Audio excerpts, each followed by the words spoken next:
Chapter 1. Among the gods, there was a famous laughingstock of the three realms. According to legend, 800 years ago, there was an ancient country in the central plains called Xianlu country. The ancient country of Xianlu was a vast land with abundant resources. The people were happy and harmonious. The country had 4 treasures: beautiful women, colorful music, gold and jewels. There was also a famous crown prince. This crown prince, how to describe it, was an extraordinary man.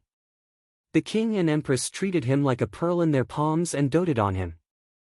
They always proudly said, "My son will become a wise ruler in the future." However, the crown prince had no interest in the wealth and power of the secular world. What he was interested in, as he often said to himself, was, "I want to save the common people." When the crown prince was young, he wholeheartedly cultivated. During his cultivation journey, there were 2 widely circulated stories. The first story happened when he was 17 years old. That year, the Xianlu country held a grand festival of sacrifice to the heavens. Although this tradition had been abandoned for hundreds of years, it could still be imagined from the remnants of ancient books and the oral accounts of predecessors that it was a grand event that the whole world celebrated. Festival of Sacrifice, Divine Martial Street. On both sides of the street, there was a sea of people. Nobles chatted and laughed on top of tall buildings. Royal warriors in armor opened the way. Young girls danced, their snow-white hands sprinkling a rain of flowers. It was hard to tell who was more beautiful, the girls or the flowers. Melodious music came from the golden carriages, floating in the air above the entire imperial city. At the back of the honor guard, 16 white horses with golden bridles pulled a platform. On this high platform was the martial artist who was the center of attention. During the festival of sacrifice to the heavens, the martial artist would wear a golden mask, wear luxurious clothes, and hold a sword. He would act as the first martial god in 1,000 years, Divine Martial Emperor Junwu. Once chosen as the martial artist, it was the highest honor. Thus, the selection criteria were extremely strict. This year, the one chosen was His Highness the Crown Prince. Everyone in the country believed that he would perform the most marvelous divine martial art in history. However, on that day, an accident happened. On the 3rd round of the honor guard, they passed by a wall that was more than 10 feet tall. At that time, the martial god on the platform was about to kill the demon with a single strike. This was the most exciting scene. Both sides of the street were boiling, and the top of the city wall was also surging. People were striving to be the first to poke their heads out, struggling and pushing. At this time, a child fell from the city gate tower. Screams filled the air. Just when people thought that this child's blood would splatter on Divine Martial Street, the crown prince slightly raised his head and leaped up to catch him. The crowd only had time to see a bird-like white shadow fly up into the sky before the crown prince landed safely with the child in his arms. The golden mask fell off, revealing the young and handsome face behind it. The next moment, the crowd cheered. The commoners were in high spirits, but the imperial preceptors of the imperial dojo were having a headache. He never expected such a big mistake to occur. Ominous, too ominous. Every time the platform circled around the imperial city, it symbolized a year of praying for the country's prosperity and people's peace. Now that it was interrupted, wasn't it inviting disaster? The imperial preceptors were so worried that their hair fell like rain. After thinking about it, they invited the crown prince and politely asked, "Your Highness, can you face the wall for a month to show your repentance?" He didn't really need to face the wall, just a gesture was enough. The crown prince smiled and said, "No." He said, "Saving people is not a bad thing. Why would the heavens punish me for doing the right thing?" What if heaven punished him? Then heaven is wrong. Why should the right apologize to the wrong? The imperial preceptors were speechless. This crown prince was such a person. He had never met anything he couldn't do, and he had never met someone who didn't love him. He was the right path in the world, he was the center of the world. Therefore, although the imperial preceptors were in pain, what do you know? They couldn't say much, and they didn't dare to. Anyway, His Highness wouldn't listen. The second story also happened when the Crown Prince was 17. According to legend, there was a bridge south of the Yellow River called One Thought Bridge. A ghost had been wandering on this bridge for many years. This ghost was very terrifying. It wore broken armor, stepped on hellfire, and was covered in blood and arrows. Every step it took left a trail of blood and fire behind it. Every few years, it would suddenly appear at night and wander on the bridge. It stopped pedestrians and asked 3 questions. Where is this place? Who am I? What can you do? If the answer was wrong, the ghost would swallow them. However, no one knew what the correct answer was. Therefore, over the years, this ghost had swallowed countless pedestrians. The Crown Prince heard about this while he was wandering and found One Thought Bridge. He guarded the bridge every night and finally, one night, he encountered the haunting ghost. The ghost appeared and was as scary as the rumors said. It asked the Crown Prince the first question. The Crown Prince answered with a smile, "This is the human world." But the ghost said, "This is seamless." Opening the door was a blessing, but he answered the first question wrong. The Crown Prince thought, "I'm going to answer all 3 questions wrong anyway, why should I wait for you to finish?" So he took out his weapon and started fighting. This battle was fought until the heavens and the earth darkened. The Crown Prince was very skilled in martial arts, and the ghost was even more fearsome. One man and one ghost fought on the bridge until the sun and moon almost turned upside down. In the end, the ghost was defeated. After the ghost disappeared, the Crown Prince planted a flower tree at the bridge. At this time, a Taoist passed by and happened to see the Crown Prince sprinkling yellow soil to send him off. He asked, "What are you doing?" The Crown Prince said the famous 8 words, "The body is in seamless, the heart is in paradise." The Taoist listened and smiled. He turned into a general in white armor, stepped on the auspicious clouds, and left with the wind. Only then did the Crown Prince know that he happened to meet the divine martial emperor who had personally come to the human world to subdue demons. The immortals and deities of the various heavens had noticed this outstanding soul-pleasing martial artist when he leaped into the upper Yuan sacrificial heaven. After meeting at One Thought Bridge, an immortal asked the emperor, "What do you think of the Crown Prince?" The emperor also answered with 8 words, "This person's future is limitless." That night, there was a strange phenomenon above the palace. In the thunder and lightning, the Crown Prince ascended. Whenever someone ascended, the heavenly realm would tremble.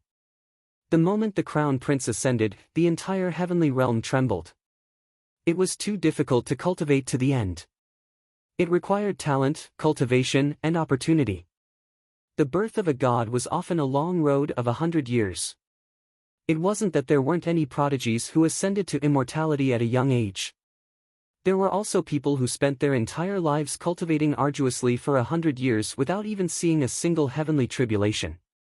Even if a heavenly tribulation came, they would still die if they couldn't pass it. Even if they didn't die, they would still be crippled. There were as many as the grains of sand in the Ganges River. They were ignorant mortals who spent their entire lives mediocre and couldn't find their own path. And this Crown Prince was undoubtedly the favorite of the heavens. There was nothing he couldn't get if he wanted. There was nothing he couldn't do if he wanted to do it. He wanted to ascend to become a god, and he really did it at the age of 17. He was originally the heart of the people. In addition, the king and the queen missed their beloved son, so they ordered to build temples and temples everywhere for him.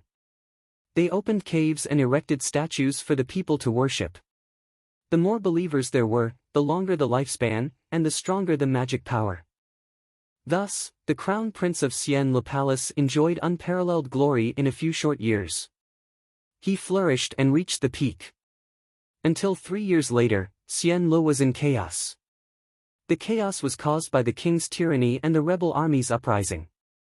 However, although the flames of war were everywhere in the world, the heavenly officials couldn't interfere. Unless demons and ghosts crossed the border and invaded, they could do whatever they wanted. Think about it, there were disputes everywhere in the world. Everyone felt that they were in the right. If everyone interfered, you would support your country today, and he would avenge his descendants tomorrow. Wouldn't the gods fight each other and the sun and moon lose their light? In the case of the crown prince, it was even more necessary to avoid arousing suspicion. But he didn't care. He said to the emperor, "I want to save the common people." The emperor, who had thousands of years of divine power, didn't dare to say these words all day. Hearing him say this, one could imagine how he felt. But he couldn't do anything about it. "You can't save everyone." The crown prince said, "I can." And so, he descended to the world without hesitation. The people of Xianlu naturally celebrated. However, folktales from ancient times had tried their best to tell people a truth: when gods descended to the world without permission, nothing good would come of it. So, not only did the flames of war not subside, they burned even more crazily. It wasn't that the crown prince didn't try hard, but he might as well not have tried. The harder he tried, the more chaotic the situation became. The people of Xianlu were beaten badly and suffered heavy casualties. In the end, a plague swept through the entire imperial city. The rebel army entered the palace and the war ended. If Xianlu was originally struggling at death's door, then the crown prince directly killed it. After the country was destroyed, people suddenly realized something. It turned out that the crown prince they worshipped as a god wasn't as perfect and powerful as they had imagined. To put it bluntly, wasn't he just a good-for-nothing who couldn't accomplish anything? With nowhere to vent the pain of losing their homes and families, the people covered in pain angrily rushed into the crown prince's palace. They pushed down the statues and burned down the temples. The 8,000 temples burned for 7 days and 7 nights until nothing was left. From then on, a martial god who protected peace disappeared, and a god of plagues who brought disaster was born. If people said you were a god, then you were a god.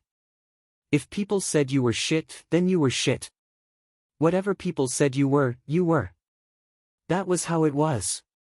The crown prince couldn't accept this reality no matter what. What he couldn't accept even more was the punishment he had to accept: banishment. Sealing magic power, banishing him to the world. He grew up being pampered, and had never suffered the sufferings of the world. And this punishment made him fall from the clouds to the mud. In this mud, he experienced hunger, poverty, and filth for the first time. It was also the first time he did things he never thought he would do in his life: stealing, robbing, cursing, and abandoning himself to despair. He lost all face, lost all self-esteem, and became as ugly as one could imagine. Even his most loyal servant couldn't accept this change and chose to leave. The body is in the seamless realm, the heart is in the land of peach blossoms. These 8 words were engraved all over Xian Li's stone tablets and plaques. If it wasn't for the fact that almost all of them had been burned down after the chaos of war, if His Royal Highness the Crown Prince were to see them again, he would probably be the first to rush up and smash them. The person who said this had personally proved that when he was in the Avatar, his heart could not be in the land of peach blossoms. He ascended to the sky fast, and fell even faster. He caught a glimpse of the divine martial path, and met the demons and immortals on the bridge of thought. It seemed like it was yesterday. But the heavens sighed for a while, and let bygones be bygones. Until one day, after many years, there was a loud noise in the sky. The crown prince had ascended for the second time. Since ancient times, the celestial officials who were banished were either unable to recover or fell into the ghost realm. There were few who could make a comeback after being banished. The second ascension was well deserved, and it was grand and spectacular. Even more vigorous was that after he ascended, he rushed into the heaven realm, punching and kicking, killing in all directions. Thus, he only ascended for the time it took for a stick of incense to burn before he was beaten down again. The time it took for a stick of incense to burn. It could be said that it was the fastest and shortest ascension in history. If the first ascension was a beautiful story, then the second ascension was a farce. After the 2 ascensions, the heaven realm was full of disgust towards the crown prince. Other than disgust, there was also a bit of vigilance. After all, being banished once was enough to kill him. If he was banished twice, wouldn't his inner demons rise and take revenge on the common people? Who knew that after being banished this time, he did not turn into a demon, and was quite obedient in adapting to the life of being banished. There was no problem at all, the only problem wasn't he too serious? Sometimes, he performed on the streets, and was proficient in all kinds of musical instruments. Even breaking rocks with his chest was not a problem. Although they had long heard that the crown prince was good at singing and dancing, and was multi-talented, but to actually see it in such a way really made people have mixed feelings. Sometimes he was diligent in collecting junk. All the celestials and gods were shocked. Things had already reached this point, and it was unimaginable. So much so that nowadays, if someone were to say, "Your son is the crown prince of Xianlu," it would be much more vicious than saying that the other party had no descendants. In any case, he was once the crown prince, a heavenly official ranked in the celestial list. Who else could muddle along to this point? The so-called laughingstock of the three realms was like this. After laughing, some sentimental people might even sigh, that high and mighty heaven's favored one really had completely disappeared. The statue of the gods collapsed, the country was destroyed, not a single believer was left, and he was gradually forgotten by the world. Thus, no one knew where he wandered to. Being banished once was already a great shame and humiliation. After being banished twice, no one could climb up again. After many years, suddenly one day, there was another loud noise in the sky. The sky fell and the earth split, the earth quaked and the mountains swayed. The ever-burning lanterns trembled, and the flames danced wildly. All the heavenly officials were startled awake from their own golden palaces, and ran around asking, which new noble ascended? It was really a big battle. Who knew? Just as they were sighing, "Amazing, amazing, amazing," they looked back and saw that all the gods and Buddhas in the sky had been struck. Are you done yet? Chapter 2. Congratulations, Your Highness the Crown Prince. Hearing this, Xie Lian raised his head and smiled before saying, "Thank you. However, can I ask what you are congratulating me for?" Ling Wenjinjuan stood with her hands behind her back and said, "Congratulations on obtaining first place on the list of heavenly officials who most wish to be banished to the mortal world." Xie Lian said, "No matter what, it's still first place. But I think that since you are congratulating me, then there should be something to be happy about." Ling Wen said, "There is. First place on this list can obtain 100 merits." Xie Lian immediately said, "Next time, if there is such a list, please be sure to include me." Ling Wen said, "Do you know who is second?" Xie Lian thought for a moment and said, "It's too hard to guess. After all, in terms of strength, I alone should be able to take the top 3 places." Ling Wen said, "It's about time. There is no second place. You are so far ahead that it is impossible to catch up." Xie Lian said, "I really don't dare." "Then who was first place in the last 60 years? Ling Wen said, "No one. Because this list only started this year. To be precise, it only started today." "Ha!" Xie Lian stared blankly and said, "So you're saying that this isn't a list specially set up for me, right?" Ling Wen said, "You can also think that because you just happened to be there, you just happened to get first place." Xie Lian beamed and said, "Okay, if I think like that, I will be a bit happier." Ling Wen continued, "Do you know why you got first place?" Xie Lian said, "Because everyone wants it." Ling Wen said, "Let me tell you the reason. Look at that clock." She raised her hand and pointed. Xie Lian turned around and looked. What he saw was extremely beautiful. He saw a white jade temple, pavilions, terraces, and pagodas, celestial clouds curling around, and flowing springs and flying birds. But after looking for a long time, he asked, "Did you point in the wrong direction? Where is the clock?" Ling Wen said, "You didn't point in the wrong direction. It's right there. Do you see it?" Xie Lian looked again seriously and said truthfully, "I don't see it." Ling Wen said, "That's right. Originally, there was a clock there, but when you ascended, it was shaken off. That bell is older than you, but it has a lively personality. Whenever someone ascends, it will ring a few times to cheer them on. On the day of your ascension, it shook the bell until it went crazy and couldn't stop. In the end, it fell down from the bell tower and stopped. It fell and hit a passing priestess. Xia Lian said, then is it better now? Ling Wen replied, no, I'm still working on it. Xia Lian said, I'm talking about the priest who was hit. Ling Wen said, the one who smashed it was a martial god. He immediately turned his hand and split it in two. Again. Please look at the golden palace over there. Do you see that? She pointed again, and Xia Lian looked again. He saw a dazzling golden dome in the midst of the clouds, and said, I see it this time. Ling Wen said, it would be wrong if you saw it. There was nothing there. When you ascended, the golden pillars and glazed tiles of many heavenly officials' palaces were toppled. Some of them couldn't be repaired in a short time, so they had no choice but to build a few new ones.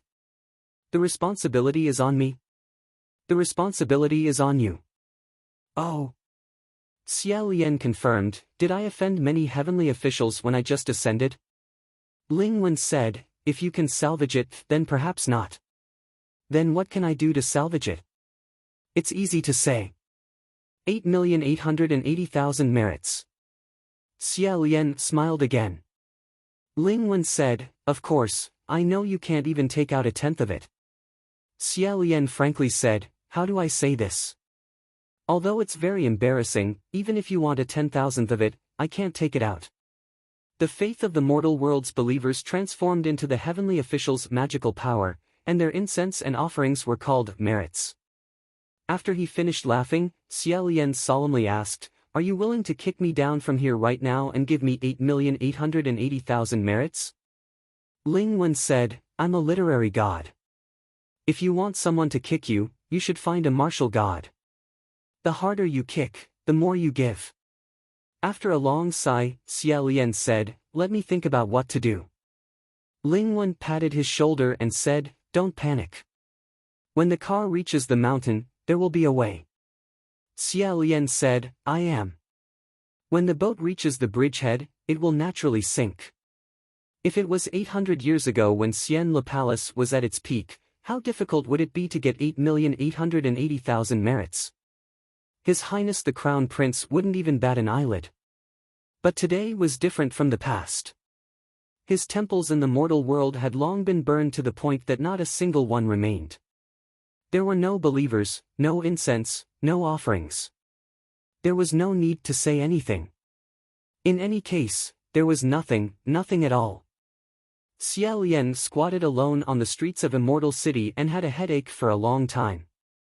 Only then did he suddenly remember that it had been almost 3 days since he ascended, but he still hadn't entered the Heavenly Court's spirit communication array. Just now, he had forgotten to ask for the password. The heavenly officials in the Heavenly Court had jointly set up a set of array that could allow one's divine sense to instantly communicate with the spirit within the array. After ascending, one had to enter the array. However, one needed to know the password in order to use their divine sense to search for the specific spirit communication array. The last time Xia Lian entered the array was already 800 years ago, so he simply couldn't remember what the password was. He released his divine sense to search, and when he saw that one of the arrays seemed a bit similar, he randomly entered. The moment he entered the array, he was swept to the left and right by the frenzied shouts that surged from all directions. Let's place our bets. Once we're done, let's bet on how long our crown prince can hold on before going down again. I'll bet 1 year. 1 year is too long. Last time, it was only a stick of incense. This time, it'll be 3 days. I'll bet 3 days, 3 days. Don't, you idiot. 3 days have almost passed. Can you do it? Xia Lian silently withdrew. Wrong. It definitely wasn't this. Those who entered the Heavenly Court were all great heavenly officials who oversaw a region. Each and every one of them was well known and had a myriad of affairs to attend to. Moreover, because they were all proper heavenly officials who had ascended to the heavens, they were usually more reserved. Their words and actions often carried a certain air. It was only when he had ascended for the first time that he had grabbed and greeted every heavenly official in the spirit communication array because he had been too excited. He had introduced himself from head to toe with incomparable seriousness and detail. After he withdrew, he randomly searched again and randomly entered another array. This time, when he entered, Xie Lian's heart relaxed. He thought to himself, "It's so quiet, it's most likely this one." At this time, he heard a soft voice say, "Has His Highness the Crown Prince returned?" This voice sounded very comfortable at first. The voice was soft and gentle, and the tone was refined. However, if one listened carefully, they would discover that the voice was very cold, and the mood was also very cold. It actually made that gentleness somewhat seem like it harbored ill intentions. Xie Lian originally only wanted to enter the array according to the rules and silently lurk. However, since the other party had already found him to talk, he couldn't just pretend to be deaf and mute. Moreover, there was actually a heavenly official in the heavenly court who was willing to take the initiative to talk to him, the god of plagues, so he was very happy. Thus, he quickly replied, "That's right. Hello everyone, I've returned." How could he have known that after this question and answer, all the heavenly officials in the spirit communication array at this moment all pricked up their ears? That heavenly official leisurely said, "His Highness the Crown Prince's ascension this time is truly a great spectacle. In the heavenly court, it could be said that emperors and generals walked everywhere, and heroes were like flowing water. In order to become an immortal, one must first become an outstanding person. In the mortal world, those who had made meritorious achievements or great talents had originally had a greater chance of ascension. Therefore, it wouldn't be an exaggeration to say that kings, princesses, princes, and generals weren't rare in this place. Who wasn't a proud son of heaven? Everyone was polite and courteous to each other. They would randomly address each other as Your Majesty, Your Highness, General, Sect Leader, Alliance Leader, and Alliance Leader. However, this heavenly official's two sentences didn't sound so right. Although he kept saying His Highness the Crown Prince left and right, it didn't make people feel that he had the slightest bit of respect. Instead, it was like he was using a needle to poke people. There were a few other heavenly officials in the spirit communication array who were also genuine crown princes, but after hearing him call them that, they felt goosebumps on their backs and their whole body felt uncomfortable. Xie Lian could already tell that the heavenly official didn't come with good intentions, but he didn't want to fight over who was better. He thought to himself that he would run away, so he smiled and said, "It's all right." However, that heavenly official didn't give him a chance to run away, and said indifferently, "Your Highness the Crown Prince, it's all right. However, my luck is rather bad." Suddenly, Xie Lian heard a secret message from Ling Wen's side. She only said one word, "Zhong." Xie Lian instantly understood. So this was the martial god who was hit by Zhong. Since that was the case, it wasn't unreasonable for him to be angry. Xie Lian had always been very good at apologizing, so he immediately said, "I've heard about Zhong, I'm very sorry, I'm sorry." The heavenly official snorted, but couldn't tell what he meant. There were many famous martial gods in the heavenly realm, and many of them were new nobles who had ascended after Xie Lian. Just by listening to his voice, Xie Lian couldn't tell who this was, but he couldn't apologize without knowing his name. Thus, he asked again, "May I ask how to address Your Excellency?" Once these words came out, the heavenly official became silent. Not only did the heavenly official become silent, but the entire spirit communication array seemed to have solidified, and a deathly aura assaulted his senses. On the other side, Lingwen transmitted to him again, "Your Highness, although I feel that you shouldn't not recognize him after talking for so long, I still want to remind you. That's Xianzhen." Xie Lian said, "Xianzhen." He froze for a moment before finally reacting. Slightly shocked, he transmitted back, "That's Mu Qing." General Xianzhen was the martial god who oversaw the southwest. He sat on 7,000 temples and could be said to be illustrious in the human world. And this General Xianzhen's real name was Mu Qing. 800 years ago, he was a deputy general who served under the crown prince of Xian Le Palace. Lingwen was also very shocked. "You can't really not recognize him, right?" Xia Lian said, I really can't recognize him. In the past, he didn't talk to me like this. Moreover, when was the last time I met him? I can't remember clearly. If it wasn't 500 years ago, then it was 600 years ago. I can't even remember what he looks like, so how could I recognize his voice? The spirit communication array remained silent. Mu Qing didn't utter a single word. And the other heavenly officials pretended that they weren't listening while crazily waiting for someone to hurry up and continue the conversation. Speaking of which, the two of them were in an awkward situation. The twists and turns of the story had been passed down for so many years, so everyone already knew about most of it. Back then, Xia Lian was the crown prince of Xianlu and cultivated in the Huangji Temple. This Huangji Temple was Xianlu country's imperial family's Daoist temple, and its standards for selecting disciples were very strict. Mu Qing was born poor and his father was a criminal who had been beheaded. This kind of person didn't have the qualifications to enter the Huangji Temple, so he could only be an odd-job worker. In the temple, he cleaned the rooms for the crown prince and served tea and water. Xia Lian saw that he was hard-working and diligent, so he asked the state preceptor to make an exception and accept him as a disciple. The crown prince's words were like gold and jade, so Mu Qing was able to enter the temple and cultivate together with the crown prince. And after he ascended, Xia Lian also appointed him as a general and brought him with him to a mortal capital. However, after Xianlu was destroyed and Xia Lian was banished to the mortal world, Mu Qing didn't follow him. Not only did he not follow him, he didn't even say a single word for him. In any case, the crown prince was no more, so he was free. He found a paradise and diligently cultivated. Within a few years, he passed through the heavenly tribulation and ascended on his own. At that time, one was in the heavens and one was on the earth. Now, one was in the heavens and one was on the earth. It was just that the two people's circumstances were completely reversed. On the other side, Lingwen said, he's very angry. Xia Lian said, I guessed so too. Lingwen said, I'll go say something else. You should quickly take the opportunity to leave.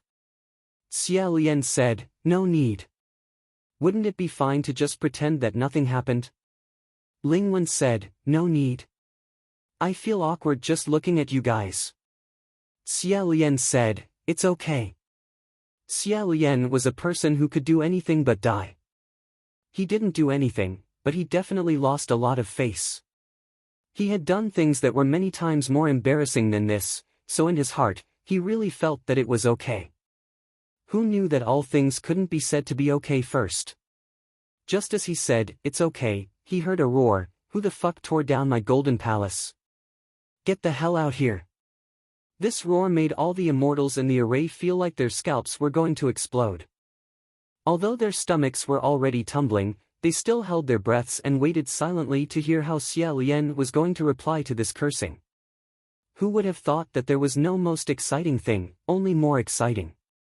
Before Xia Lian could open his mouth, Mu Qing spoke first. He laughed twice. Ugh.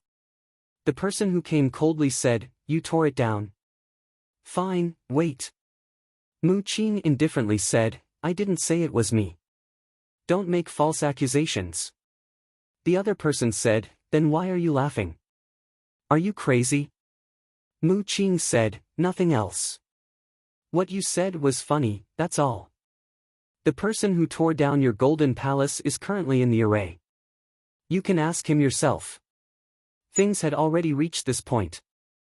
No matter what, Xia Lian was too embarrassed to run away like this. He coughed dryly and said, it was me. I'm sorry. Once he spoke, the person who came later also fell silent. By his ear, Lingwen transmitted her voice again. Your Highness, that's Nanyang. Xia Lian said, I recognize this one. But he doesn't seem to recognize me. Lingwen said, no. He just roams around the mortal world more and returns to a mortal capital less. He doesn't know that you've ascended. Nanyang Zhenjun was the martial god who oversaw the southeast. He sat on nearly 8,000 temples and was extremely loved by the common people. His real name was Feng Xian. 800 years ago, he was the #1 divine general under His Highness the Crown Prince of Xian Le Palace. Chapter 3. In the past, his lord had been reduced to a laughingstock with no incense, no temple, and no believers. Meanwhile, his 2 attendants had crossed heavenly tribulations and ascended to become great martial gods overseeing a region. This kind of situation, no one could avoid thinking about it. If Xie Lian had to choose between Feng Xian and Mu Qing, which made him feel more embarrassed, he would say, both are fine. But if others were to choose, would they want to see Xie Lian and Feng Xian fight each other, or would they want to see Xie Lian and Mu Qing fight each other? Everyone had their own tastes. After all, they both had sufficient reasons to fight each other, so it was hard to decide who was better. Therefore, no one responded to Feng Xian for a long time. He didn't even say a word and directly hid himself. Everyone was extremely disappointed. Xie Lian ended the matter and hit himself a few more times. I also didn't expect things to become like this. It wasn't intentional, but I've caused trouble for everyone. Mu Qing coldly said, "Oh, that really is too much of a coincidence." What a coincidence, Xie Lian also felt that it really was too much of a coincidence. How could he just happen to smash Mu Qing and tear down Feng Xian? To others, it simply looked like he was deliberately taking revenge. But reality was like this. He was the kind of person who, if he had to choose 1 cup of wine from 1,000 cups to poison, would definitely choose the poisoned wine no matter what. But no matter what other people thought in their hearts, you couldn't do anything about it. Xie Lian could only say, "I will do my best to repair everyone's golden palace and other losses. I hope you can give me a bit of time." Although it was obvious that Mu Qing still wanted to continue blowing cold air, his golden palace wasn't damaged and the bell that had smashed him had been chopped by him. If he continued to be overbearing, he would appear unsightly and lose his status. Thus, he also hid himself and didn't say anything. When Xie Lian saw that the mess had already left, he also hurriedly ran away. He was still seriously pondering how to obtain these 88 million merit points. The next day, Ling Wen invited him to Ling Wen's treasure hall. Ling Wen was a heavenly official in charge of human affairs. She was in charge of human affairs and had a meteoric rise. The entire treasure hall, from the ground to the ceiling, was filled with official documents and scrolls. That scene was extremely shocking and horrifying. As Xie Lian walked, every heavenly official that came out of Ling Wen Palace Hall was carrying documents that were taller than a person. Their faces were deathly pale, and if it wasn't a look of collapse, then it was a look of numbness. After entering the main hall, Ling Wen turned around and went straight to the point. "Your Highness, the Emperor has something to ask of you. Are you willing to lend him a hand?" There were many perfected immortals and middle immortals in the heavenly realm, but only one of them could be called the Emperor. If he wanted to do something, he would never beg others for help. Thus, Xie Lian was startled for a moment before asking, "What is it?" Ling Wen passed him a scroll and said, "Recently, there has been a group of big believers frequently praying for blessings in the north. I think it's not very peaceful." The so-called great believers generally referred to 3 types of people. The first type were rich people who paid money to burn incense, perform rituals, and build temples. The second type were preachers who could preach to others. The third type were people who completely carried out their beliefs in body and mind. Among them, the first type was the most common. The wealthier the person was, the more they feared the supernatural, and there were as many rich people in the world as there were carps in the river. The third type was the least, because if one could really do this, then that person's realm must be very high, and he would not be far from ascending. The people mentioned here were clearly the first type of people. Ling Wen said, "The Emperor can't attend to the north at the moment. If you are willing to go in his place, when the time comes, no matter how much merit and virtue this group of great believers offers, I will offer it all to your altar. What do you think?" Xie Lian received the scroll with both hands and said, "Many thanks."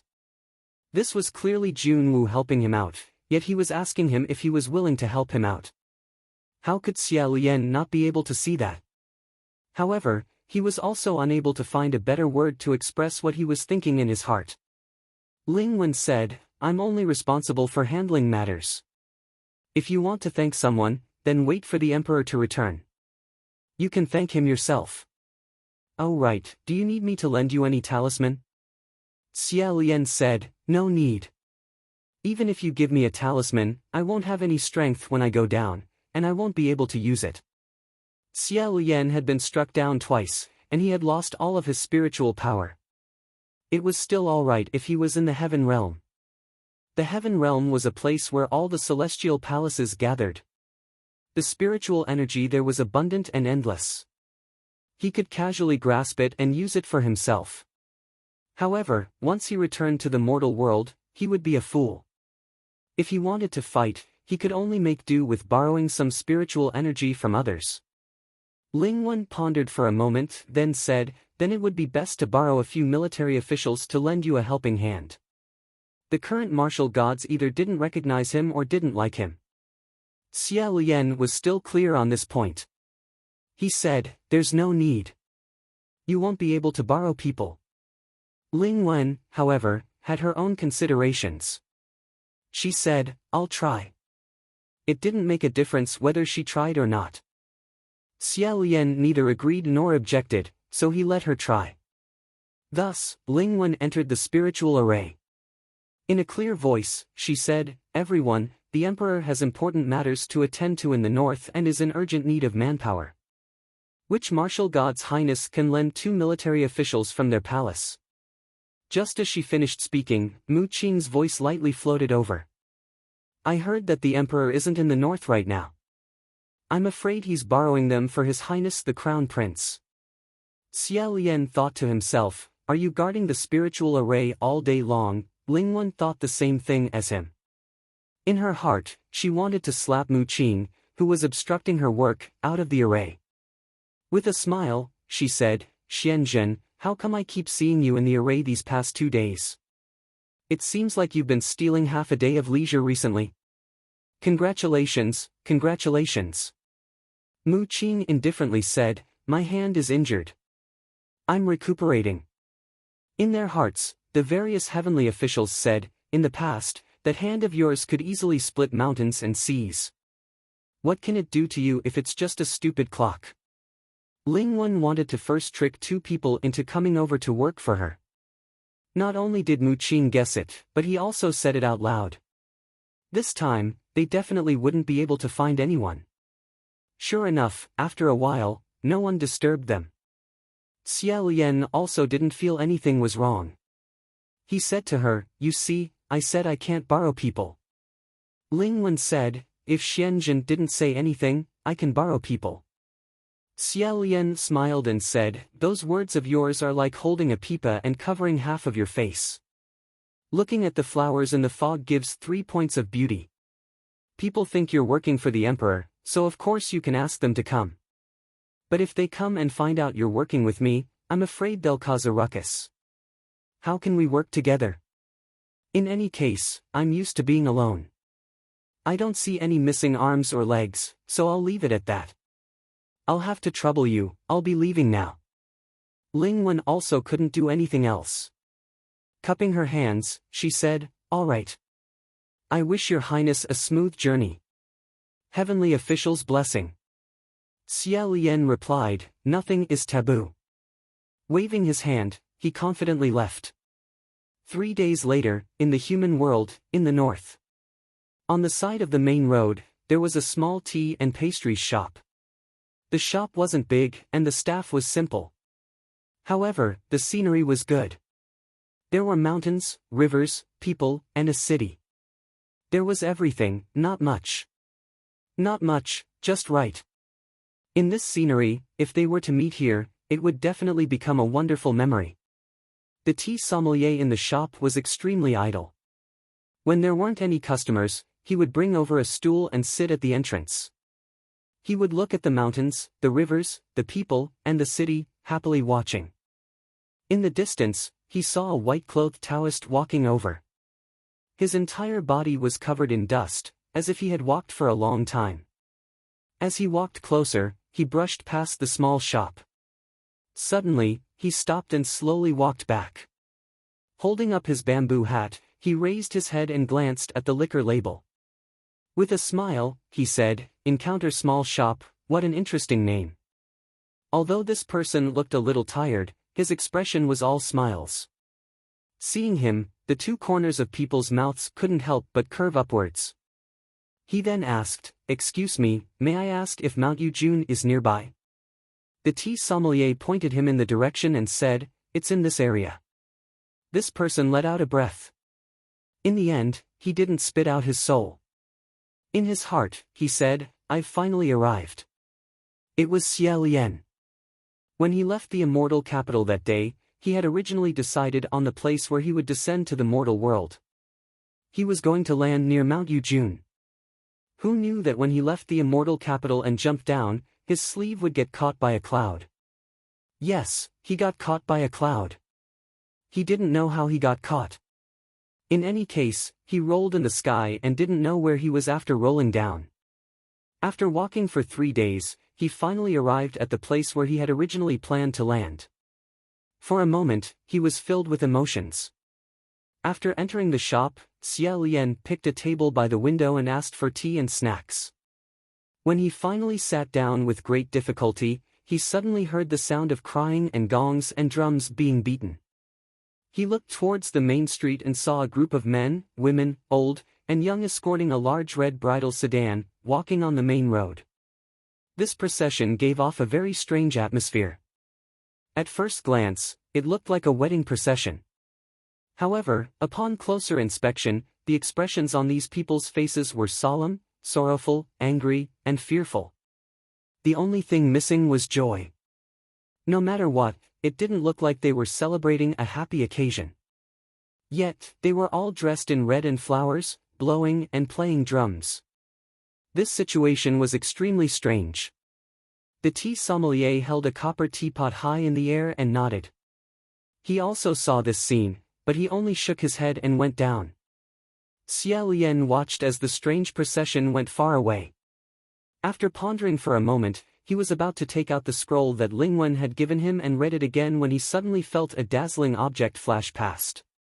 He raised his head and saw a silver butterfly fly past his eyes. The silver butterfly was sparkling and translucent. As it flew through the air, it left behind a resplendent trail. Xie Lian couldn't help but extend his hand towards it. This silver butterfly was very intelligent. Not only was it not startled, but it also stayed on his fingertips. Its wings flickered, extremely beautiful and serene.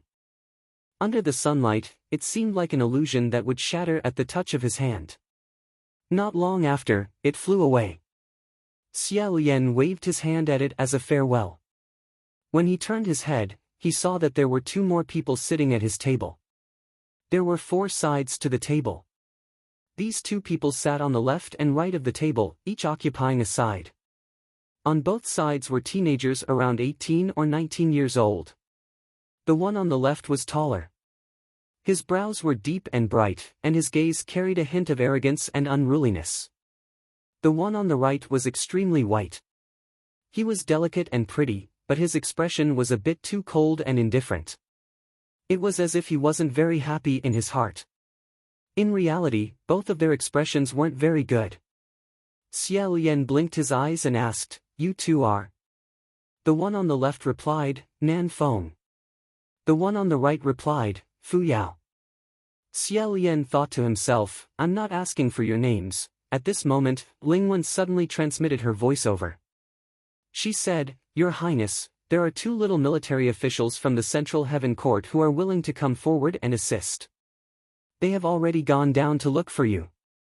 They should have arrived by now." The so-called Central Heaven Court was naturally the opposite of the Upper Heaven Court. The heavenly officials of heaven could be simply and crudely divided into 2 categories, those who had ascended and those who hadn't.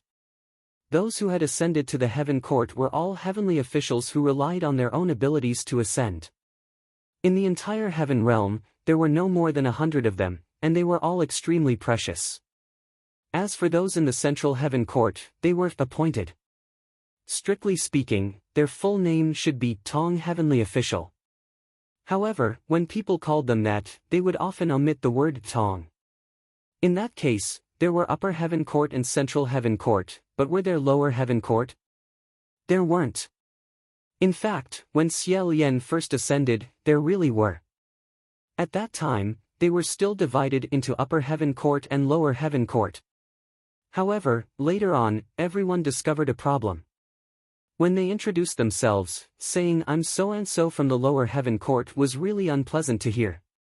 Having the word lower made them feel especially inferior.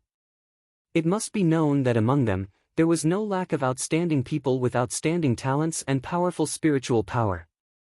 They were only one heavenly tribulation away from becoming a true heavenly official. Who knew when that day would come?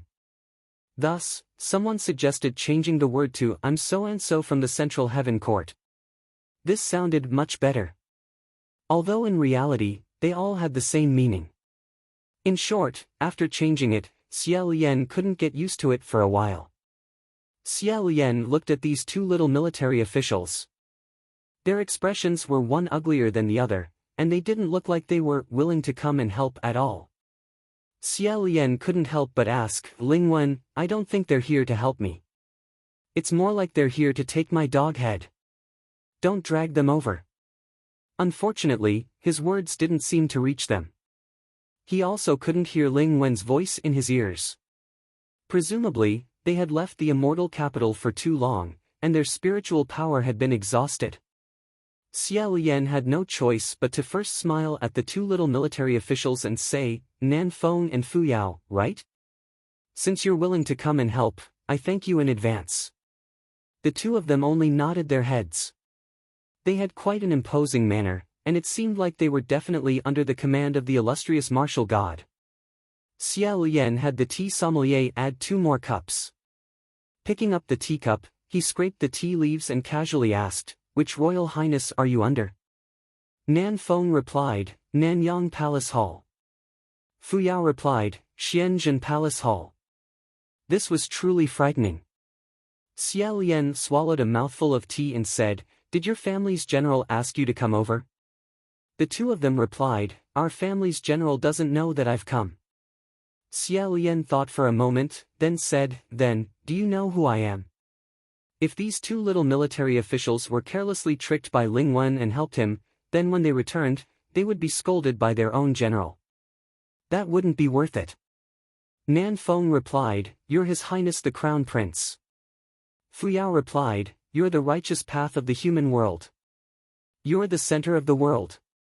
Xie Lian choked for a moment, then asked Nan Feng with uncertainty, Did he just roll his eyes? Nan Feng replied, Yes. Tell him to scram. Nanyang and Xianzhen didn't have a good relationship. This wasn't a secret, so when Xie Lian heard about it, he wasn't all that surprised. This was because the relationship between Feng Xian and Mu Qing wasn't that good in the past. It was just that at that time, he was the master and they were the subordinates. When the crown prince said that they shouldn't quarrel and that they should be good friends, everyone endured and didn't turn hostile. If they were truly unhappy, they would at most use words to stab the other party. But now, they no longer needed to be hypocritical. Therefore, even the believers of the two heavenly officials in the southeast and southwest didn't think much of each other. Nanyang Palace Hall and Xianzhen Palace Hall were even more hostile towards each other all year round. The two people in front of him were a typical example. Fu Yao sneered and said, Lingwen Jinjuan said that I can come willingly, so why should I scram? The word willingly, when said with this expression, really wasn't convincing. Xie Lian said, Let me confirm. Did you really come willingly? If you're not willing, then don't force yourself. The two of them replied, I came willingly. Looking at those two dejected faces, Xie Lian thought to himself, What you two actually want to say is I'm committing suicide, right? In short. Xie Lian said, Let's talk about proper business first. You two already know what we came to the north for this time, so I won't start from the beginning. The two of them replied, I don't know. Xie Lian had no choice but to take out a scroll and say, Then I'll tell you from the beginning. It was said that many years ago, there was a newlywed couple in Mount Yujun. This newlywed couple loved each other very much. The groom waited for the wedding procession to arrive, but after waiting for a long time, he still didn't see the bride arrive. The groom became anxious and went to look for the bride's maiden family. In the end, his father-in-law and mother-in-law told him that the bride had already left. The two families reported to the authorities and searched everywhere, but they still couldn't find the bride. Even if she was eaten by fierce beasts in the mountains, at the very least, she would still have an arm or a leg or something. How could she just disappear into thin air? Thus, it was inevitable that some people suspected that the bride herself wasn't willing to marry and had colluded with the wedding procession to run away. Who knew that after a few years, another newlywed couple would get married, and the nightmare would repeat itself? Chapter 4. From then on, things got out of hand. In the next 100 years, a total of 17 brides went missing in the area around Mount Ujun. Sometimes it was peaceful for more than 10 years, sometimes two would go missing in a short month. A terrifying legend quickly spread: there was a ghost bridegroom living in Mount Ujun. If he fancied a woman, he would kidnap her on the way to her wedding and then eat the bridal procession. Originally, this matter wouldn't have reached the heavens because, although 17 brides went missing, there were thousands of safe and sound brides. In any case, they couldn't be found, and they couldn't be protected, so they could only make do with it. It was just that the number of families that dared to marry their daughters to this area was a bit less, and the local newlyweds didn't dare to make a big scene when they got married. However, it just so happened that the 17th bride's father was a government official. He rather doted on his daughter. When he heard the rumors, he carefully selected 40 brave and peerless military officials to escort his daughter to her wedding. Unfortunately, his daughter still disappeared. This time, this ghost bridegroom had poked a hornet's nest. The people this government official could find in the mortal world couldn't do anything about it. Thus, in a fit of rage, he united a group of official friends and madly performed a wave of rituals. He even followed the instructions of an expert and opened granaries to help the poor and so on. This caused a huge uproar in the city and finally alerted the few heavenly officials above. Otherwise, it would have been almost impossible for those tiny mortals' voices to reach the ears of the gods in the heavens. Xia Lian said, "That's about it." Because the two people's expressions were extremely uncooperative, he didn't know whether they were listening or not. If they didn't listen, he could only say it again. On the other hand, Nan Feng raised his head and frowned. What do the missing brides have in common? Xia Lian said, there are poor and rich, beautiful and ugly, wives and concubines. In a word, there is no pattern. There is no way to judge what this ghost bridegroom's taste is. Nan Feng made a sound of agreement and picked up the teacup to take a sip. He seemed to be thinking. However, Fu Yao didn't touch the tea Xia Lian pushed to him. He just kept using a white handkerchief to slowly wipe his fingers. As he wiped, he coldly said, "Your Highness the Crown Prince, how do you know it must be a ghost bridegroom? This isn't necessarily true. No one has ever seen it before, so how do you know if it's male or female, old or young? Aren't you taking it for granted?" Xia Lian smiled and said, "The scroll was summarized by the civil officials of the Lingwen Palace Hall. The ghost bridegroom is just a name used by the people. However, what you said makes sense." After exchanging a few more words, Xia Lian discovered that these two little military officials' train of thought was quite clear. Although their expressions were not friendly, their discussion was not ambiguous at all. Xia Lian felt quite gratified. Seeing that it was getting late, the three of them left the store for the time being. Xia Lian put on the bamboo hat and walked for a while. Suddenly, he realized that the two people behind him weren't following him. Puzzled, he turned around to look, only to find that the two people were also looking at him in puzzlement. Nan Feng asked, "Where are you going?" Xia Lian replied, "Find a place to settle down." "Fu Yao, why are you rolling your eyes again?" Nan Feng asked in bewilderment, "Then why do you want to go into the wilderness?" Xia Lian often ate and slept in the open on the streets. He could find a piece of cloth and lay there for the night. Naturally, he was used to finding a cave to light a fire. Only after Xia Lian's reminder did he realize that Nanfeng and Fu Yao were both military officials under the command of the martial god. If there was a Nanyang temple or Xianjin temple nearby, they could directly enter. Why would they need to sleep in the wilderness? After a short while, the three of them found a dilapidated local god temple in an extremely unremarkable corner. The incense was broken, and it looked extremely cold and cheerless. Inside the temple, there was a round and small stone statue of the local god. Xia Lian called out a few times. This land hadn't had anyone to worship for many years, so when he suddenly heard someone calling him, he opened his eyes and saw three people standing in front of the temple.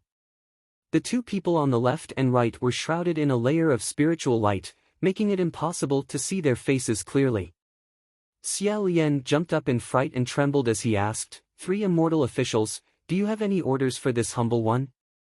Xia Lian nodded his head and said, "No orders. I just want to ask, is there a nearby city god temple that enshrines Nanyang General or Xianjin General?" The local god didn't dare to be negligent and said, this. Pinching his fingers, he calculated and said, "There is a city god temple 5 miles from here. It enshrines Nanyang General." Xia Lian put his palms together and said, "Many thanks." The local god was blinded by the two spiritual lights at the side and hurriedly hid himself. Xia Lian took out a few coins and placed them in front of the temple. Seeing some scattered incense, he picked it up and lit it.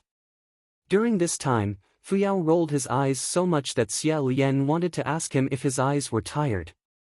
After 5 miles, sure enough, they saw a city god temple standing by the side of the road. Although the temple was small, it was fully furnished. People came and went, and it was extremely lively. The three of them hid themselves and entered the temple. Inside the temple was a clay statue of the martial god of Nanyang wearing armor and holding a bow. As soon as Xia Lian saw this statue, he made a sound of in his heart. It was a small temple in the countryside. The statue and paint could be said to be crude. As a whole, it looked quite different from Xia Lian's impression of Feng Xian himself. However, for the heavenly officials, it was a common thing for the statues to be out of shape. Not to mention their mothers, some heavenly officials wouldn't even recognize their own statues. After all, there weren't many craftsmen who had actually seen the heavenly officials themselves. Therefore, they were either so beautiful that they were out of shape, or so ugly that they were out of shape. They could only rely on specific postures, tools, clothing, and so on to identify which heavenly official it was. Generally speaking, the more prosperous the place, the more the heavenly officials would want the statue to be. The poorer the place, the worse the craftsman's taste, and the more miserable the statue would be. Currently, only General Xianjin's statue was in a relatively good condition. Why was that? Because other people's statues were all heavenly officials. If their statues were ugly, then so be it. If they didn't care, then when they saw that they were made to look ugly, they would secretly break it and have someone remodel it. Or they would vaguely express their dissatisfaction in a dream. Thus, after a long period of time, the big believers knew that they had to find a craftsman who looked good. The entire Xianjin Palace Hall was exactly the same as their general, they all loved to be particular. After Fu Yao entered the Nanyang temple, he had been commenting on this Nanyang statue for an hour. He said that the shape was distorted, the color was vulgar, the craftsmanship was poor, and the taste was strange. Xia Lian saw that the veins on Nanfeng's forehead were slowly popping out. He wanted to quickly find a topic to change. Just then, he saw another young girl come in to pay her respects and sincerely kneel down. He warmly said, "Speaking of which, Nanyang Jinjuan's home ground is in the southeast. I didn't expect you to have so many incense offerings in the north." People built temples and temples, in fact, imitations of the heavenly immortal palaces, and the statues were the reflections of the heavenly officials. Temples gathered believers and attracted incense offerings, becoming an important source of magical power for the heavenly officials. And because of many reasons such as geography, history, and customs, people in different regions usually worship different heavenly officials. In their own territory, a heavenly official's magical power would be at its strongest. This was the home ground advantage. Only for heavenly officials like the divine martial emperor, who had believers all over the world and temples all over the world, whether it was the home ground or not was completely meaningless. It was a good thing that his general's temple was flourishing even when it wasn't his home ground. Nan Feng should be proud, but looking at his complexion, it wasn't very good. On the side, Fu Yao faintly smiled and said, not bad, deeply loved and respected. Xia Lian said, but I have a question, I don't know. Nan Feng said, if it's I don't know if I should say it or not, then don't say it. Xia Lian said in his heart, no. What I want to say is I don't know if anyone can answer. However, he had a premonition that if he said this sentence, it wouldn't be good, so he decided to change the topic. Unexpectedly, Fu Yao unhurriedly said, I know what you want to ask. You definitely want to ask why there are so many female believers who come to pay their respects. Xia Lian wanted to ask this question. The martial god system's female believers had always been fewer than male believers. Only 800 years ago, he was an exception. However, the reason for the exception was very simple. Just one word, good-looking.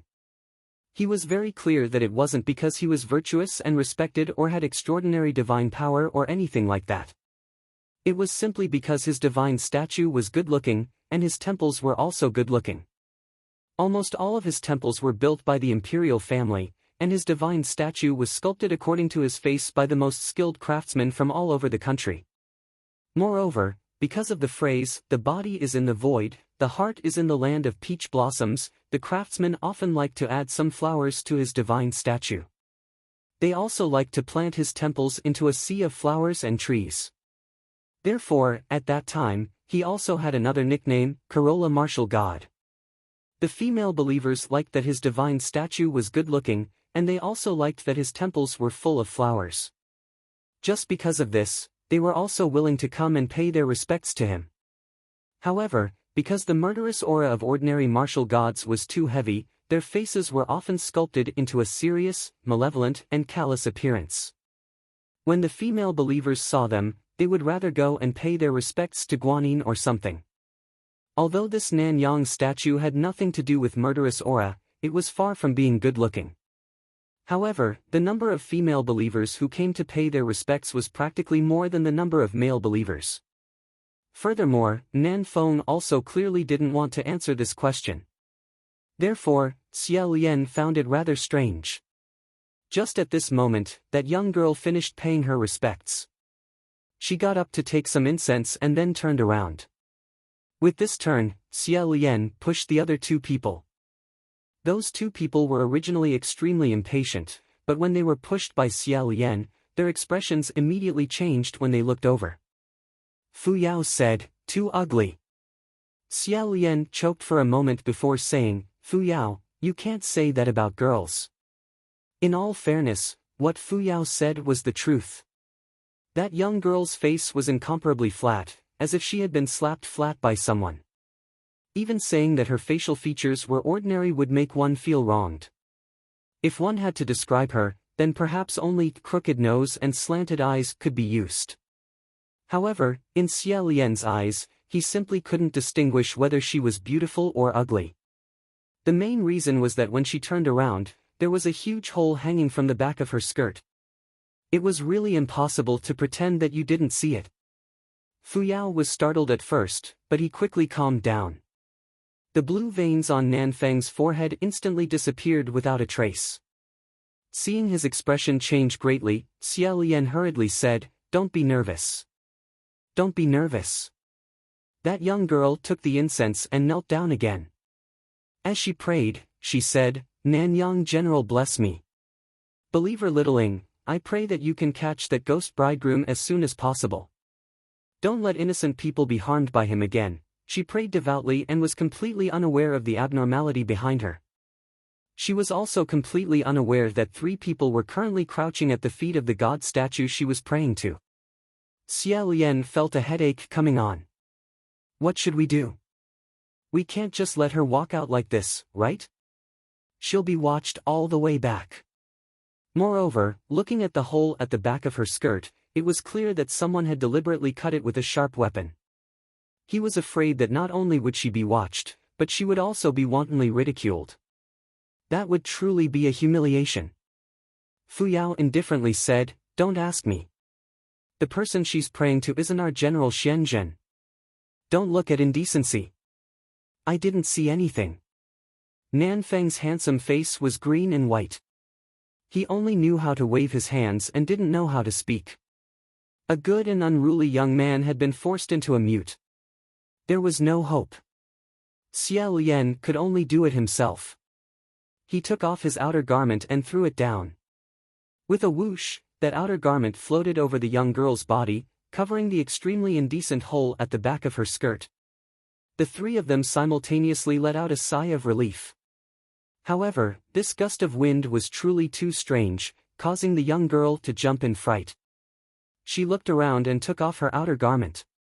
After hesitating for a moment, she placed it on the altar. Unexpectedly, she was still completely unaware of it. Moreover, after she finished burning the incense, she was about to walk out. If he allowed her to go out and wander around, the young girl feared that she wouldn't have the face to see anyone. Seeing that the two people beside him were either stiff or stiff, unable to do anything about it, Xia Lian sighed. Nan Feng and Fu Yao only felt the space beside them become empty. Xia Lian had already appeared and jumped down. The light inside the temple wasn't dim, so when he jumped down, he brought along a gust of wind. The flames swayed, and the young girl, little Ing, only saw a man suddenly emerge from the darkness. His upper body was bare as he stretched out his hand towards her. She was scared out of her wits on the spot. As expected, a scream rang out. Xia Lian was just about to speak when the young girl had already slapped him. She shouted, "Molestation!" With a "pa" sound, Xia Lian received a slap to the face. The sound of the slap was crisp and clear. When the two people squatting on the altar heard it, half of their faces simultaneously twitched. After receiving a slap, Xia Lian wasn't angry at all. He only forcefully stuffed his outer garment over and quickly whispered something. The young girl was greatly alarmed. She touched her back and suddenly, her entire face flushed red. In a split second, tears also welled up in her eyes. It wasn't known if she was angry, bitter, or ashamed. She grabbed the outer garment Xia Lian gave her, covered her face, and ran away, leaving only Xia Lian standing in his original position. When the person left, the temple became empty. A cool breeze passed through the hall. Suddenly, it felt a little cold. He rubbed his face and turned around. With half of his face covered in a large red palm print, he said to the two people, "All right. It's all right now." Just as he finished speaking, Nan Feng pointed at him and said, Did your wound split open?"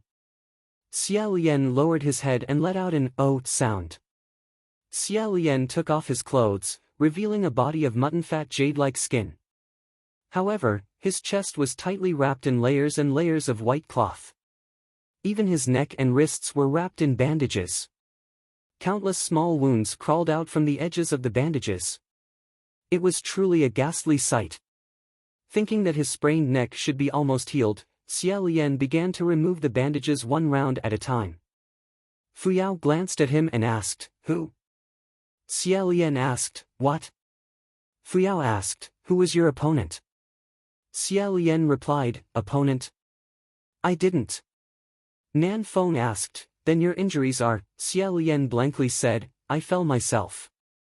These were the injuries he received when he fell down from the mortal world 3 days ago. If he had been fighting someone, he might not have been injured to this degree. Fu Yao muttered a few words, but Xia Lian didn't hear them clearly.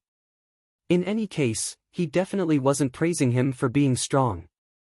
Xia Lian didn't ask and finished removing the thick layer of bandages on his neck. In the next moment, Nan Feng and Fu Yao's gazes focused on his neck. Chapter 5.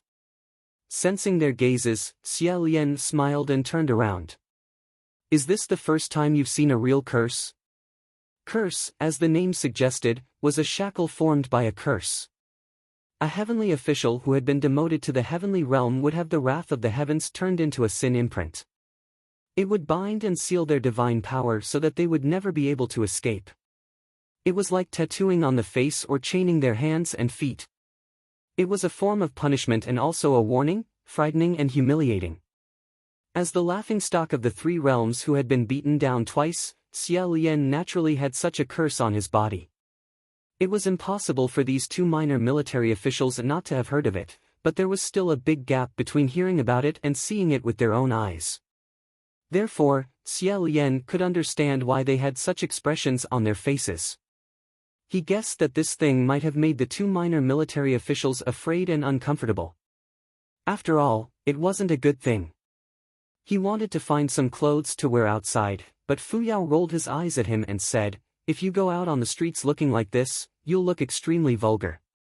It was only after Nan Feng reached the back of the hall that he casually tore off the clothes of the temple attendants and threw it at him that he stopped being vulgar. But after sitting down again, he felt that the atmosphere had become a bit awkward. Thus, Xia Lian took out the scroll given by Lingwen Palace and asked, "Do you want to take a look?" Nan Feng raised his eyelids and looked at him. "I've seen it. I think he's the one who needs to take a good look." Fu Yao said, "What do you mean I need to take a good look? That scroll isn't written in detail and isn't worth a single coin. Is it worth looking at again and again?"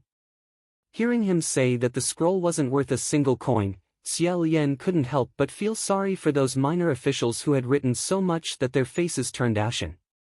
Fu Yao said, "Where were we just now?" "Nanyang Temple. Why are there so many believers in Nanyang?" "All right." Xia Lian put away the scroll and rubbed his throbbing eyebrows. He knew in his heart that no one would be able to look at it tonight. Since they couldn't look at it properly, then let's see what was going on. It turned out that apart from the crown prince who had been collecting trash in the mortal world for hundreds of years, all the immortals and gods knew that Nanyang True Monarch Feng Xian was once known as Giant Sun True Monarch. He truly detested this form of address. And everyone only had one word for his experience: injustice. Because the original correct way to write it was absolute yang. The reason why it was misreported was because of this matter. Many years ago, there was a monarch who built temples. In order to express his sincerity, he personally inscribed words on the horizontal boards of every palace and hall. However, when he wrote Juyang Palace, for some unknown reason, he wrote Juyang Palace instead. The officials in charge of the construction of the temples were worried to death. They could not figure out if His Majesty had deliberately changed it like this or if he had accidentally written it wrong. If it was on purpose, why didn't they order me to change it? If he didn't do it on purpose, why would he make such a low-level mistake? He couldn't say, "Your Majesty, you're wrong." Who knew if His Majesty would think that he was mocking his carelessness? Insinuating that his knowledge was shallow? Insincere? Moreover, this was His Majesty's treasured calligraphy. Would it be useless if he didn't use it? The most difficult thing to guess in the world was the will of a saint. The officials were in extreme pain. After thinking about it, they felt that rather than wronging His Majesty, it was better to wronging Juyang Supreme. They had to admit that they made the right choice.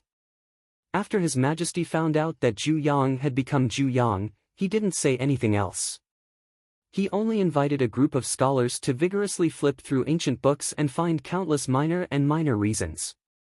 They wrote many articles to prove that Juyang was originally Juyang and that Juyang was the wrong way to write it. In short, after one night, all the Juyang Palace in the country became Juyang Palace. Feng Xian, who had been inexplicably changed, only found out about this matter after more than 10 years.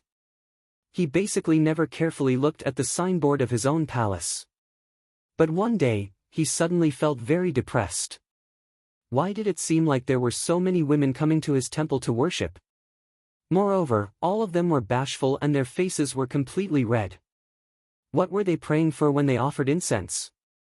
After figuring out what was going on, he rushed to the peak of the 9 heavens and loudly cursed at the scorching sun in the sky. All the heavenly officials were shocked by him. After cursing, there was nothing they could do. If they prayed, then so be it.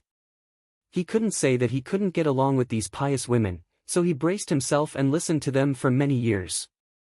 Even when Zhu was changed to Nanyang by a proper monarch who felt that this was simply improper, everyone still didn't forget that besides being a martial god, what else could he protect in passing? However, everyone also adhered to a tacit understanding: they absolutely couldn't use those two words to address him. At the same time, they also adhered to a common understanding: how to evaluate Nanyang Supreme. One word: good. As long as he didn't open his mouth to curse, everything was good. That Nan Feng's face was already as black as the bottom of an old pot. At this time, Fuyao was still in the mood to write a poem. He said in a refined manner, "The friend of women, praying for children is the strongest. The secret formula for strengthening one's sexual function, sending children to Nanyang." Ahaha, ahaha, ahahaha. Xia Lian very kindly held back his laughter, giving him a bit of face in front of the statue of Nanyang. Nan Feng, on the other hand, flew into a rage. "Don't come here and act weird. If you're really bored, then go sweep the floor." When these words came out, Fu Yao's face instantly turned as black as the bottom of a pot. If Nanyang Palace Hall couldn't bear to hear people say those two words, then Shenzhen Palace Hall couldn't bear to hear people say the word sweep. This was because when Mu Qing worked as an errand boy in Huangji Temple, he spent all day bringing tea and water to His Highness the Crown Prince, Xia Lian, sweeping the floor and making the bed. One day, Xia Lian saw him silently reciting cultivation incantations while sweeping the floor. Xia Lian was moved by Mu Qing's painstaking effort and spirit of seeking knowledge in adversity. Thus, Xia Lian went to plead with the state preceptor to accept him as a disciple. How should this matter be put? It could be big or small, it could be shameful or it could be a beautiful story. It all depended on what the person involved thought. Obviously, the person involved thought this was the shame of his life. This was because Mu Qing and the generals under him would definitely turn hostile if they heard this word. Sure enough, Fu Yao calmed down and glanced at Xia Lian, who was innocently waving his hand. He sneered and said, "Hearing you say this, those who don't know would think that your Nanyang Palace Hall is fighting for His Highness the Crown Prince." Nan Feng also sneered. "Your general is indeed ungrateful. What else is there to say?" Xia Lian was just about to interject when Fu Yao laughed and said, "Your general is just a pot calling the kettle black. What qualifications does he have to poke at me?" Hearing them use him as a big stick to hammer the spine of the heavenly official above him, Xia Lian finally couldn't bear to listen anymore. He said, "Wait, wait, wait. Stop, stop." Naturally, no one paid attention to him. Instead, they began to fight. It wasn't clear who started first, but in any case, the offering table was split into two halves. The plate of fruits rolled all over the floor. Xia Lian saw that it was impossible to stop the fight. He sat in the corner and sighed, "What a tragedy." Picking up a small steamed bun that rolled to his feet, he wiped off the skin and prepared to eat it. Nan Feng saw this from the corner of his eye and immediately slapped his hand away. "Stop eating." Fu Yao also stopped. Shocked and disgusted, he said, "You can still eat it when it's covered in dust." Xia Lian took the opportunity to make a gesture and said, "Stop, stop, stop. I have something I want to say." He separated the two of them and said with a pleasant expression, "First, the crown prince you're talking about is me. This prince hasn't even said anything, so don't use me as a weapon to attack each other." He paused for a moment before adding, "I believe that your two generals would absolutely not do this. If you act so disrespectfully, where would they put their faces?" As soon as these words came out, the expressions of the two of them became somewhat unpredictable. Xia Lian then said, "Second, you're here to assist me, right? Then, are you going to listen to me, or am I going to listen to you?" After a long time, the two of them finally said, "We'll listen to you." Although their faces seemed to be saying, "In your dreams, we'll listen to you." Xia Lian was still very satisfied. With a "pa" sound, he clasped his hands together and said, "Good." Finally, the third and most important point. If you must throw something, then please throw it at me. Don't throw the food. Nan Feng finally dug out the steamed bun that Xie Lian had been looking for an opportunity to eat. Unable to bear it any longer, he said, if it fell on the floor, then don't eat it. The next day, it was still the same Xiang Feng little shop. The tea sommelier was once again stretching his legs at the entrance to rest his bones. From afar, he saw the three people approaching. A Taoist dressed in simple white clothes and carrying a bamboo hat walked in front. Two tall and slender youths dressed in black walked behind him. The Taoist leisurely walked over with his arms crossed. Unexpectedly, he looked even more like an idler than the tea sommelier. Shopkeeper, I'll have to trouble you to bring 3 cups of tea. The tea sommelier smiled and said, coming. In his heart, he thought, these 3 silly little brothers are here again. What a pity, each one of them looks better than the last, but each one of them is sicker than the last. What gods, what immortals, what ghosts, and what heavens are they? If these people are sick, what's the use of looking better? Xie Lian still chose a seat by the window. After sitting down together, Nan Feng asked, why did we come here to talk? Are you sure no one else will hear us? Xie Lian warmly said, it's fine. Even if they heard us, they wouldn't care. They would only think we're sick. Xie Lian said, in order to prevent the 3 of us from wasting time like this, let's get straight to the point. After calming down for a night, have you guys thought of any ideas? Fu Yao's eyes brightened. He coldly said, kill. Nan Feng said, nonsense. Xie Lian said, Nan Feng, don't be so fierce. Fu Yao isn't wrong. The fundamental way to solve a problem is to kill. The problem is where to kill, who to kill, and how to kill. I suggest. Right at this moment, the sound of gongs and drums could be heard from the main street. The 3 of them looked out the window. It was that sinister and miserable group of people who were sending off the bride. This group of people were blowing and beating drums, shouting and wailing as if they were afraid others wouldn't hear them. Nan Feng frowned and said, didn't they say that the natives near Mount Yujun don't dare to make a big fuss when they get married? Everyone in this group was a strong and sturdy dark-skinned man. Their expressions and muscles were all taut, and their foreheads were covered in cold sweat. It was as if they weren't carrying a big, joyous sedan chair, but rather a death-reaping guillotine. Who knew what kind of people were sitting in the sedan chair? After muttering to himself for a moment, Xie Lian was just about to go out and take a look when a gust of chilly wind blew past. The curtain on one side of the sedan chair was lifted by the wind. The person behind the curtain was leaning in the sedan chair in a very strange posture. Her head was tilted, and under the veil was a mouth painted bright red. The smile at the corner of her mouth was overly exaggerated.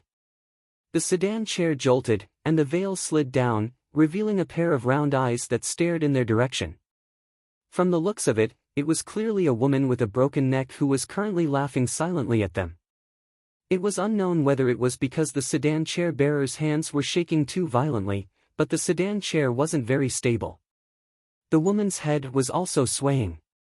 As the sedan chair swayed, with a dong, a head fell off and rolled onto the main street. Chapter 6. One of the bearers didn't pay attention and stepped on an arm. He was the first to cry out. The wedding procession immediately went into an uproar. Whoosh! Whoosh! Whoosh! A group of people pulled out a shining white broadsword and shouted, "What happened? Are they here? Who knew where they were originally hiding?" The street became noisy. When Xie Lian looked again, he saw that the separated head wasn't a living person, but rather a wooden doll. Fu Yao said, "Too ugly." Just then, the tea sommelier came over with a copper pot. Xie Lian remembered his attitude from yesterday and said, "Shopkeeper, I saw this group of people playing on the street yesterday. Today, I see them again. What are they doing?" The tea sommelier said, "Courting death." Ha ha ha, Xie Lian wasn't surprised. Are they trying to lure the ghost bridegroom out? The tea sommelier said, what else could they be trying to do? There's a bride's father who offered a large reward for finding his daughter and catching the ghost bridegroom. This group of people has been creating a foul atmosphere all day. The father who offered the reward was definitely that official. Xia Lian glanced at the crudely made woman's head on the ground and knew that they wanted to use this dummy to disguise as the bride. He heard Fu Yao say in disgust, if I were the ghost bridegroom and they gave me such an ugly thing, I would destroy this town. Xia Lian said, Fu Yao, your words don't sound like something an immortal should say. Also, can you change your habit of rolling your eyes? Why don't you set a small goal for yourself, like rolling your eyes 5 times a day or something like that?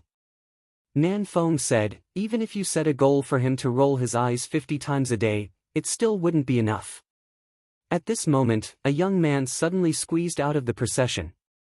He was in high spirits and seemed to be the leader.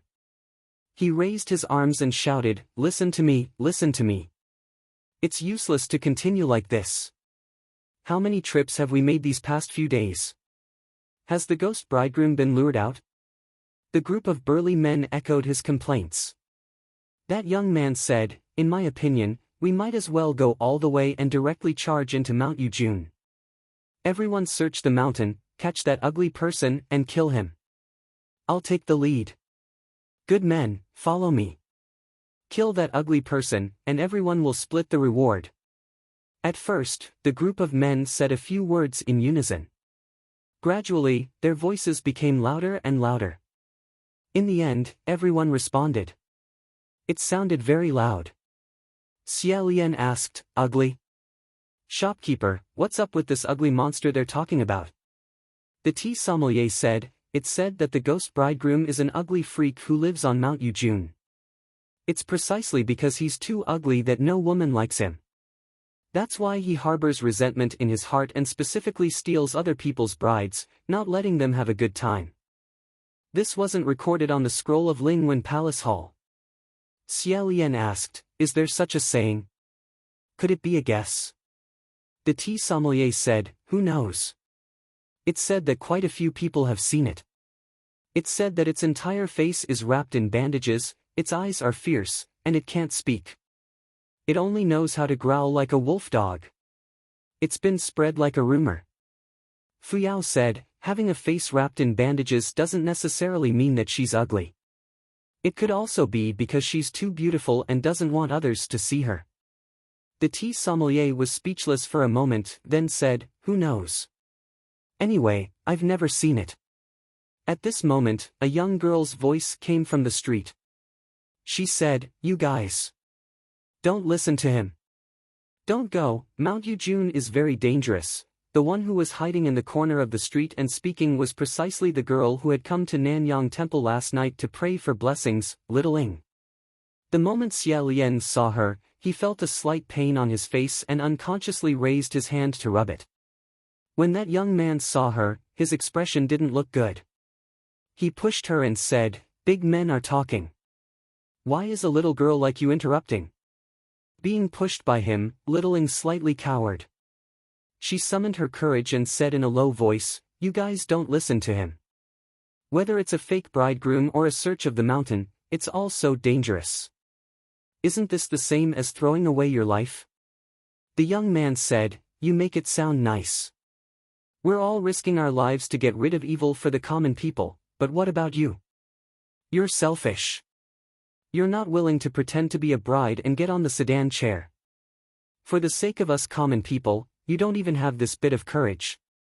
Now, you've come to obstruct us. What are your intentions?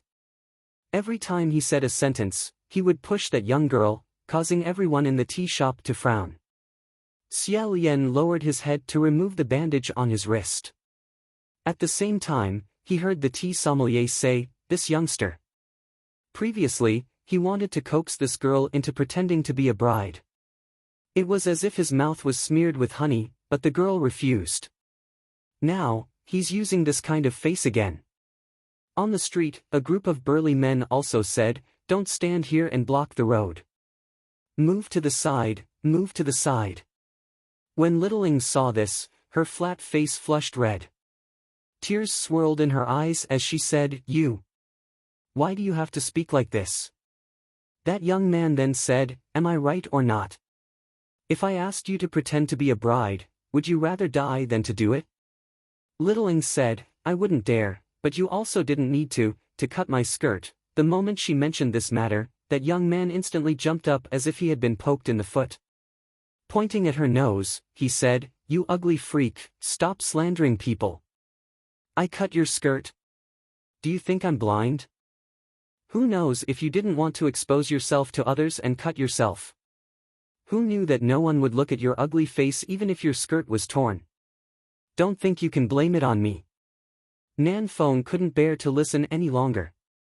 The teacup in his hand shattered with a cracking sound. Just as he was about to stand up, a white shadow floated to his side. The youngster, who had jumped 3 feet high, let out a loud cry. He covered his face and fell to the ground on his butt. Blood dripped down from the gaps between his fingers. Before anyone could clearly see what had happened, he had already sat on the ground. They all thought that Littling had suddenly jumped up. Who knew that when they looked at her again, they couldn't see her anymore? A white-clothed Taoist was standing in front of her.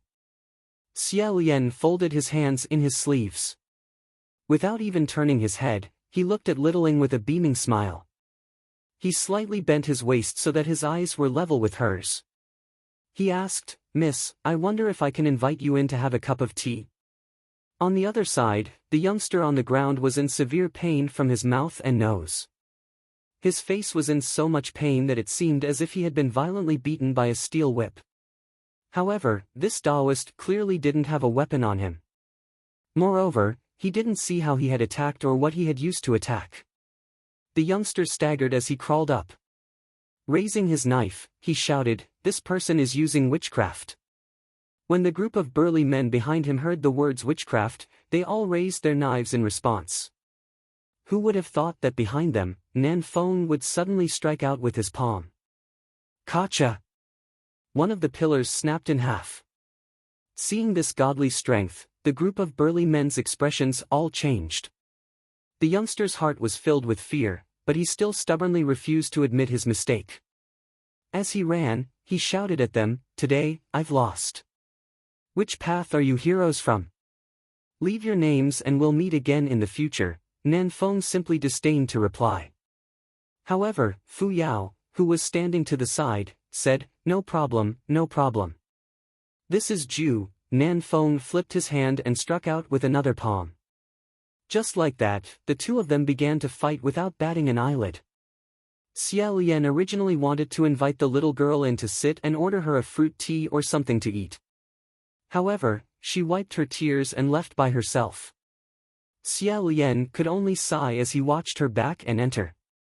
When he entered, the tea sommelier said, "Remember to pay for the pillars." Thus, when Xie Lian sat down, he said to Nan Fong, "Remember to pay for the pillars."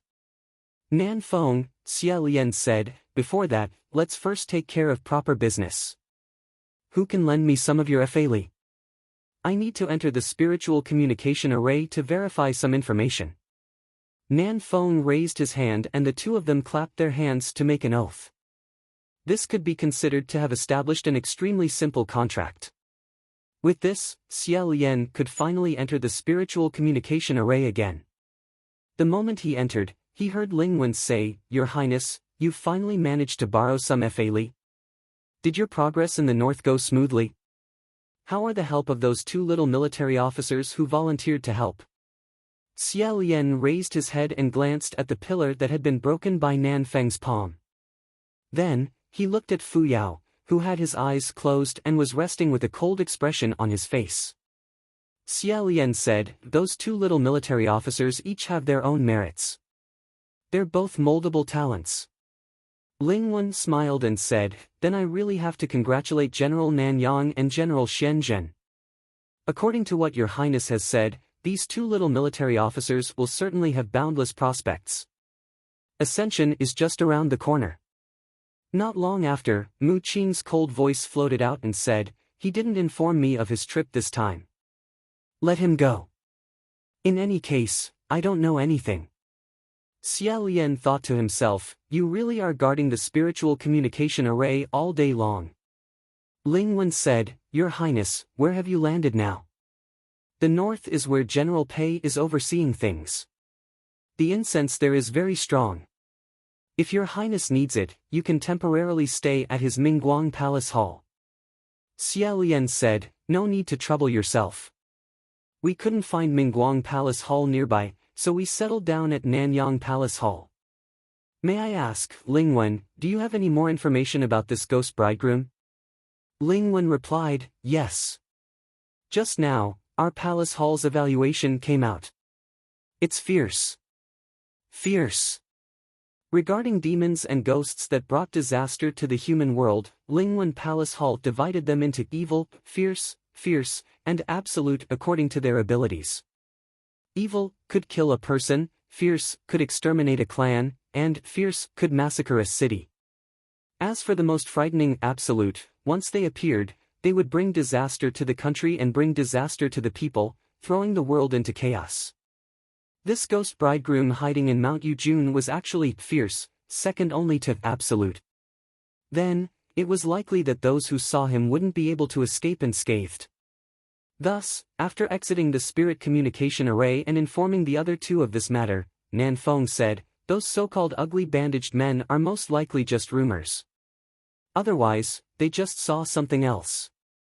Xia Lian said, there's also another possibility. For example, under certain circumstances, this ghost bridegroom won't, or can't, hurt people. Fu Yao complained, Lingwen Palace Hall is really inefficient.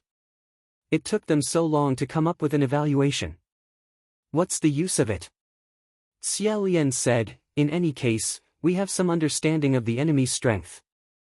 However, since it's fierce, this ghost bridegroom's magic power must be extremely strong. It's impossible for a fake person to deceive him. If we want to lure him out, then the bridal party can't use illusions and disguise themselves with puppets. They also can't carry weapons.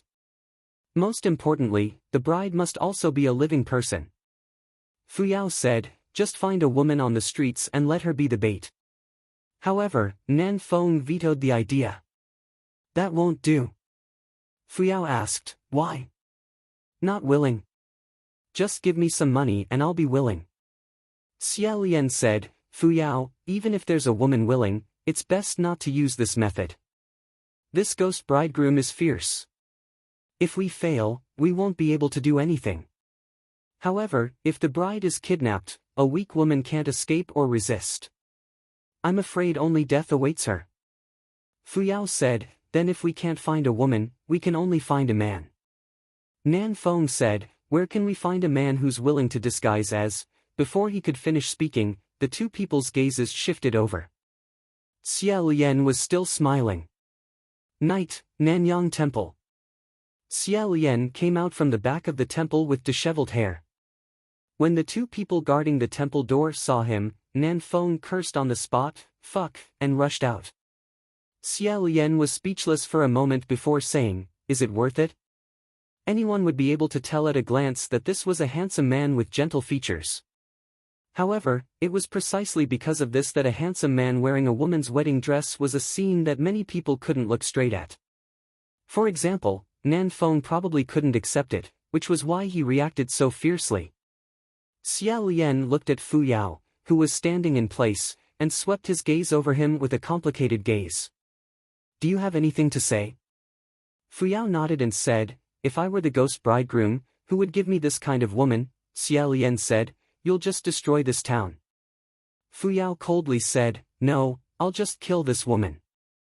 Xia Lian smiled. Then I can only say that it's fortunate that I'm not a woman. Fu Yao said, I feel that you might as well go to the spiritual communication array and ask if there are any heavenly officials who are willing to teach you the method of transformation. It's more practical. There were indeed a few heavenly officials in the heaven realm who, due to special needs, knew the method of transformation. However, he was afraid that it would be too late to learn it now. On the other side, Nan Feng walked in with a pale face. After he finished cursing, he calmed down a lot. This was exactly the same as the general he served. Xia Lian looked at the sky and said, "Forget it, it's all the same even if I cover my head." As he said this, he was about to cover himself when Fu Yao raised his hand to block him. "Wait a moment. You also don't know how that ghost bridegroom harms people. If he discovers that he was tricked the moment he takes off his veil, wouldn't a sudden change occur in his rage? Wouldn't that create more twists and turns?" When Xia Lian heard this, he thought it made sense. However, the moment he took a step forward, he heard a ripping sound. The red wedding dress that Fu Yao had found for him really didn't fit him very well. Originally, a woman's figure was much more petite. When he wore it like this, his waist didn't seem to be out of place. However, when he raised his sleeves and raised his feet, he felt extremely restricted. If he moved too much, the dress would be torn. Just as he was looking around to see which part of the dress was torn, a voice came from the entrance of the temple. "Excuse me." The three of them followed the voice and looked over. They saw Littling holding a folded white dress in her hands. She stood at the entrance of the temple and timidly looked at them. She said, "I remember seeing you here last night, so I wanted to come and see if I would meet you again. I washed the dress, so I'll leave it here. Yesterday and today, thank you very much." Xia Lian was just about to smile at her when he suddenly remembered what kind of appearance he had right now. He decided it was better not to say too much to scare people. Unexpectedly, not only was Littling not scared by him, she even took a step forward and said, If you like it, I can help you." Xia Lian said, "No, miss, don't misunderstand. I don't have this kind of hobby." Littling hurriedly said, I know. What I mean is, if you don't mind, I can help you. You guys are going to catch the ghost bridegroom, right?" Her voice and face suddenly rose as she said, I know how to change clothes. I always carry a needle and thread with me, so if there's anything wrong, I can change it. I also know how to dress up. I'll help you." After the time it took for 2 incense sticks to burn, Xia Lian once again walked out from the back of the temple with his head lowered. Chapter 7. That bridal sedan chair was made of bright red satin, embroidered with flowers, round moons, dragons, and phoenixes. Nan Feng and Fu Yao, one on the left and one on the right, guarded the bridal sedan chair. Xia Lian sat upright in the sedan chair, leisurely swaying as the sedan bearers walked. The 8 sedan bearers were all military officials with outstanding martial arts skills. In order to find skilled sedan bearers to disguise themselves as a wedding procession, Nan Feng and Fu Yao directly went to the official's mansion and revealed their skills, clearly stating that they were going to investigate Mount Yujun. Without saying anything further, the official pulled out a row of tall and strong military officials. However, the reason they were looking for people with outstanding martial arts wasn't because they expected them to be able to help. They only wanted them to be able to protect themselves and escape when the ghosts attacked. In reality, however, these 8 military officials didn't think much of them. They were first-class experts in the mansion, and where weren't they the leaders of the heroes? These 2 pretty boys actually rode on their heads and even made them carriage bearers. It could be said that they were very unhappy. They couldn't disobey their master's orders, so they forcefully suppressed the disdain in their hearts. However, they were still angry and couldn't help but flare up. From time to time, their feet would tilt and their hands would shake, causing the sedan chair to shake. Outsiders couldn't see it, but if the person sitting in the sedan chair was a little more delicate, they would probably vomit until the sky turned black.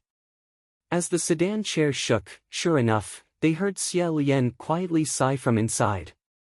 The military officials couldn't help but secretly feel proud. Outside, Fu Yao coldly said, Miss, what's wrong? Getting married at such an old age, are you so happy that you're crying? Indeed, when a bride got married, many of them would cry and wipe their tears on the bridal sedan chair. Xia Lian didn't know whether to laugh or cry, but when he opened his mouth, his voice was calm and natural, without a trace of discomfort. No, it's just that I suddenly discovered that this wedding procession is missing something very important. Nan Feng asked, what's missing? we should have prepared everything that needs to be prepared. Xia Lian smiled and said, 2 dowry maids. The 2 people outside coincidentally looked at each other. It was unknown what kind of scene they were imagining, but they both felt a chill. Fu Yao said, just think of it as your family being poor and having no money to buy maids. Xia Lian said, all right then. The bearers could not help but laugh as they listened to their banter. With this, the dissatisfaction in their hearts dissipated quite a bit, and their desire to get closer increased. The palanquin also steadied itself. Xia Lian leaned back, sat upright and still, and closed his eyes to rest. Who knew that not long after, a child's laughter suddenly sounded in his ears. Giggle, giggle, giggle. His laughter spread like ripples in the wilderness, ethereal and strange. However, the bridal sedan chair did not stop and continued to move steadily. Even Nan Feng and Fu Yao didn't make a sound, as if they hadn't noticed anything unusual. Xia Lian opened his eyes and said in a low voice, Nan Feng, Fu Yao. Nan Feng, who was on the left side of the sedan chair, asked, what's wrong? Xia Lian said, something's coming.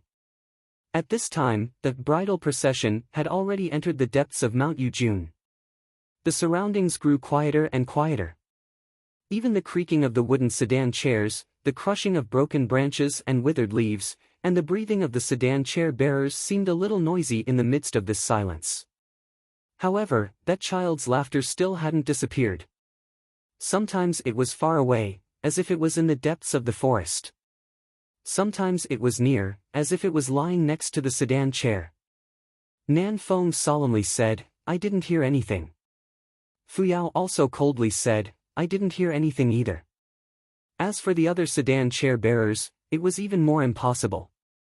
Xia Lian said, that is to say, it deliberately let only me hear it. The 8 military officials were originally confident in their martial arts. In addition, they felt that the ghost bridegroom didn't follow any rules when marrying, so they wouldn't be able to accomplish anything tonight. Thus, they weren't that afraid. However, for some reason, they suddenly thought of the 40 military officials who had mysteriously disappeared. A few of their foreheads broke out in a cold sweat. Xia Lian sensed that someone's footsteps had stopped and said, don't stop. Pretend that nothing happened. Nan Feng waved his hand, indicating for them to continue walking. Xia Lian then said, he's singing. Fu Yao asked, what is he singing? Carefully listening to that child's voice, Xia Lian slowly and clearly said, new bride, new bride, new bride on the red sedan chair. In the silence of the night, his slightly slow voice could be heard clearly. It was clearly him, but the 8 military officials felt as if they could hear the voice of a childish child singing this strange little ballad with him. They felt their hairs stand on end. Xia Lian continued, eyes brimming with tears, crossing the hill, under the veil don't smile, ghost bridegroom? Or what? After pausing for a moment, he said, I can't. It kept laughing, so I couldn't hear it clearly. Nan Feng frowned and asked, what does that mean? Xia Lian said, the literal meaning. It's telling the bride sitting in the sedan chair to only cry and not laugh. Nan Feng said, I'm asking why this thing ran over to remind you. Fu Yao, on the other hand, always had a different opinion. He said, it might not necessarily be a reminder. It could also be deliberately doing the opposite. In fact, only by laughing can one be safe and sound. However, its goal is to trick people into crying. It's hard to guarantee that the previous brides didn't fall for it just like that. Xia Lian said, Fu Yao, if an ordinary bride heard this kind of voice on the road, she would probably be scared to death. How could she still laugh? Moreover, regardless of whether I laugh or cry, what's the worst result? Fu Yao said, being kidnapped. Xia Lian said, isn't this the goal of our journey tonight? Fu Yao snorted, but he didn't continue to refute. Xia Lian said, also, there's something I feel I have to tell you.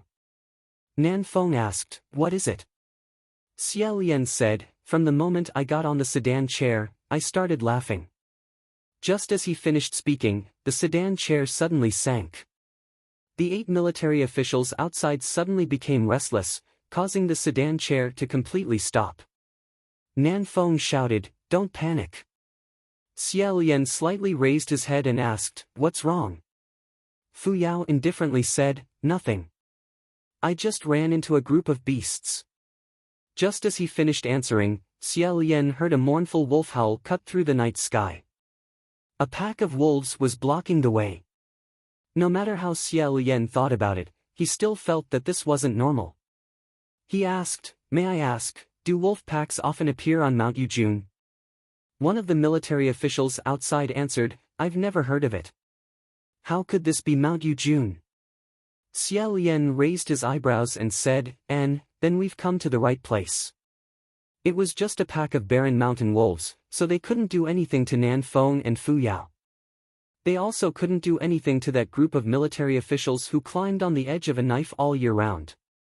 It was just that they were all pondering that ghostly ballad, so they were caught off guard and startled. In the dark night of the wild forest, pairs of faint green wolf eyes lit up. Pack after pack of hungry wolves slowly walked out of the forest and surrounded them. However, these beasts that could be seen and hit were much stronger than those things that couldn't be heard or touched. Thus, everyone rolled up their sleeves and prepared to start a massacre. However, the best part was yet to come. Closely following their footsteps, rustling sounds rang out. It sounded like a beast, yet not a human. One of the military officials cried out in alarm, What is this? What is this thing?" Nan Feng also cursed out loud. Xia Lian knew in his heart that a sudden change had occurred. Wanting to stand up, he asked, "What is it now?" Nan Feng immediately said, "Don't come out." Xia Lian had just raised his hand when the body of the sedan suddenly shook. It seemed as if something was clinging onto the sedan door. Xia Lian didn't lower his head. Instead, he slightly lowered his gaze. Through the crack of the veil, he saw something black at the back of its head. It had actually climbed into the sedan. That thing crashed into the sedan door, but it was suddenly dragged out by the people outside. Nan Feng cursed in front of the sedan, "Motherfucker, it's a lowly slave." As soon as he heard it was a lowly slave, Xia Lian knew that this was going to be troublesome. In Lingwen Palace Hall's judgment, a lowly slave was something that didn't even deserve the evil evaluation. It was said that lowly slaves were originally humans, but looking at it now, even if they were humans, they would still be deformed. It had a head and a face, but it was indistinct. It had hands and feet, but they were powerless to walk straight. It had a mouth and teeth, but they couldn't bite people to death even after half a day. However, if everyone had to choose, they would rather encounter the more frightening evil or fierce than encounter it. That was because lowly slaves often appeared together with other demons and ghosts. When the prey was fighting with the enemy, it would suddenly appear and use its endlessly entangling hands and feet, sticky body fluids, and its companions that would advance wave after wave to entangle the prey like sticky candy. Although its fighting strength was low, because of its extremely tenacious vitality, it would often appear in groups. No matter what you did, you wouldn't be able to shake them off, and it would also be very difficult to quickly kill them. Gradually, one's strength would be exhausted and they would trip over. There would always be a moment of carelessness when the enemy waiting for an opportunity would succeed. And after the prey was killed by other demons and ghosts, the lowly slave would pick up the leftover limbs and eat them with relish, gnawing until the ground was full of holes. This was truly an extremely disgusting thing. If it was a heavenly official from the heavenly court, they would naturally be able to scare them into retreating with a divine aura and a weapon. However, for the minor heavenly officials of the heavenly court, this thing was extremely difficult to deal with. Fu Yao said in disgust from afar, "I hate this thing the most." Did Lingwen Palace Hall ever say anything about this? Xia Lian said, "No." Fu Yao said, "What's the use of him?" Xia Lian asked, "How many came?" Nan Feng said, "More than 100, maybe even more." "Don't come out." For things like lowly slaves, the more there were, the stronger they were. If there were more than 10, then it would be very difficult to deal with. More than 100. It would be more than enough to drag them to death. Generally, it liked to live in places with a lot of people. He never would have thought that Mount Yujun would have so many of them. Xia Lian pondered for a moment before slightly raising his arm, revealing a small part of his wrist that was wrapped in bandages. He said, "Go." As soon as these two words came out, the white silk suddenly slipped off his wrist. As if it had a life of its own, it flew out of the curtain of the sedan chair. Xia Lian sat upright in the sedan chair and warmly said, "Strangle them." In the dark of the night, a white shadow suddenly slithered out like a poisonous snake. When that white silk was wrapped around Xia Lian's wrist, it looked like it was at most a few feet long. However, when this ghost-like lightning shuttled through the battlefield, it seemed endless. Only a series of caw-caw, caw-caw sounds could be heard. In the blink of an eye, dozens of wild wolves and lowly slaves had their necks broken. The 6 lowly slaves that were entangled with Nan Feng instantly died and fell to the ground. Nan Feng had sent a wild wolf flying with a palm, but he didn't feel the slightest bit relieved. Instead, he looked at the sedan chair in disbelief and said, "What is that thing? Didn't you say that you don't have any spiritual power and can't use a magic weapon?" Xia Lian said, "There are always exceptions to everything." Nan Feng was extremely furious. He slammed his palm on the sedan chair's door. "Xia Lian, tell me clearly, what is that thing? Is it?" This slap of his almost made the entire sedan chair fall apart. Xia Lian had no choice but to raise his hand to support the door. He was slightly startled. The tone of Nan Feng's words actually made him recall Feng Xian's appearance when he was angry in the past. Nan Feng was about to say something when he suddenly heard the blood-curdling screams of the military officials in the distance. Fu Yao coldly said, "If you have anything to say, then say it after repelling this wave." Nan Feng had no choice but to go and save the situation. Xia Lian quickly regained his senses and said, "Nan Feng, Fu Yao, you guys leave first."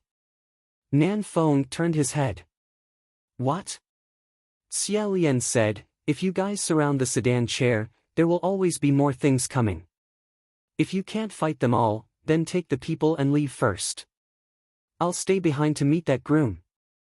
Nan Feng wanted to scold him again. "You're alone." Fu Yao coldly said, "In any case, he can use that silk, so nothing will happen to him for a while. If you have the time to pull and pull, why don't you first settle this group down before coming back to help? I'll leave first." He was actually very carefree and straightforward.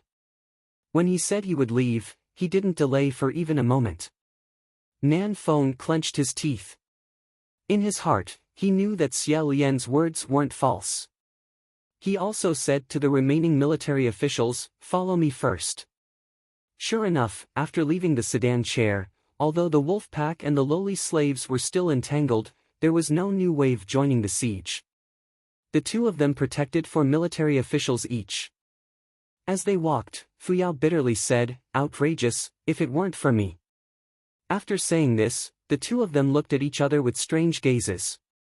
Fu Yao swallowed his words and turned his head away. For the time being, the two of them stopped talking and continued hurriedly moving forward. Corpses littered the ground all around the sedan chair. The silk rui had already strangled all the wolves and lowly slaves that had pounced on it. It flew back and automatically wrapped itself around his wrist. Xia Lian quietly sat in the sedan chair, surrounded by the endless darkness and rustling sea of trees. Suddenly, everything went silent. The sound of the wind, the sound of the sea of trees, and the roars of the demonic creatures. In an instant, everything fell into a deathly stillness, as if they were afraid of something. Then, he heard 2 very light laughs. It sounded like a young man, but also like a teenager. Xia Lian sat upright and didn't speak. The silk rui quietly coiled around his hand, accumulating power and waiting to attack. As long as the newcomer revealed a trace of murderous intent, it would immediately and frantically counterattack 10 times over. Who would have thought that instead of the sudden attack and murderous intent, he would encounter something else? The curtain of the sedan chair was slightly lifted. Through the gap under the bright red veil, Xia Lian saw the newcomer extend a hand towards him.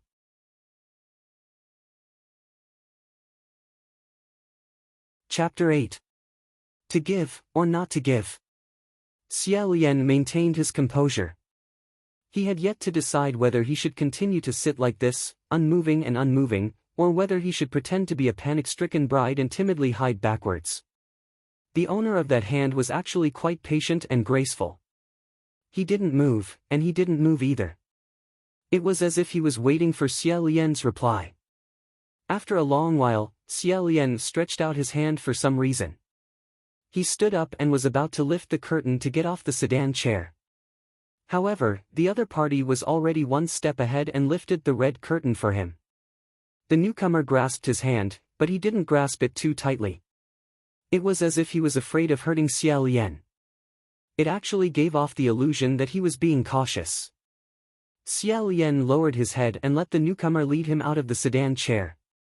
Right now, he caught a glimpse of a wolf corpse that had been strangled to death by the silk rui. His mind slightly turned, and his feet slightly tripped. With a startled gasp, he fell forward. The newcomer immediately backhandedly supported him and caught him. With this support, Xia Lian also backhandedly grabbed the newcomer's hand. He only felt something cold. It turned out that the newcomer was wearing a pair of silver wrist guards. These wrist guards were gorgeous and exquisite. The patterns on them were simple and unadorned. Maple leaves, butterflies, and ferocious beasts were carved on them. They were rather mysterious and didn't seem to be something from the Central Plains. Instead, they seemed to be an antique belonging to a foreign tribe. Holding onto this person's wrist, it appeared refined and neat. The ice-cold silver and pale hands were completely lifeless, yet they carried a bit of murderous and evil aura. Xia Lian's fall had been an act to test the newcomer. The silk rui had always been slowly twirling under the wide sleeves of his wedding clothes, accumulating power and waiting to be unleashed. However, the newcomer merely held onto his hand and led him forward. Xia Lian's vision was unclear due to the veil covering his head. Furthermore, he wanted to stall for time. Thus, he deliberately walked very slowly. Surprisingly, the newcomer also matched his pace and walked extremely slowly. His other hand would occasionally come over to hold on to Xia Lian, as if he was afraid he would fall again. Although Xia Lian was extremely vigilant in his heart, being treated like this, he couldn't help but think, if this really is a bridegroom, then he really is gentle and considerate to the extreme. At this moment, he suddenly heard an extremely light ringing sound. With every step the two of them took, that ringing sound rang out. Just as he was pondering what this sound was, he suddenly heard the muffled roars of wild beasts coming from all directions. Wild wolves! Xia Lian's figure slightly moved, and the silk cloth rui suddenly retracted from his wrist. Unexpectedly, before he could do anything, the person holding his hand lightly patted the back of his hand, as if comforting him and telling him not to worry. These two blows were so light that they could even be said to be gentle. Xia Lian was slightly startled, but that low growl had already been suppressed. When he listened carefully, he suddenly realized that these wild wolves were not growling, but whimpering. That was clearly the whimper of a wild beast that was terrified to the extreme, unable to move, and struggling on its deathbed. His curiosity towards the identity of the newcomer grew even stronger. He wanted to lift the veil to take a look, but he also knew that it would be inappropriate to do so. He could only peek through the gap below the red veil. What he saw was the hem of a red robe. Under the red robe was a pair of black leather boots, and he was walking at a moderate pace. The pair of small black leather boots were tightly folded, revealing a pair of slender and straight calves. When he walked, it was very pleasing to the eye. Hanging from the side of the black boots were two thin silver chains. With every step he took, the silver chains swayed, emitting a crisp jingling sound that was very pleasant to listen to. His footsteps were careless and brisk, making him seem even more like a teenager. However, every step he took seemed to have a well-thought-out plan in his chest, as if no one could obstruct his steps. If anyone dared to block his path, then that person would be waiting to be crushed to pieces. Because of this, Xia Lian couldn't be sure what kind of person this person was. Just as he was pondering, a dense white object on the ground suddenly entered his line of sight. It was a skull. Xia Lian's feet paused for a moment. With a glance, he could see that there was a problem with the way the skull was placed. This was clearly a corner of some array. If he touched it, he feared that the entire array would instantly launch an attack towards this point. However, looking at that teenager's footsteps, it seemed as if he hadn't noticed that there was something there. Just as he was thinking about whether or not he should warn him, he heard a crack that was too miserable to listen to. Then, he saw the teenager's foot step down, instantly crushing the skull into pieces. Then, as if he didn't feel anything, he indifferently stepped over the pile of powder and walked over. Xia Lian, he actually, with just one foot, crushed the entire array into a pile of powder. At this moment, that teenager's footsteps paused. Xia Lian's heart moved, wondering if he should make a move. But that teenager only paused for a moment, then continued to lead him forward. After 2 steps, there was suddenly a dripping sound from above, as if drops of rain were hitting the surface of the umbrella. It turned out that just now, that teenager had opened up an umbrella and covered their heads. Although it wasn't the right time, Xia Lian couldn't help but praise him for being so considerate. But he was still rather puzzled. Is it raining? Black mountain, lush wild forest. Far away in the depths of the mountains, a pack of wolves howled at the moon.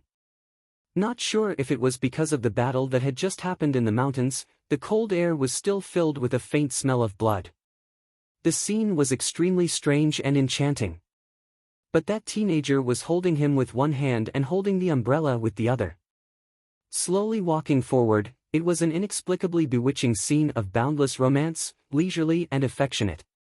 That strange rain came and went in a strange manner. Not long after, the dripping sound of raindrops hitting the umbrella disappeared. That teenager also stopped and stood still, seemingly putting away the umbrella. At the same time, he finally withdrew his hand and took a step closer to Xia Lian. The hand that had been holding Xia Lian along the way gently grasped a corner of the veil and slowly lifted it up. Xia Lian had been waiting for this moment the whole way here. He stood motionless as he watched the lingering red curtain in front of him slowly lift up. The silk moved. It wasn't that the teenager was murderous. Rather, he had to strike first to gain the initiative and restrain him first. Who knew that when the silk rui flew out, it would bring about a fierce wind? That scarlet veil left that teenager's hand, flew up and then fell back down. Xia Lian only had enough time to see the afterimage of a red-clothed teenager before the silk rui passed through. That teenager actually shattered into 1,000 silver butterflies, scattering into a dazzling silver starry wind. Although it was still untimely, after Xia Lian retreated 2 steps, he couldn't help but exclaim in his heart. This scene was truly beautiful, as if he was in a dream. At this moment, a silver butterfly faintly flew past his eyes. He wanted to take a closer look, but that silver butterfly circled around him twice before merging with the butterfly wind. Together, they transformed into a part of the silver light that filled the sky, flapping their wings as they flew into the night sky. After a while, Xia Lian finally regained his senses. He thought to himself, is this teenager the ghost bridegroom or not? From what he could tell, he didn't seem like it. If he was, then the wolf pack on Mount Yujun should be his subordinates. Why would they be so afraid when they saw him? Furthermore, the array on the road should have been laid down by the ghost bridegroom, yet he had casually crushed it. But if that wasn't the case, then why would this teenager come to rob the bridal sedan chair? The more he thought about it, the more he felt it was strange. Xia Lian flung the silk rui over his shoulder and thought to himself, forget it. It's also possible that he just happened to be passing by. It's better to put this aside for the time being. Proper business is more important. He looked all around him and made a eat sound. As it turned out, not too far away, there was actually a building that stood there. Since that teenager had brought him here and this building had been painstakingly hidden within the maze, then he had to go in and take a look. Xia Lian walked a few steps before suddenly stopping. After thinking for a while, he turned back and picked up the veil on the ground. Patting it a few times, he held it in his hand before continuing to walk in that direction. The red walls of this building were tall, and the bricks and wooden tiles were slightly mottled. It actually looked like a city god's temple that had existed for many years. Furthermore, according to Xia Lian's experience, this building was most likely a martial god's temple. Sure enough, when he raised his head, he saw 3 large words carved out of diamond and iron on top of the main door: Mingguang Temple. The martial god of the north, General Mingguang, was also the same General Pei that Lingwen had mentioned in the spiritual communication array last time. It was no wonder that they hadn't been able to find Mingguang Temple in the vicinity and had instead found Nanyang Temple. It turned out that Mingguang Temple was located in Mount Yujun. However, it had long been sealed off by a maze. Could it be that this ghost bridegroom had some sort of relationship with General Mingguang? However, this General Mingguang could be said to be a proud and powerful great priest. Furthermore, his position in the north was also very stable. Personally, Xia Lian didn't think that such a great priest would be willing to have anything to do with the ghost bridegroom. It wasn't strange for a great priest to be unknowingly poisoned by a great priest. As for what the truth was, it was better to wait and see. He walked forward. The temple door was closed, but it wasn't locked. With a push, it opened. After pushing it open, a strange smell assaulted his nostrils. It wasn't the gray gas that had been left untouched for many years, but a faint rancid smell. Xia Lian closed the door with a backhand, making it look as if no one had entered before. Then, he stepped into the temple. In the middle of the main hall, there was a martial god statue. Naturally, it was the martial god of the north, General Mingguang. Many human-shaped objects, such as statues, dolls, and portraits, were easily contaminated with evil energy. Therefore, Xia Lian first went up to carefully examine this martial god statue. After looking for a long time, his conclusion was, this statue was sculpted extremely well. It held a treasured sword and wore a jade belt. It had a handsome face and an imposing appearance. There was no problem, and the rancid smell wasn't coming from the body of the statue. Thus, Xia Lian ignored him and walked towards the back of the main hall.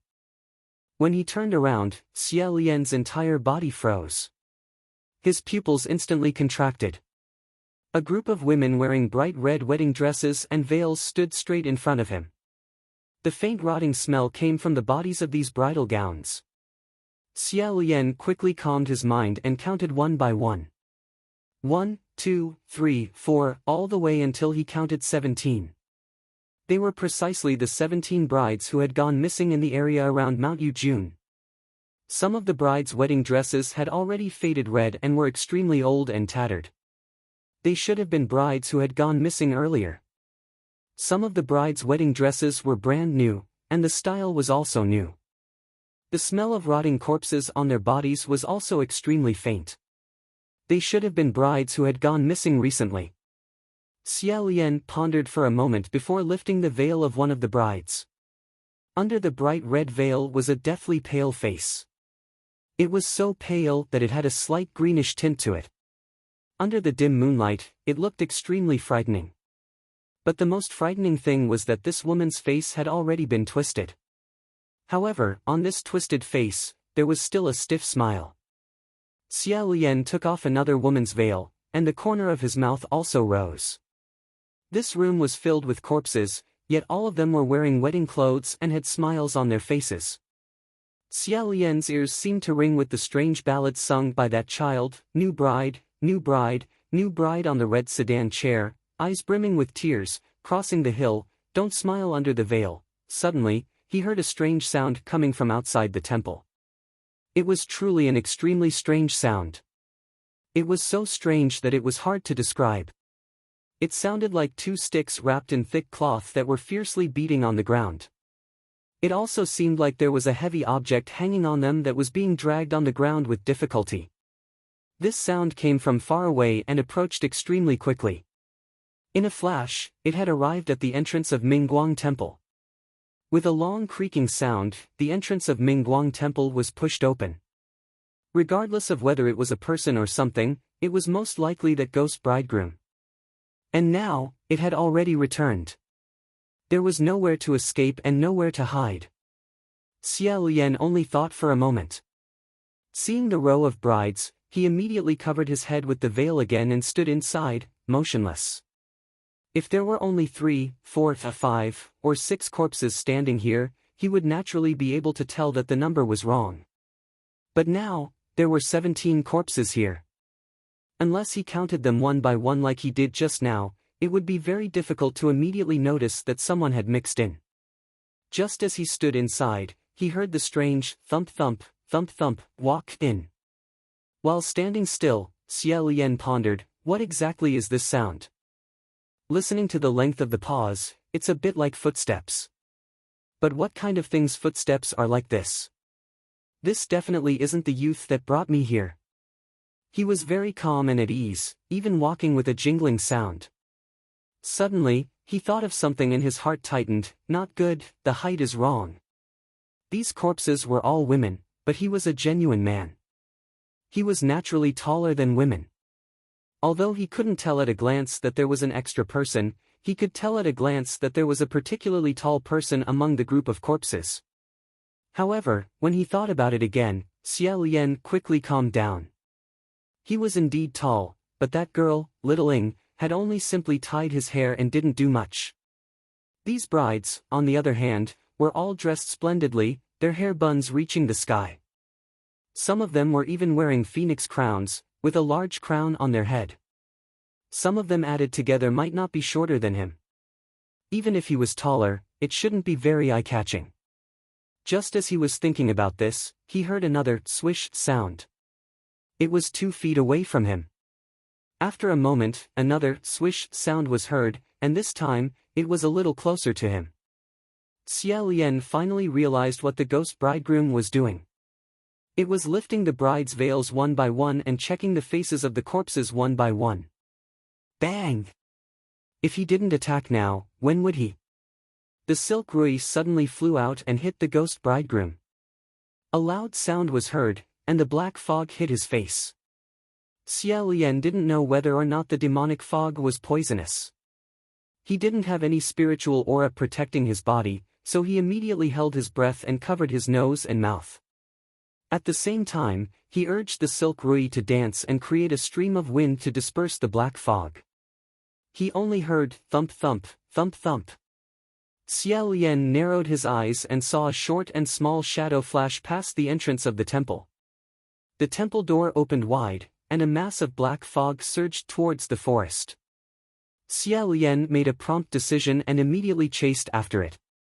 Unexpectedly, he hadn't even chased for a few steps when the forest unexpectedly burst into flames. In the distance, he heard the sound of fighting and killing. Charge! A young man's voice was particularly loud and clear. Catch the ugly freak and eliminate the evil for the people.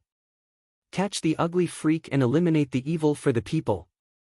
Everyone can divide the reward equally. It was that youngster. Xia Lian complained bitterly in his heart. This group of people said they wanted to go up the mountain, and they actually went up the mountain.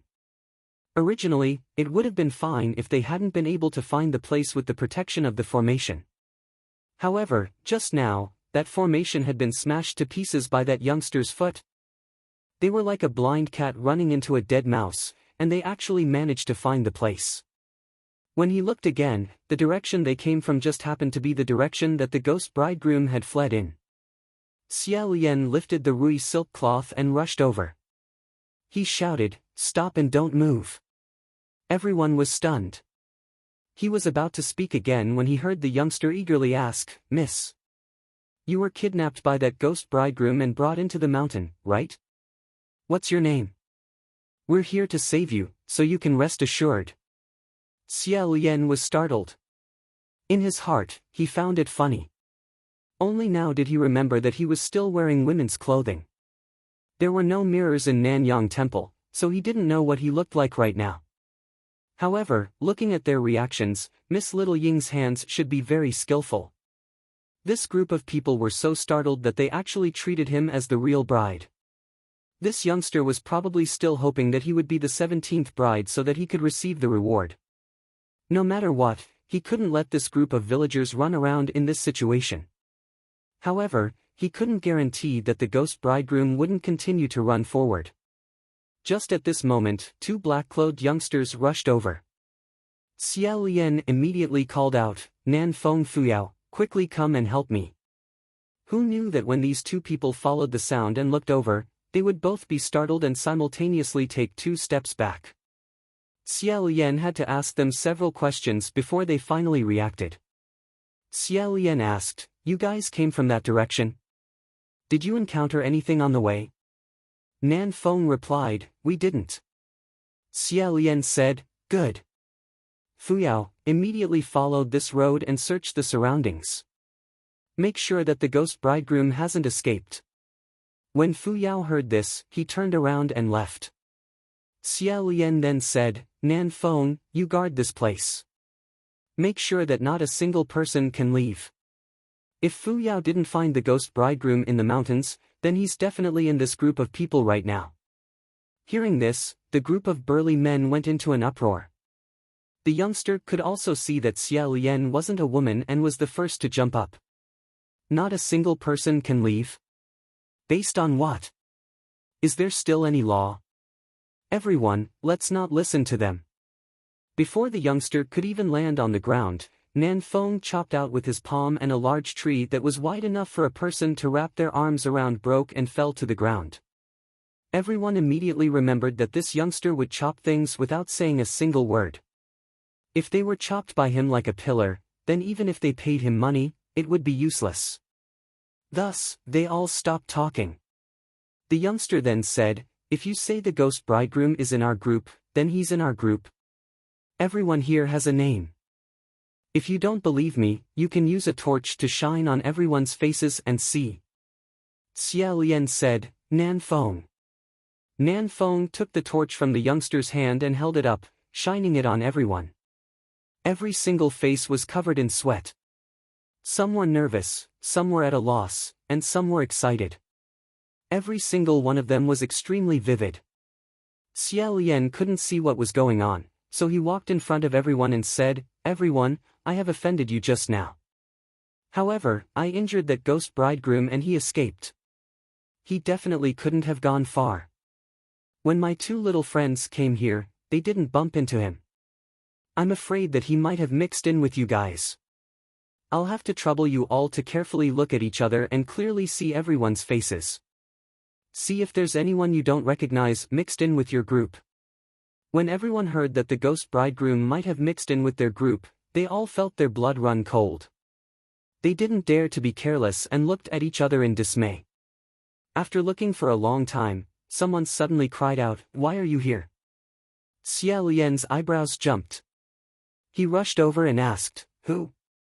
The youngster snatched someone else's torch and shone it towards a corner before saying, "That ugly freak." The person he was pointing at was actually Little Ying. Little Ying's crooked nose and slanted eyes looked somewhat distorted under the light of the fire. It seemed as if she couldn't stand being exposed like this. She raised her hand to cover her face and said, I was just worried and wanted to come up and take a look." Seeing her extremely frightened appearance, Xiao Lian took the torch from the youngster's hand and asked everyone, "How is everyone?" The group of people shook their heads one after another and said, "There's no one we don't recognize." Nan Feng asked, "Could it have attached itself to someone's body?" Xiao Lian muttered to himself for a moment before saying, "It shouldn't be. It's a solid person." Nan Feng said, "But since it's already a ferocious person, it's hard to say if it can change its form." While they were hesitating, the youngster was the first to shout, "The ghost bridegroom isn't among us. Did you guys see clearly? If you saw clearly, then let us go." Xiao Lian swept a glance at them and said, "I would like to ask everyone to stay in front of this Mingguang temple. Don't leave even half a step." Everyone wanted to complain, but when they saw Nan Feng's grave and stern expression, they didn't dare. At this time, Fuyao also returned and said, "There's no one nearby."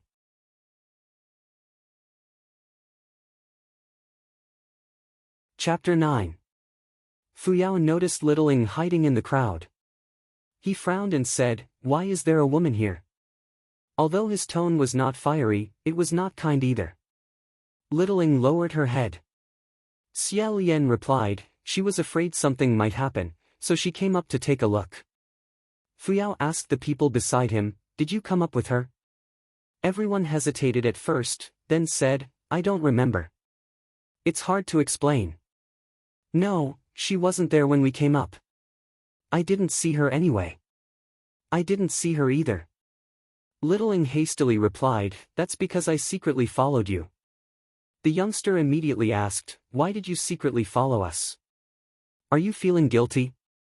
Are you a ghost bridegroom in disguise?" As soon as these words came out, the space around Littling instantly emptied out. She frantically waved her hands and said, "No, no, I'm Littling, I'm real." She then turned to Xia Lian and said, "Gongzi, we just met. I've helped you put on rouge and groomed you." Xia Lian, everyone stared at him, and some people began to whisper among themselves. He heard words like likes, different from ordinary people, unbelievable, and so on. He coughed twice and said, "This is the mission requirement." Mission requirements. Nanfeng Fuyao, you. Only when he turned his head did he realize that Nanfeng and Fuyao were staring at him with strange gazes. Moreover, they had restrained themselves and kept some distance from him. Xia Lian felt goosebumps all over his body from their gazes. He said, "Do you guys have anything you want to say?" How could he know that the girl's makeup brush was uncanny workmanship? It taught him how to trim his eyebrows, make his face look like it was covered with jade powder, and add rouge to his lips. If she didn't speak, she would be a gentle and beautiful young lady. This caused the two of them to be greatly shaken when they looked at him. They found it hard to believe, and they began to doubt their lives. His face was still the same, but he no longer knew who he was talking to. Fuyao asked Nanfeng, "What do you want to say?" Nanfeng immediately shook his head.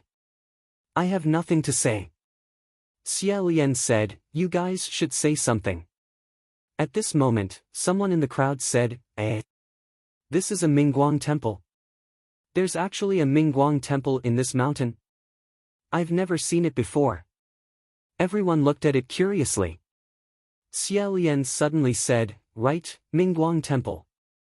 Nanfeng could hear the change in his tone. "What's wrong?" Xia Lian replied, "The north is clearly General Mingguang's territory. It's not like his incense isn't flourishing, and it's not like his mana isn't strong. However, why is there only Nanyang Temple at the foot of Mount Yujun?" It was easy to understand why the official prayed to the Xinwu Great Emperor, because the Xinwu Great Emperor was the first martial god in 1,000 years. His status was higher than General Mingguang's. Naturally, the higher the official prayed, the safer it would be. However, General Mingguang and General Nanyang had equal statuses. If one were to really compare, this General Mingguang had 9,000 temples, which was 1,000 more than Nanyang. He really couldn't understand why he had to give up what was near and seek what was far away. He continued, "Logically speaking, even if the Mingguang temple on Mount Yujun was occupied by that ghost groom, and others couldn't find it, they could obviously build another Mingguang temple. So, why did they build another martial god temple?" Fuyao understood and said, "There must be another reason." Xia Lian said, "Yes, there must be another reason that made the people of Mount Yujun choose not to build another Mingguang temple. If any of you want to lend me some more mana, I'm afraid I'll have to ask." At this moment, someone shouted, "So many brides." When he heard that the voice came from inside the temple, Xia Lian suddenly turned around. He had told this group of people to properly stay in the open space in front of the temple, but they actually turned a deaf ear and ran into the temple. Nanfeng shouted, "The situation is dangerous, don't run around." However, that youngster said, "Everyone, don't listen to them. They wouldn't dare to touch us. We're good citizens, do you think they would dare to kill us? Everyone get up, get up, get up." He was actually certain that these three people wouldn't really break their waists, so he became unscrupulous. Nanfeng's knuckles made cracking sounds. It looked like he was holding back his curses. However, as a military official of Nanyang Palace Hall, he really couldn't break the hands and feet of any ordinary person. If he was found out by a supervising heavenly priest, it wouldn't be fun. The youngster mischievously sneered, "Don't think I can't see what you guys are planning. Aren't you just trying to trick us into not moving and monopolize all the credit so you can collect the reward yourself?" With him inciting them like this, half of the people actually became restless and followed him into the temple. Fu Yao brushed his sleeves and indifferently said, "Let them be. This group of unruly citizens." He was actually extremely disgusted and didn't want to care anymore. Meanwhile, inside Mingguang Temple, another scream rang out, "These are all dead people." The youngster was also greatly alarmed and said, "They're all dead. They're all dead. Strange, how come this one looks like it's been dead for dozens of years and it hasn't rotted yet?" After thinking twice, he immediately understood and said, "It's fine even if they're dead. If we transport the bride's corpse down the mountain, wouldn't their families have the money to buy it?" Xia Lian's gaze gradually sank. When everyone thought about it, they agreed that this was reasonable. Some people sighed, some people muttered, and some people became happy again. Xia Lian stood at the entrance of the temple and said, "Everyone, please come out first. There's no wind at the back of the temple all year round. If an ordinary person breathes in this corpse aura, they would have an accident." His words sounded very reasonable. Just when everyone didn't know whether they should listen or not, Littling quietly said, "Everyone, don't be like this, okay? This place is so dangerous. Why don't we listen to this young master and go out and sit?" However, this group of people didn't even listen to Xia Lian's words, so why would they listen to her? No one paid attention to her. Littling wasn't discouraged and repeated her words a few times. The youngster even taught them, "Everyone, pick the fresh corpses. If the corpses are too old, we don't even know if their families are still alive, so don't waste your energy to carry them." There were even a few people who praised him for being smart and capable. When Xia Lian heard this, he didn't know whether to laugh or cry. When he saw some people moving their hands and feet, he said, "Don't take off the veil. That veil can block out corpse aura and yang energy. You guys have a lot of people and the yang energy is too strong. If you let them breathe it in, it's hard to guarantee that nothing will happen." However, in order to pick out the fresh corpses, the group of people had long since removed most of the veils. Xia Lian and Nan Feng, who had just arrived at the door, glanced at each other and shook their heads. They knew that they couldn't stop this group of people. After all, they couldn't beat them until they vomited blood and couldn't move. If something happened later, wouldn't they be unable to escape? They were also very helpless. At this time, a large man lifted the veil of a bride and said, "My God, this young lady is truly beautiful to the point that she can reach the heavens." One after another, everyone crowded over and said, "She hasn't even passed the gate yet, so it's really a pity that she died like this.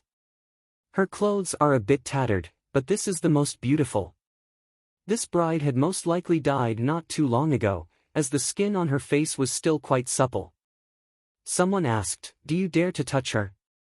The youngster replied, "Why wouldn't I dare?" As he spoke, he pinched the face of the corpse twice. He felt that it was slippery and slippery, making his heart itch unbearably. He wanted to touch it again, but Xia Lian couldn't bear to watch any longer. Just as he was about to stop him, Littling rushed over and said, "Don't be like this." The youngster pushed her away with the back of his hand and said, "Don't get in the way of a man's business." However, Littling crawled back up and said, "You guys are truly incurring the wrath of the heavens by acting like this." The youngster became angry and said, "Motherfucker, you ugly freak really have a lot of ugly things to do." As he cursed, he wanted to kick Littling. However, Xia Lian grabbed the back of Little Ying's collar with one hand and gently pulled her away. Unexpectedly, a dong sound was heard.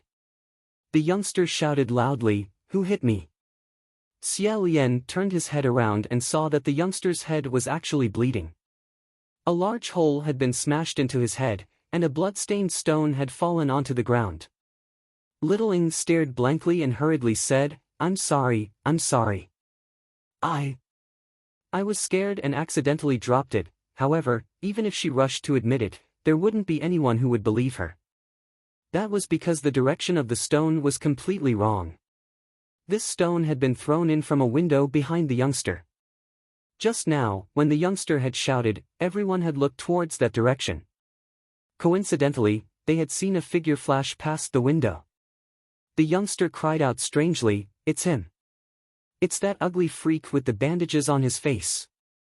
Xia Lian shoved Littling into Nan Feng's hands and took 2 steps forward. His right hand lightly pushed against the window lattice and flipped over. Then, he chased after the youngster into the forest. In addition, there were also a few people who were brave enough to jump out of the window after him. However, when they reached the edge of the forest, Xia Lian suddenly smelled a wave of blood. Sensing that something was wrong, he became vigilant. He suddenly stopped and said, "Don't go in." He had already warned them. However, those people thought that since he didn't want to chase after them, they would chase after him. Thus, they didn't stop and directly rushed into the forest. The people who had originally gathered in the temple also rushed out. When they saw Xia Lian stop at the edge of the forest, those who weren't brave also followed him to watch. Not long after, several miserable screams could be heard. A few black figures stumbled out of the forest. They were the people who had rushed in first. These black figures staggered out of the forest and walked into the moonlight. When everyone saw them, they were immediately frightened out of their wits. When they entered, they were still alive. How did they come out covered in blood? From their faces to their clothes, they were all stained with blood. Their blood flowed out like a fountain. If a person lost so much blood, they definitely wouldn't be able to live. However, they were still walking over step by step. Everyone was so scared that they uniformly retreated until they were behind Xia Lian. Xia Lian raised his hand and said, "Calm down. The blood isn't theirs." Sure enough, those people said, "That's right. The blood isn't ours. It's. Their faces covered in blood couldn't hide the fear on their faces. The group of people followed their gazes and looked into the forest.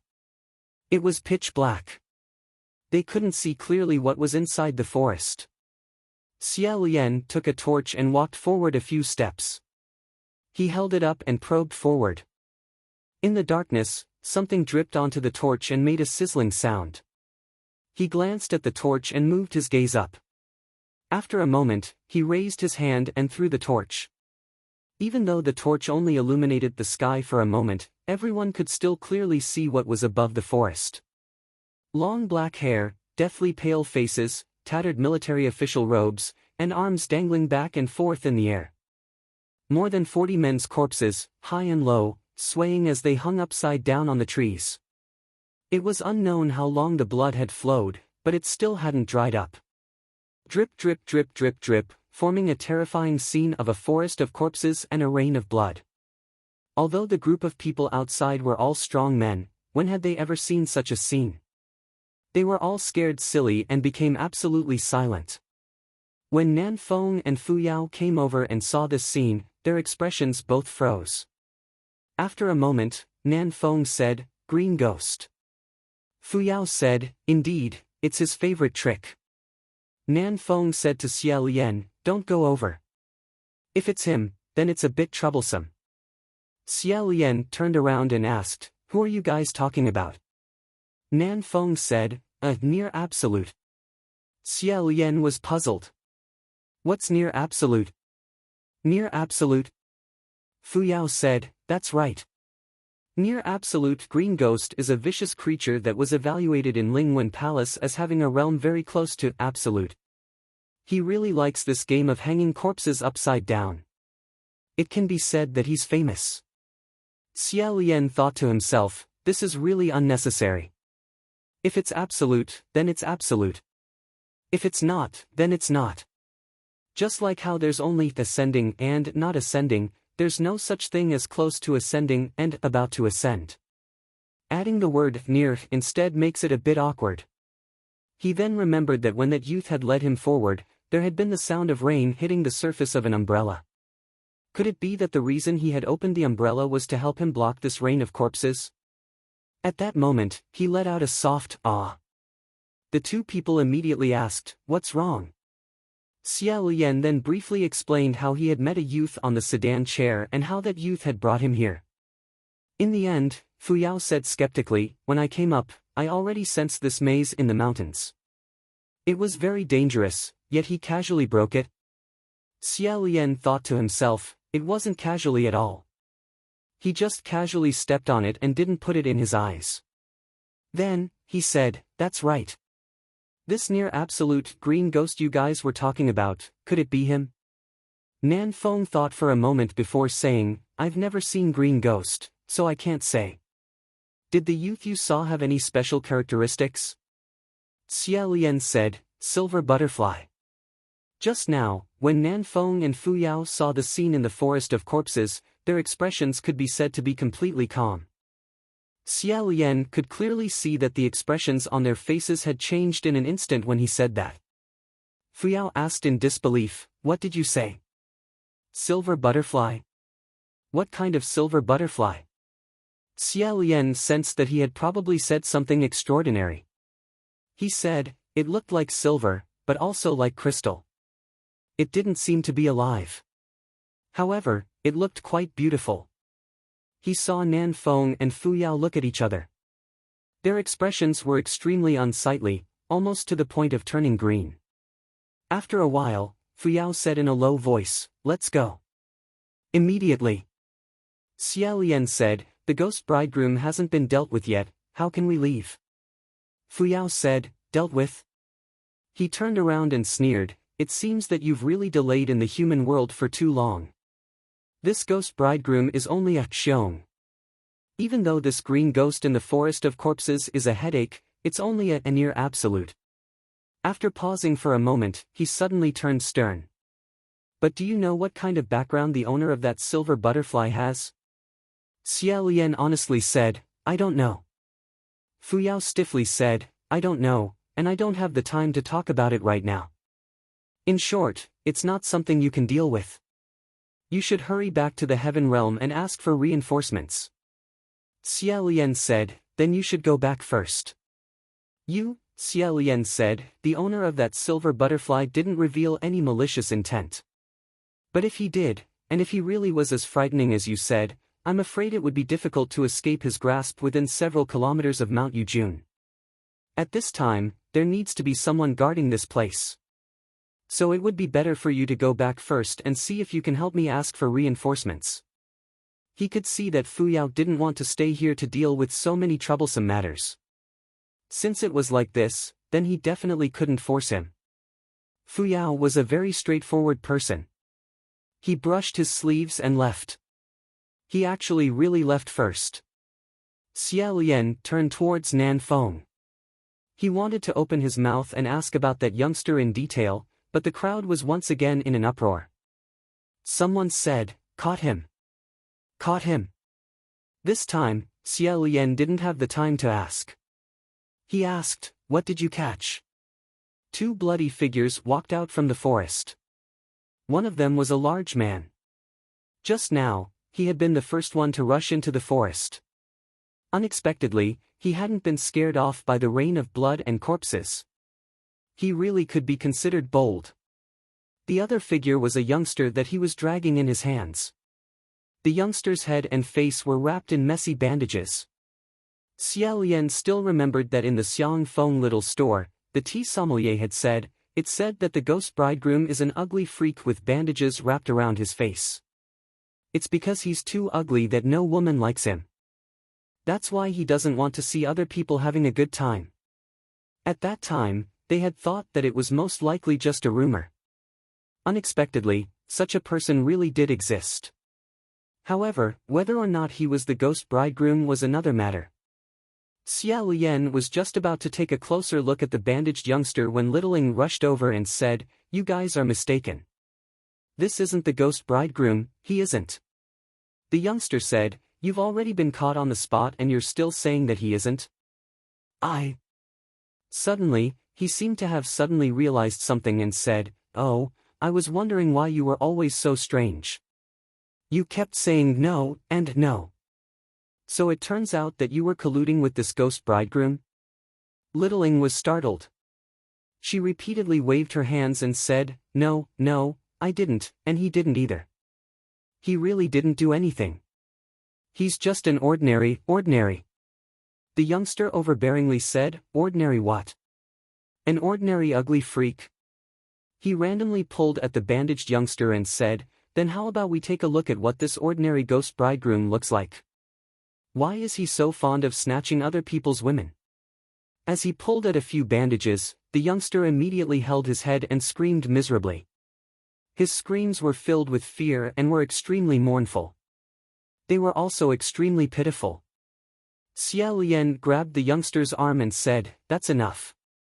When Littling heard the youngster's screams, tears rolled down her cheeks. When she saw Xia Lian move to stop them, it was as if she had seen hope. She hurriedly grabbed onto his sleeve and said, Young master, help me, help him. Xia Lian glanced at her. Littling once again let go of his sleeve in embarrassment. It was as if she was afraid that he would dislike her for being so touchy and not want to help her anymore. Xia Lian said, It's nothing. He then glanced at the bandaged youngster whose head was covered in blood. He discovered that the youngster's bloodshot eyes were peeking out from the gap between the bandages on his arm. The youngster was also peeking at Xia Lian. However, he only peeked for a moment before immediately lowering his eyes and busily wrapping the bandages again. Although the youngster didn't reveal his face, he had revealed a bit of his skin. Just this bit alone was already extremely frightening. It was as if he had been scorched by a large fire. It wasn't hard to imagine how frightening his face was underneath the bandages. This caused the bystanders to suck in a breath of cold air. Xia Lian noticed that the two of them had the exact same cowering posture. It was as if they didn't dare to see the light all year round. Xia Lian sighed in his heart. At the side, the youngster was extremely vigilant. What are you trying to do? We were the ones who caught the ghost bridegroom. Xia Lian let go of him and said, I'm afraid he wouldn't be caught so easily by you guys. Just now, my friend searched the surrounding area, but he couldn't find him. This youngster could only have come later. The real ghost bridegroom should still be here. Littling also gathered her courage and said, If you want to put up a bounty, you can't just randomly catch people to make up the numbers. When the youngster heard this, he wanted to make a move again. Since just now, he had been continuously causing trouble. Xia Lian finally couldn't bear it anymore. With a wave of his hand, the silk rui flew out. With a "pa" sound, the youngster tumbled backwards. Nan Feng also seemed to have reached his limit. He immediately followed up with a kick, causing the youngster to finally fall to the ground and not get up again. This youngster was someone who specialized in stirring up trouble. Since he didn't move, the crowd didn't know who to follow. Thus, they all became extremely well-behaved. After a few sparse shouts, they no longer made a ruckus. In his heart, Xia Lian said, I can finally do something. After sizing up the youngster on the ground for a moment, he asked, Were you the one who threw a stone at someone by the window just now? Xia Lian's voice was gentle, causing the bandaged youngster to tremble like a chaff. Stealthily looking at Xia Lian, he nodded his head. Littling said, He didn't want to harm anyone. He just saw that the youngster seemed like he wanted to hit me, so he wanted to help me. Xia Lian then asked the youngster, Do you know what's going on with the forest of corpses hanging in the middle of the forest? Littling replied, I don't know what's going on, but I'm sure he wasn't the one who hung them. The bandaged youngster shook his head again and again. Nan Feng stared at him from the side. Suddenly, he asked, How are you related to Green Ghost Chi Rong? When he heard this name, Xia Lian was slightly startled. As for the bandaged youngster, he was clearly at a loss. He didn't react to Xia Lian's words at all. He also didn't dare to reply to Nan Feng. Littling said, He's just scared. He doesn't dare to speak. She had been trying her best to protect this strange youngster. Xia Lian warmly said, Miss Littling, what's going on with this child? What do you know? Tell us first. When she saw Xia Lian, Littling seemed to have mustered a bit of courage. The light from the fire shone brightly on her face. She didn't try to hide anymore. Instead, she wrung her hands and said, "He really didn't do anything bad. This child only lives on Mount Yujun. Sometimes, when he's hungry, he would run down the mountain to steal some food. One time, he just happened to steal it from my house. I saw that he didn't really know how to speak, and his face was also injured, so I found some cloth to wrap it up for him. Sometimes, I would also send him some food." Xia Lian originally thought that they might be a couple. But now, it seemed that Little Ying's protection of this youngster was more like that of an older sister. She was even like an elder who took care of him. She continued, "Later on, a lot of people thought that he was the ghost bridegroom. I also couldn't say anything. I could only hope that we could catch the real scourge as soon as possible. I thought that since young master had such great abilities, if you wanted to disguise yourself as a bride to catch the ghost bridegroom, then at least you wouldn't catch the wrong person. Because he absolutely wouldn't go and rob the bridal sedan chair. Who knew that when I went out, I would hear that the little Peng and the others were also going to search the mountain today. I was really worried, so I secretly followed them to take a look." She moved in front of the youngster to protect him, as if she was afraid that someone would hit him again. She explained, "He really isn't the ghost bridegroom. Look at him. Just a few people and he's already beaten to this state. How could he beat so many military officials escorting the bride's sedan chair?" Xia Lian and Nan Feng glanced at each other. They both felt a headache coming on. If what she said was true, then didn't that mean that this youngster had absolutely nothing to do with this matter? The bandaged youngster, that fierce ghost bridegroom, that near absolute Qing Gui, and also the silver butterfly master whose background wasn't small. Just the mention of the heaven realm heavenly officials would cause their expressions to change. A small Mount Yujun unexpectedly had an unending stream of strange guests. It was truly hard to deal with. Who was who? What was the relationship between who and who? Xia Lian felt his head grow several times bigger. He rubbed the space between his eyebrows. For the time being, he didn't think about whether Little Ying's words were true or false. Suddenly, he thought of something he always wanted to ask. He asked, "Miss Littling, have you always lived near Mount Yujun?" Littling replied, "Yes. I've always lived here. I can guarantee that he hasn't done anything bad here." Xia Lian replied, "No, I want to ask you another question. In the area around Mount Yujun, besides the one on this mountain, has there never been another Mingguang temple built before?" Littling was startled. This. She thought for a moment before saying, "It should have been built before." When he heard her say this, Xia Lian suddenly faintly felt that he had grasped something important. He asked, "Then why is there only Nanyang Temple at the foot of the mountain, but no Mingguang Temple?" Littling scratched her head and replied, "It has been built before, but I heard that every time they wanted to build a Mingguang Temple, it would always catch fire for no reason. Some people said that they were afraid that General Mingguang couldn't keep this place under control for some reason, so they replaced him with General Nanyang." Nan Feng noticed that Xia Lian's expression froze and asked, "What's wrong?" Xia Lian suddenly discovered that it was too simple. The bride that couldn't smile, the temple that caught fire for no reason, the Mingguang temple that was locked in the mountain by a maze, the imposing General Pei's martial god statue, and the ghost bridegroom that disappeared after being injured by Rui Silk. It was too simple. It was just that there had always been other things that had been interfering with his line of sight, causing him to not notice such a simple fact from the start. He suddenly grabbed Nan Feng and said, "Lend me a bit of your magic power." Nan Feng was startled by his grab. He hastily exchanged a palm strike with Xia Lian in the air and asked, "What's wrong?" Xia Lian pulled him and started running. He said, "I'll explain later. First, think of a way to suppress the corpses of those 18 brides." Nan Feng said, "Are you muddled? There are only 17 brides' corpses.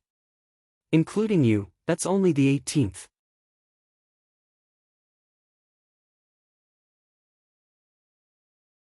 Chapter 10. The two of them ran back to Mingguang Temple. However, the back of the main hall was already empty. The place where the group of brides used to stand was only a mess of red veils. Seeing this, Xia Lian thought in his heart, not good, not good. I'm going to die, I'm going to die. He quickly picked up the veils on the ground. Just as he finished picking them up, he heard a burst of exclamations coming from outside the temple. The two of them looked out through the window and saw more than 10 women in scarlet wedding clothes forming an encirclement. They were slowly approaching the group of villagers. These women's faces were all green, but they had smiles on their faces. Their hands were raised horizontally in front of them. These were the corpses of the brides from before. Seeing them getting closer and closer, no one could remain calm. Everyone simply couldn't care less about the bandaged teenager and broke into a run. Littling hurriedly went over to support him. Xia Lian helplessly said, "Don't run." He didn't know how many times he had said this tonight. Every time something happened, he would say it at least 30 or 40 times. However, there would always be people who turned a deaf ear to him. He waved his hand and the silk cloth rui flew into the sky. He casually made a hand seal and the silk cloth started spinning in the air on its own. It was as if a celestial maiden was dancing wildly. It was very eye-catching. The group of brides saw that there was a very active thing that was spinning around happily. Its tail would occasionally whip at them. Many of them were attracted over. There were also 7 that were attracted by the smell of blood in the depths of the forest and slowly jumped over. Xia Lian said, "Nan Feng, chase them. Don't let them go down the mountain." Needless to say, Nan Feng had already caught up. The two brides attacked Xia Lian. Their fingers were bright red and their nails were sharp. Xia Lian took out the red veils he had picked up from the ground and suddenly threw them with both hands. The two veils spun and flew out, covering the heads of the two brides. Their movements instantly became sluggish. Sure enough, the thick red veil covered the eyes and nose of the bride's corpse. She couldn't see or smell any human aura. Moreover, because their corpses were stiff, they couldn't bend their arms to take off the veils. They could only stretch out their hands and randomly grab everywhere, as if they were playing hide and seek. This scene was truly terrifying and comical. Xia Lian stood in front of them and tentatively waved his hand in front of the two brides. Seeing them blankly groping in another direction, he thought for a moment and finally couldn't help but say, "Excuse me." Grabbing their arms, he placed their hands on each other's necks. The two brides suddenly touched something. Their bodies trembled, but they couldn't see what it was, so they fiercely pinched each other. Xia Lian hurriedly ran away. With another wave of his hand, the silk rui also flew away in a streak of white light, soundlessly leaving behind a large white ring on the ground. He said to the fleeing crowd, "Get into the circle." The group hesitated as they ran, but Littling hurriedly helped the bandaged youth to stand up. After thinking for a bit, she ran out of the room and dragged the unconscious youngster inside. At this time, a bride jumped to the edge of the white circle and tried to grab it with her claws, but it was as if she was suddenly blocked by an invisible wall. Littling found that she could not jump in no matter how hard she tried. She quickly shouted, "Everyone, come in. They can't enter this circle." Seeing this, everyone rushed in like a swarm of bees. Fortunately, Xia Lian had made the silk rui grow several times in advance, so the circle was large enough. Otherwise, he would really be worried that someone would be squeezed out. The brides couldn't jump into the circle, so they knew that they couldn't move. They all turned around and attacked Xia Lian while screaming. On the other hand, Xia Lian had been waiting for a long time. He took out a handful of veils from his sleeves, and 4 or 5 pieces of red cloth flew up and down in his hands. His feet didn't stop moving, and his hands didn't stop moving. He covered one bride after another, and every time he covered a bride, she would begin to slowly fumble around like a blind man touching an elephant. His veil was spinning so fast that it dazzled everyone's eyes. He tossed the veil back and forth between his hands, creating several red shadows in the air. Everyone in the white circle couldn't help but cheer, "Good! Amazing, amazing, truly amazing. He must have practiced this kung fu before. When Xie Lian heard this, he habitually blurted out, "It's all right, it's all right. Everyone, if you have money, please support me. If you don't have money, please support me, eh?" As soon as the words left his mouth, he realized they weren't right. He had unexpectedly blurted out the words he used to say in the acrobatics class. Thus, he hurriedly stopped himself. While he was speaking, several more brides jumped up. One jump was more than 7 feet high, and one jump was more than 10 feet away. In an instant, they arrived in front of him, bringing with them a putrid smell. Xie Lian's feet tapped the ground, and his body also flew out. In the air, he hurriedly chanted the spiritual password 3 times before saying, Lingwen knows everything. Let me ask a question.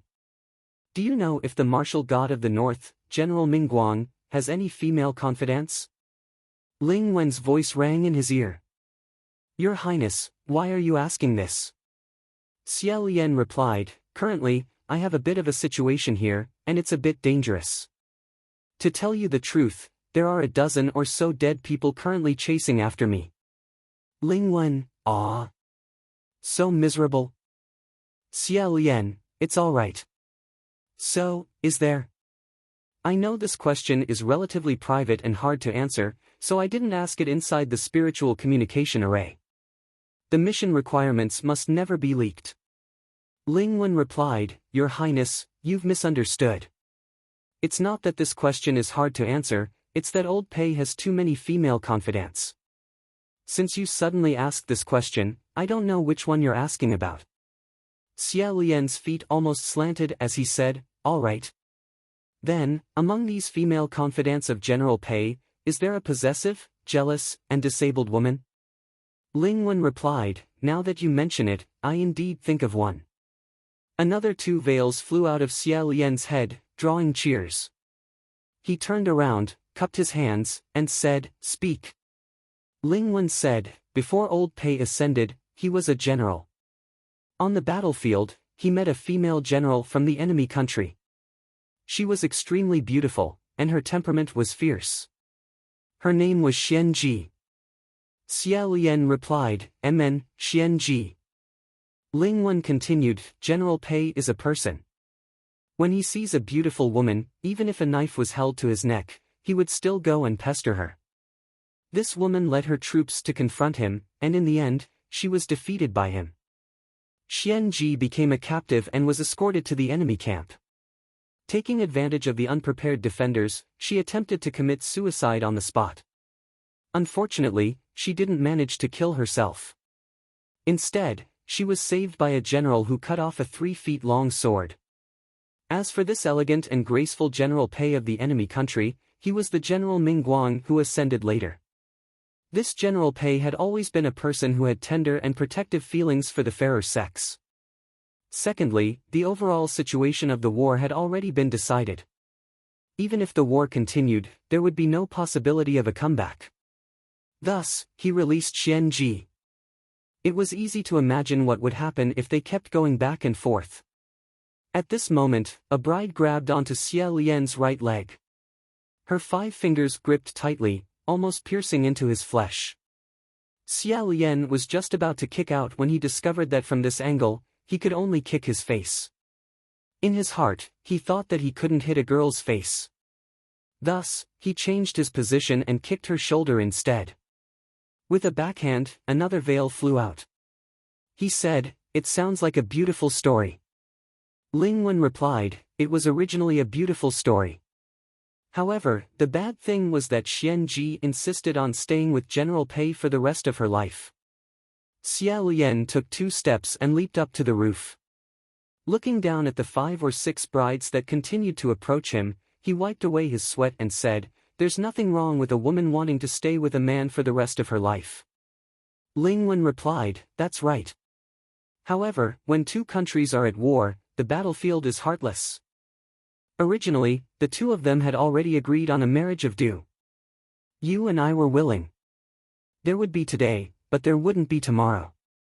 They would only talk about romance and not war. Moreover, this old Pei, I'll tell you the truth. It's already pretty good if he doesn't fly off with you. That Xian Ji is a noble daughter of a family of generals. Her temperament is extremely intense. If she wants something, she would definitely grab it to death and not let go. Wait. Xia Lian said. First, tell me, is Xian Ji handicapped? Where is she handicapped? It's her. At this point, Ling Wen's voice abruptly stopped. It was truly annoying. Every time he heard the crucial point, the little bit of magical power he borrowed would be completely exhausted. It seemed that next time, he would have to start by asking the main point. While he was flying, Xia Lian quickly reorganized his thoughts. If the bandaged teenager wasn't the ghost bridegroom, and this group of villagers had mutually confirmed that there wasn't a ghost bridegroom among them, then the only place he could hide in was the pile of 17 brides. When he sneaked in by himself, the ghost bridegroom wouldn't be able to discover that the number wasn't right. Conversely, when the ghost bridegroom sneaked in, he similarly wouldn't be able to detect that there was an extra corpse. Thinking about it carefully, after the silk Rui injured the ghost bridegroom, he only saw a mass of black fog rolling towards the forest. He couldn't guarantee that there was a person inside that mass of black fog. In reality, at that time, he was afraid that when he ran out of the temple to chase after the ghost bridegroom would still be inside the black fog. The ghost bridegroom would have brushed past him, returned to the back of the temple, hid the leaves in the forest, and mixed in with the corpses of the brides. In that case, that ghost bridegroom wasn't a bridegroom, but a bride. A woman wearing a bridal wedding dress. Since it was a woman, then many things could be deduced. For example, why there weren't any Mingguang temples around Mount Yujun. It wasn't that the locals didn't want to build one, but that they couldn't. Littling had said, every time they wanted to build a Mingguang temple, it would always catch on fire for no reason. This didn't sound like a coincidence. The only possibility was that the temple had been deliberately set on fire. Why would the temple be set on fire? Under normal circumstances, it would be because of hatred. However, in Mount Yujun, there was a Mingguang temple that was sealed off by a bewildering array. Not a single person came here, and the statue inside the temple was extremely well carved and well preserved. Why? The ghost brides were wearing wedding dresses, but they couldn't bear to see the women wearing wedding dresses smiling when they passed by Mount Yujun. Why? Connecting all the dots, besides jealousy and possessiveness, Xia Lian couldn't think of any other answer. As for that strange sound of a wooden stick wrapped in thick cloth, if it was really the sound of footsteps, Xia Lian could only think of one possibility. The brides that were chasing him had all been covered by the veil. Xia Lian finally landed on the ground. He took a light breath, calmed his mind, and got up to count. 1, 2, 3, 4, 10. 7 brides jumped into the forest, and Nan Feng chased after them. 10 brides were covered by the veil again, and they were all here. In that case, there was still one that hadn't appeared yet. At this time, he heard the familiar thump-thump, thump-thump sound coming from behind him. Xia Lian slowly turned around, and an extremely short figure entered his eyes. He lightly sucked in a breath, and thought, sure enough. The short woman in front of him was wearing a red wedding dress. There wasn't a happy expression on her face, only a mournful one. However, the reason why she was short wasn't because of her short stature. Rather, it was because she was kneeling on the ground. The bones in her legs were broken, but her calves weren't amputated. She had been using her kneecaps to walk on the ground.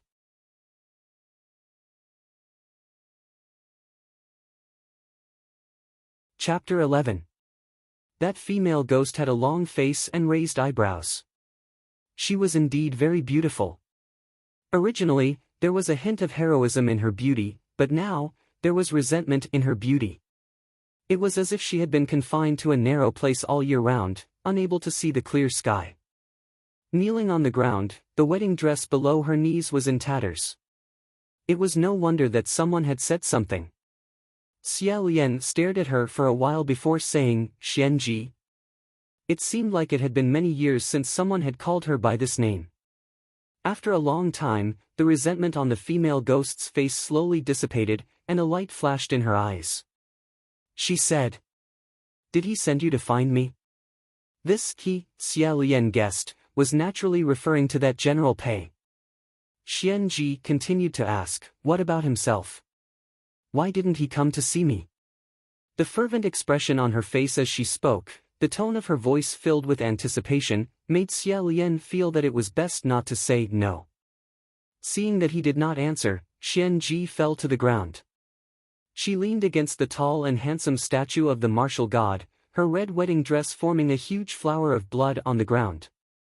Her hair was disheveled, and her face was full of pain, as if she was suffering from the greatest torture. She said, "Why didn't he come to see me?" Xia Lian could not answer this question, so he could only maintain his silence. Xian Ji raised her head to look at the statue and said in a mournful voice, "Pei Lang, oh Pei Lang, I betrayed my country for you, abandoned everything, and became like this. Why didn't you come to see me?" She pulled at her hair with both hands and asked, "Is your heart made of iron and stone?"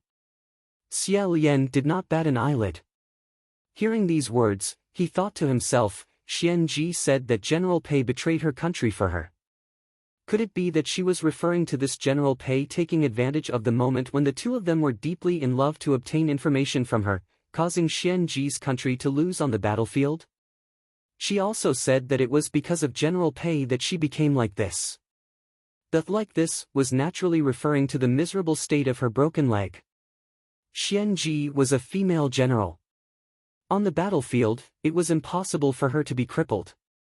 Then her leg could only have been broken later. Could it be that this had something to do with General Pei? Was it because of General Pei's abandonment that she was so resentful? Although he felt that his thoughts were very vulgar, but Xian Ji's resentment was so deep that she wanted to harm innocent people's lives. Even though it was vulgar, he had no choice but to brace himself and think in that direction. At this time, a woman's scream came from outside the temple, "Help! Help!" Xia Lian and Xian Ji looked out the window at the same time. At the white circle that Ruo Xia had created, a person was currently dragging the bandaged youth out. Littling was tightly hugging onto the person's leg, refusing to let go. The person cursed loudly. It was the little youngster, Scram. "You idiot! What if you call the female ghost over?" Littling shouted, "Call me over if you want me to. You're scarier than a ghost. I'd rather see a female ghost." It turned out that the youngster, who had fainted after being whipped by Xia Lian, had woken up. When he saw the bride slowly groping around him, he was startled at first. However, he quickly discovered that they couldn't see anyone. He was extremely courageous and impetuous.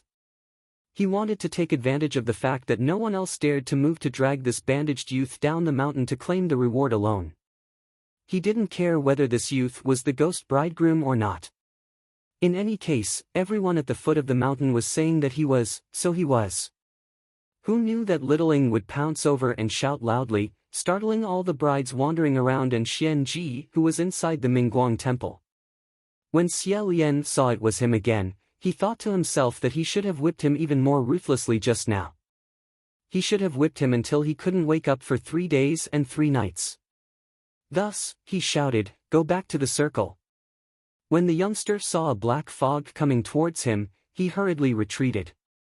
However, he was dragging the bandaged youth in his hand and hugging Littling on his leg. In the end, he was a step too slow.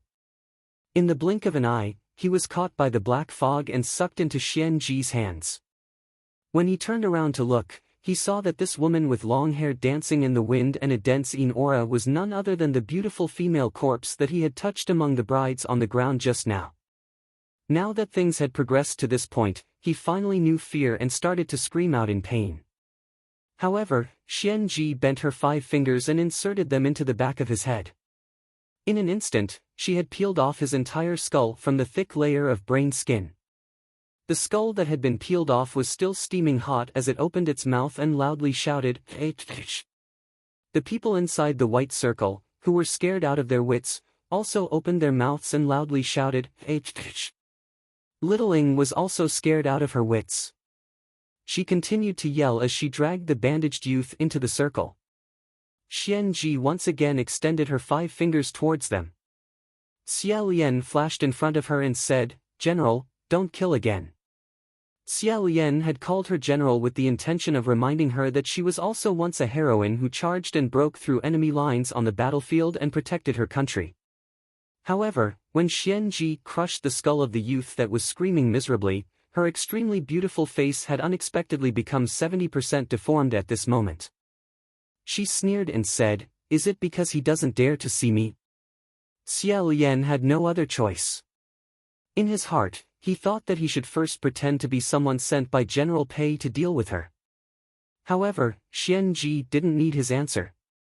She laughed out loud a few times before suddenly turning around. Pointing at the statue of a god, she said, "I burned your temple and caused chaos in your territory. All for the sake of you coming to see me. How many years have I waited for you?" She stared at the martial god statue in a daze for a good while. Suddenly, she fiercely jumped up and grabbed its neck before frantically shaking it. She said, "You actually still aren't willing to see me. Is it because you also know that you've let me down? Look at my legs. Look at my current appearance. I did all of this for you, for you. Could it be that your heart is made of iron and stone?" Although as an outsider, Xia Lian didn't want to comment on who was right and who was wrong, he couldn't help but think, if you want to see him, can't you use a more normal method? If someone wanted to use this method to see me, in any case, I wouldn't want to come at all. On the other side, Little Ing finally returned to the circle with the bandaged youth. She looked over and worriedly whispered, "Young master." Hearing this, Xia Lian smiled at her, indicating that she didn't need to worry. Who would have thought that when he smiled, Xian Ji's face would instantly distort? She fiercely jumped down from the statue and said, "Since you don't want to see me and like to look at those smiling women, I'll let you slowly look to your heart's content." Although she was strangling Xia Lian, her words were actually directed at General Pei. Xia Lian originally thought that Xian Ji couldn't marry the person she loved, so when she saw the bride happily smiling on the sedan chair, she felt jealous. However, he didn't expect that it was because General Pei liked smiling women. She then mistakenly thought that this was a bride that was going to marry the person she loved. No wonder she burned down the Mingguang temple at the foot of the mountain.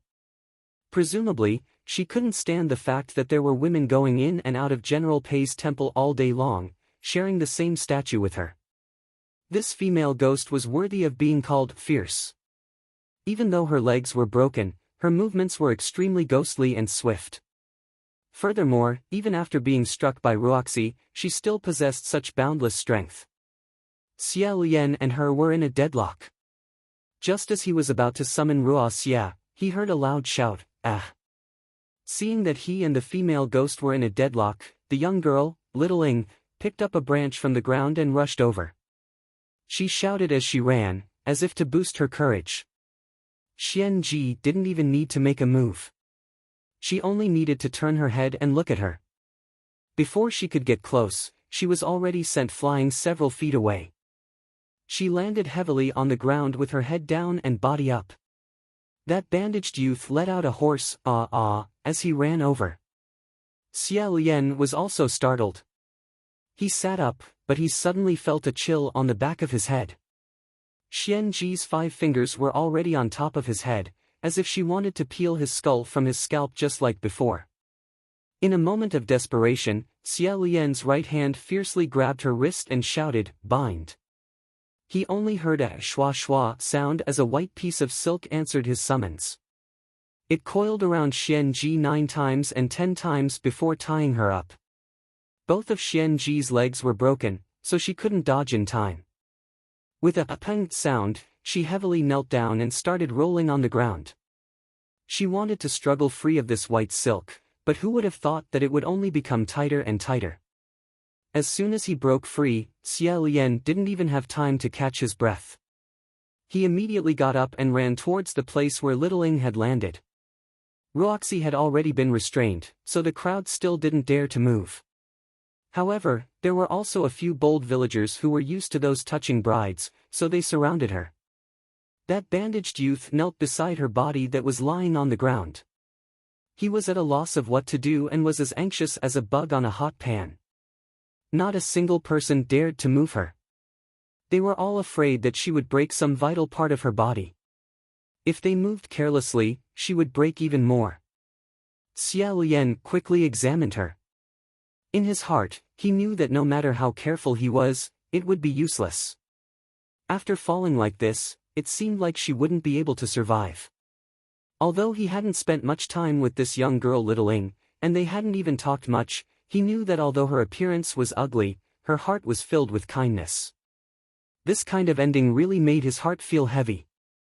Xian Ji probably wouldn't be able to struggle free of Ruoxi for a while. Xia Lian thought to himself, even if it's useless, I can't let her die in this position. Thus, he carefully turned her over. Little Ying's face was covered in blood. Seeing this, the people at the side couldn't help but click their tongues and sigh. However, she still had a breath left in her. In a small voice, she said, Gongzi, did I make things worse? Although she didn't make things worse, she really didn't help much. At that time, Xia Lian had already wanted to summon Ruoxi, so he didn't need anyone else's help. Moreover, even if that branch of hers had hit Xian Ji, it wouldn't have had any effect.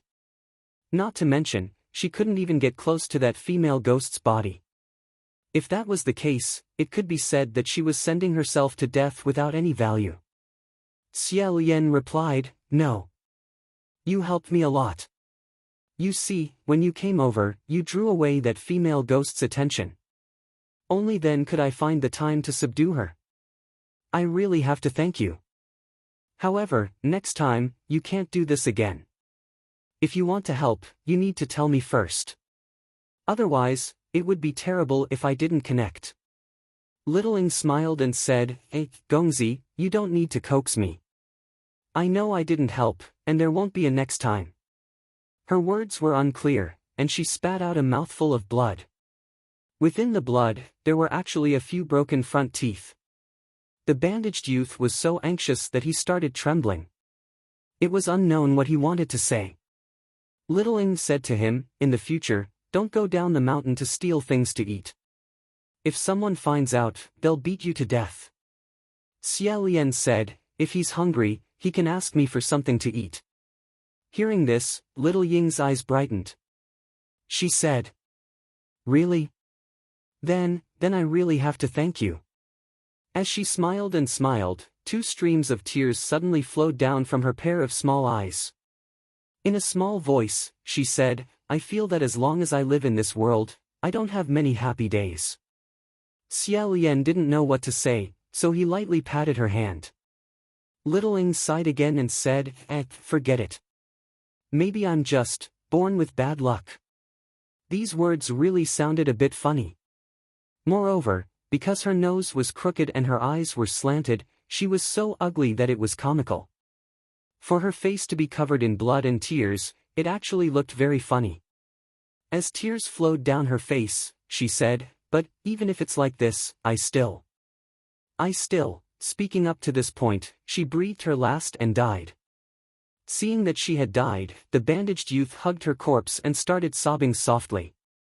He buried his head in her stomach, as if he had lost his support. No matter what, he didn't dare to raise his head. Xia Lian reached out and helped her close her eyes. In his heart, he said, You're stronger than me. Right at this moment, a strange bell sound rang out. Dang! Dang! Dang! 3 loud sounds rang out. In a split second, Xia Lian felt dizzy. He asked, What's going on? Looking around, he saw that the brides were all lying on the ground. Only their arms were still raised straight into the sky. A group of villagers had also fallen to the ground and couldn't get up. It was as if they had all simultaneously fallen unconscious from the deafening sound of the bell. Xia Lian was also a bit dizzy. He supported his forehead with one hand and forced himself to stand up. His legs went soft and he half knelt on the ground. Fortunately, someone supported him. Looking up, he saw that it was Nan Fong. It turned out that after the 7 brides entered the forest, they immediately scattered in all directions. Nan Fong had practically run all over Mount Yujun before he managed to capture every single one of them. He had just returned. Seeing that he was very calm, Xia Lian immediately asked, "What's with this bell sound?" Nan Fong said, "Don't worry, they're reinforcements." Following his gaze, Xia Lian discovered that at some unknown time, a row of soldiers had appeared in front of Mingguang Temple. This row of soldiers were all clad in armor. They were in high spirits and gave off an awe-inspiring aura. Their bodies were all shrouded in a faint layer of spiritual light. And in front of the soldiers stood a tall and elegant young general. He was clearly not an ordinary person. The general walked with his hands behind his back. When he arrived in front of Xia Lian, he bowed slightly and said, "Your Highness the Crown Prince." Before Xia Lian could open his mouth to ask, Nan Fong whispered, "This is General Pei." Xia Lian immediately glanced at Xian Ji on the ground and said, "General Pei?" This General Pei was very different from what he had imagined. He was also very different from the statue of a god. That statue of a god had a heroic bearing. His eyes and brows were overflowing with arrogance. It was a type of invading handsomeness. And although this young general was also handsome, his complexion was pale. His eyes and brows were calm like a piece of cold jade. There was no killing intent, only a calm and unperturbed calmness. It was fine to say that he was a general, but it was also fine to say that he was a strategist. General Pei looked at Xian Ji on the ground and said, "Lingwen Palace informed us that the matter at Mount Yujun this time might be related to our Mingguang Temple. I didn't expect that there would be such a connection. I'll have to trouble Your Highness the Crown Prince." Xia Lian wanted to thank Lingwen. How could Lingwen Palace's efficiency be low? He said, "I'll also have to trouble General Pei." While Xian Ji was struggling, she vaguely heard the 3 words, "General Pei." She suddenly raised her head and eagerly said, Pei Lang, Pei Lang. Is it you? You've come. You've finally come." She was tied up by Ruo Xia. No matter how ecstatic she was, she could only kneel. Who knew that when she looked at the general, her face would turn white? She said, "Who are you?" Xia Lian had already roughly explained to Nan Fong what was going on with the ghost bridegroom. Hearing her question, he said, "Isn't this General Pei? Could it be that she's been waiting for too long and doesn't recognize him?" Nan Fong said, "It's General Pei. But it's not the one she's waiting for." Xia Lian was baffled. Could it be that there are 2 General Pei? Nan Fong said, "That's right, there are 2. It turned out that the General Pei that this female ghost Xian Ji was waiting for was the main deity of Mingguang Temple. And the one in front of them was the assistant deity of Mingguang Temple. He was the descendant of that General Pei. When they called him Little General Pei, in order to differentiate them. In the Orthodox Mingguang Temple, one had to worship the 2 of them. General Pei was the main deity of the main temple. His statue faced the temple door, while Little General Pei's statue was behind him. Although they were the younger generation, they looked no different from brothers. For one family to ascend to the heavens, it could be considered a wonderful story. Xian Ji looked around and didn't see the one she wanted to see among the soldiers. She said mournfully, "Where's Pei Ming? Why isn't he here? Why isn't he here to see me?" Little General Pei nodded slightly. "General Pei has an important matter to attend to." Xian Ji murmured, "Important matter?" Under her long hair, she cried as she said, "I've waited for him for hundreds of years. What important matter does he have? Back then, in order to see me, he could cross half the border in one night. What important matter would he have now? So important that he wouldn't even come down to see me? Is there? There probably isn't." Little General Pei said, "General Xian Ji, please go on your way." 2 Mingguang Temple soldiers walked over. Ruoxi suddenly jumped down from Xian Ji's body and coiled around Xia Lian's wrist. Xia Lian lightly patted it twice to comfort it. Xianji let the two soldiers grab her. She was stunned for a while, then suddenly struggled fiercely. Pointing at the sky, she scolded, "Pei Ming! I curse you!" This shout of hers was very sharp. Xia Lian was startled, thinking, "Isn't this the same as cursing your ancestors in front of your descendants?" Little General Pei's expression didn't change as he said, "I've made a fool of myself." Xianji shouted herself hoarse, "I curse you. You better never fall in love with anyone. Otherwise, if there comes a day, I curse you to be like me, forever and ever, at every moment, endlessly, with the fire of love burning your body. The fire of love burning your body, burning your heart, liver, spleen, lungs, and kidneys." At this time, little General Pei said to Xia Lian and the others, "I've been rude. Please wait a moment." Raising his index and middle fingers, he lightly pressed them against his temples. This was the incantation to activate the spirit communication technique. He must be communicating with someone. In a flash, he grunted and put down his hands, putting them behind his back again. Turning to Xianji, he said, "General Pei asked me to tell you." "That is impossible." Xianji shrieked, "I curse you." Little General Pei slightly raised his hand and said, "Take her away." Two soldiers carried the crazily struggling Xianji and dragged her away. Xia Lian said, "Little General Pei, allow me to ask, how will this Xianji be dealt with?" Little General Pei said, "She will be stationed at the foot of the mountain." Finding a mountain to stay in was indeed a commonly used method when dealing with demons and ghosts in the heaven realm. After muttering to himself for a moment, Xia Lian still said, "This General Xianji's resentment is quite heavy. She has never forgotten the hatred of General Pei's treason and losing her leg. I'm afraid suppressing her isn't a long-term solution." However, little General Pei slightly tilted his head and said, "She said she betrayed her country and lost her leg because of General Pei?" Xia Lian said, "She indeed said it was because of General Pei that she became like this. As for what the truth is, I don't know." Little General Pei said, "If you must say it that way, that's fine. It's true that she betrayed her country for General Pei. However, the details might not be the same as what others were thinking." After General Pei parted ways with her, General Xianji didn't hesitate to take the initiative to offer military intelligence in order to make him stay. General Pei didn't want to win without honor, so he didn't take it.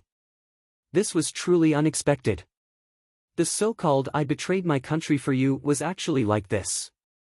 Xia Lian said, "Then she said her legs were also broken because of General Pei." "This is..." Little General Pei said, "Her legs were broken by herself." "Broken by herself?" Little General Pei calmly said, "General Pei doesn't like strong women, and General Xianji is naturally strong. This is why they couldn't last long." General Xianji was unwilling and told General Pei that she was willing to sacrifice herself for him. As a result, she crippled her own martial arts and even broke her own legs. As a result, she broke her own wings and tied herself to General Pei's side. General Pei didn't abandon her and took her in to take care of her. However, he still wasn't willing to marry her. General Xianji couldn't fulfill her long-cherished wish and committed suicide with hatred. Not for him, but to make General Pei sad. However, forgive me for speaking bluntly. From beginning to end, his speech was refined, courteous, and excessively calm. He said, "I won't." Xia Lian rubbed the space between his eyebrows and didn't say anything. In his heart, he thought, "Who are these people?" Little General Pei continued, "Whether it's right or wrong, I don't know either. I only know that if General Xianji was willing to let go, things wouldn't have turned out this way. Your Highness the Crown Prince, this one bids farewell." Xia Lian cupped his hands and sent them off. Nan Feng commented, "What a weirdo."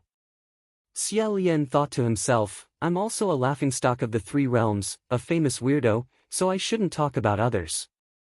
This matter between General Pei and Xianji wasn't a part of the plot, so there was no need to discuss who was right and who was wrong. It was just that those 17 innocent brides, as well as the military officials and sedan bearers who were escorting them, had suffered an undeserved calamity. At the mention of the brides, he immediately turned to look. He saw that the 17 brides' corpses on the ground had all changed to varying degrees. Some had already turned into white bones, while others had begun to rot and emit waves of stench. The stench awoke everyone on the ground. They slowly woke up, and when they saw this scene, they were once again shocked. Taking advantage of this opportunity, Xie Lian rambled on about karma and retribution, warning everyone to pray for the brides after they left the mountain and think of a way to notify the brides' families to come and claim the corpses. They must not engage in the shady business of selling corpses, and they must not do anything shameful. After such a thrilling night, and with no one to take the lead, no one dared to say anything else when they heard him speak. They all trembled with fear as they agreed, feeling as if they had just had a nightmare. Only now did they realize why they seemed to have been possessed last night. With so many corpses, how could they still think of nothing but making money? Thinking back on it, even they felt terrified. Last night, everyone had been doing it. Relying on the fact that there were many people, and with someone taking the lead, they had muddle-headedly followed. Now that they were afraid of the lingering fear, they sincerely repented and prayed for blessings. The sky hadn't even brightened yet, and there were still wolf packs waiting to cause trouble in the mountain. Nan Feng had just finished running a large circle around the mountain, and now he had to bring such a large group of people down the mountain. He didn't complain. He made an appointment with Xie Lian to discuss the aftermath of the upside-down forest of corpses later. After the bandaged teenager woke up, he once again sat next to little Ying's corpse. He hugged her without saying anything. Xie Lian also sat next to the teenager. After thinking for a long time, he was just about to say something to comfort him when he suddenly discovered that the teenager's head was bleeding. If it was blood from the forest of corpses, it should have already dried up. However, this blood was still continuously flowing, so it could only mean that the teenager was injured. At that moment, Xie Lian said to him, "Your head is injured. Take off the bandage and I'll help you take a look." The teenager slowly raised his head. His two bloodshot eyes looked at Xie Lian, seeming timid and hesitant. Xie Lian faintly smiled and said, "Don't be afraid.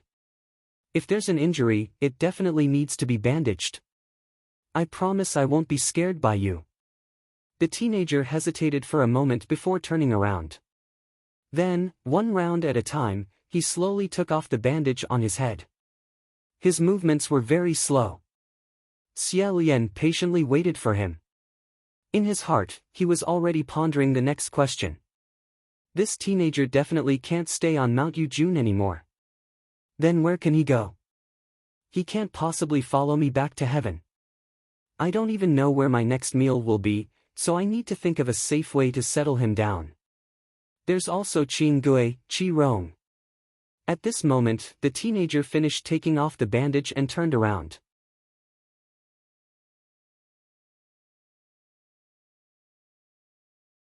Chapter 12. The youth's face was indeed covered with severe burn scars, just as he had expected. However, under these blood-red scars, he could vaguely see 3 or 4 small faces. These faces were only the size of a child's palm and were scattered crookedly across his cheeks and forehead. Because they had been burned by the fire, the facial features of these small faces were fiercely wrinkled, as if they were screaming in pain. These strange shrieking faces squeezed onto his originally normal human face. It was truly more terrifying than any ghost. The moment he saw this face, Xie Lian felt as if he had fallen into a nightmare. The great fear made his entire body numb, to the point that he didn't even know when he stood up. He also didn't know what kind of expression appeared on his face, but it was definitely very frightening. The young man slowly took off the bandages. He was already anxious, but after seeing Xie Lian's reaction, he also took 2 steps back. As if he knew that Xie Lian couldn't accept this face, as if to protect himself, he suddenly covered the horrifying face and jumped up from the ground. With a loud shout, he fled into the depths of the forest. Only then did Xie Lian come back to his senses. "Wait!" He chased while shouting, "Wait! Come back!" However, it took him a while to react. The youth was familiar with the path in the mountains and was used to hiding in the dark. In a short moment, he disappeared without a trace. No matter how he called out, he refused to come out. There was no one to search with him, and his magic power was exhausted, so he couldn't use his spirit to communicate. He ran through the mountains, but after searching for half an hour, he still couldn't find anything. The cold wind blew, and he became more clear-headed. He knew that running around like a headless fly wasn't a solution. He forced himself to calm down and thought, maybe he will go back and take little Ying's body. He first returned to the front of Mingguang Temple, but he was startled. He saw many black-clothed people gathered in the forest behind the temple. Their expressions were solemn as they carefully put down the 40 or so corpses that had been hung upside down. In front of the forest, there was a tall figure with his arms crossed, watching. When he turned his head, he saw the elegant and cold face of a youth. It was Fu Yao. It seemed that he had gone back and brought a group of mysterious Truth Palace officials down to help.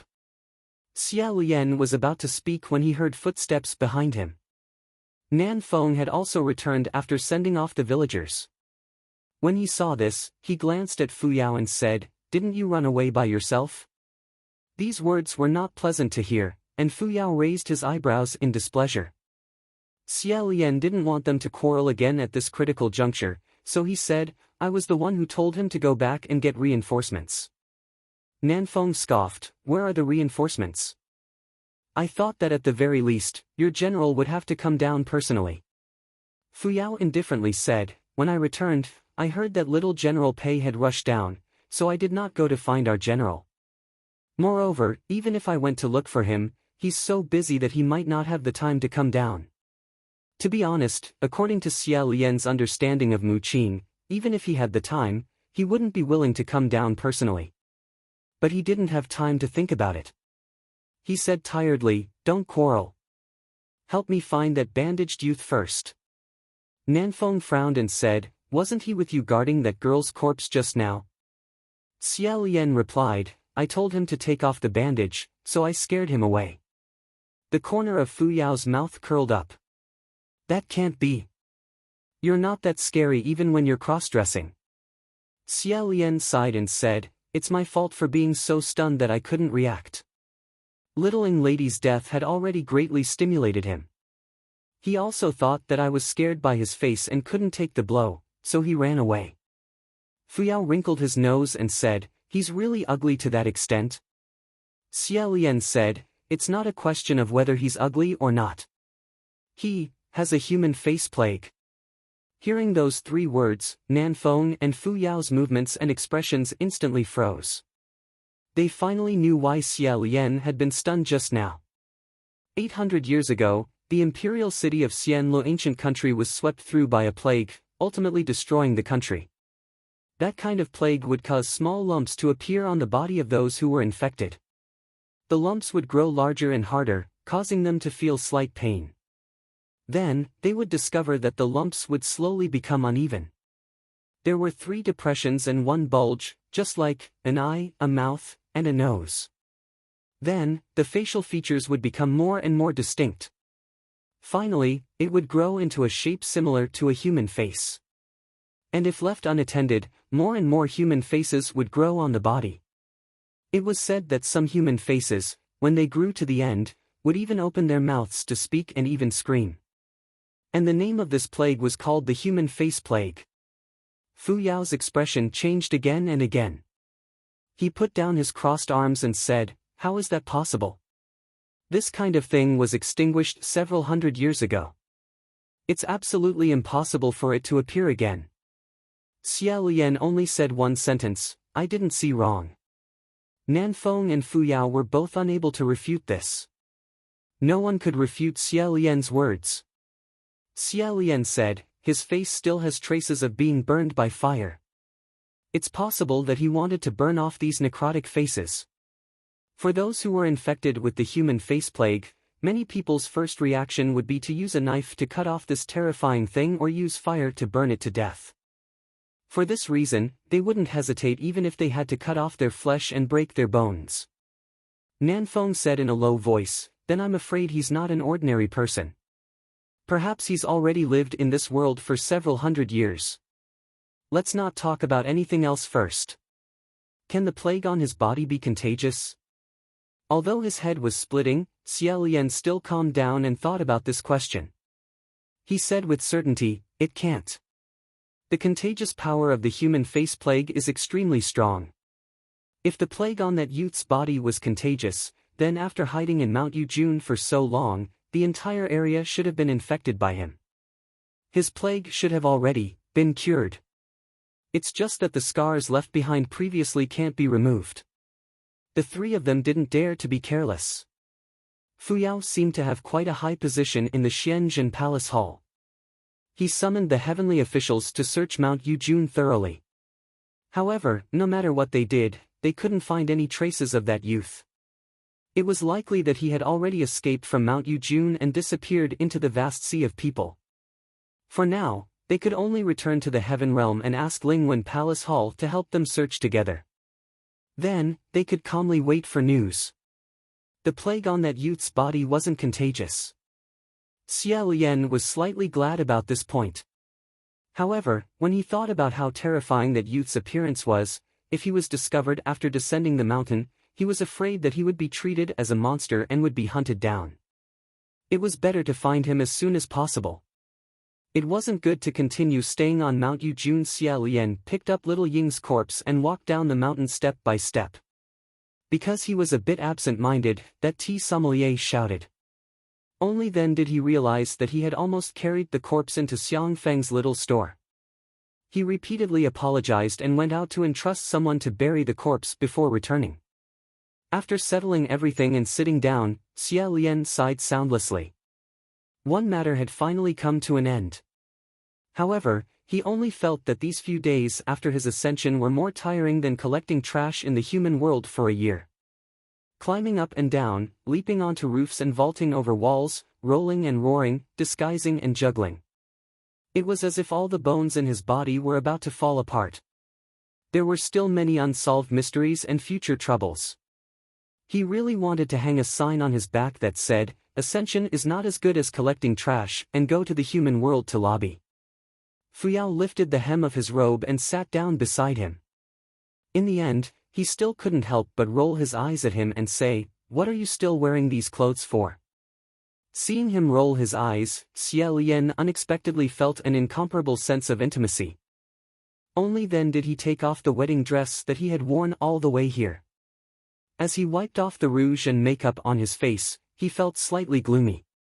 Then wouldn't I be wearing these clothes all the time while talking to little General Pei? Nan Feng ah, it would have been better if you had reminded me just now. Fu Yao said, "Maybe it's because you're obviously very happy wearing it." After running around for a day, Nan Feng could finally sit down and rest. He said, "There's no need to remind me. It's not like little General Pei cares what you wear. Even if you dress 10 times weirder, he still won't say a word to anyone when he gets back." Xie Lian felt that tonight had really been hard on this little heavenly official.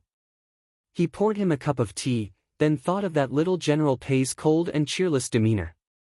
Comparing it to Xian Ji's crazy state, he said, "This little General Pei is really calm and collected. He's really able to keep his composure." Nan Feng drank the tea and said, "Don't look at that little General Pei's refined and courteous appearance. He's just like his ancestors, not easy to deal with." Xie Lian was naturally able to see this. Fu Yao actually agreed with this and said, "Pei Su is a new noble that ascended in the last 1 or 200 years. However, his momentum is very fierce and he climbed very quickly. When he was appointed by General Pei, he was only 20 years old. Do you know what he did at that time?" Xie Lian said, "What?" Fu Yao coldly spat out 2 words. "Massacre the city." When Xie Lian heard this, he looked pensive, but he wasn't surprised. In the heavenly court, emperors, kings, generals, and ministers walked everywhere. As for the matter of conquering and defending the country, it was said that a general success was built on the bones of 10,000 people. If one wanted to become an immortal or god, one must first become a hero. Beneath the feet of a hero was a bloody road. Fu Yao concluded, in the heavenly court, there aren't many people who are easy to get along with. You can't trust anyone. When Xie Lian heard Fu Yao's tone as if he was an experienced person giving advice to future generations, he couldn't help but want to laugh. He guessed that Fu Yao had been bullied in the heavenly court before, so he said this because he was deeply touched. However, he also knew that although he had ascended 3 times, the time he stayed in the heavenly realm was as short as a flash in the pan, disappearing in the blink of an eye. In terms of understanding of the immortals and gods, he really couldn't compare to these 2 little heavenly officials. However, Nan Feng seemed to strongly disagree with Fu Yao's words. He said, "Don't be an alarmist. There are good and bad everywhere. There are still many trustworthy heavenly officials in the heavenly realm." However, Fu Yao said, trustworthy heavenly officials, are you talking about your family's general? Nan Feng said, whether it's my family's general or not, I don't know. In any case, it definitely isn't your family's general. Faced with this kind of situation, Xie Lian had long since become accustomed to it. In addition, he had something on his mind, so he didn't even have the strength to pull them apart. After wrapping things up in the north and returning to the heavenly realm, he first went to Lingwen Palace Hall and told them about the bandaged teenager. He then entrusted Lingwen to cast a net in the human realm to find him. When Lingwen heard this, her expression became solemn. She agreed and finally said, Lingwen Palace Hall will definitely search with all their strength. However, I really didn't expect that this trip to the north would involve so many things. This time, it has really been hard on your highness. Xie Lian said, this time, I still need to thank those 2 little heavenly officials who volunteered to go down and help, as well as Mingguang Palace Hall's little General Pei. I really don't know how to thank them. Lingwen said, since this is a disaster caused by old Pei's ill-fated relationship, it's naturally up to little Pei to clean it up. He's used to cleaning things up, so there's no need to thank him. When your highness has some free time later, I'll have to trouble you to enter the spiritual communication array. Everyone still needs to gather to discuss this matter. Xie Lian also had many unanswered questions. After exiting Lingwen Palace Hall, he took a detour until he found a small stone bridge. The stone bridge crossed over a gurgling stream.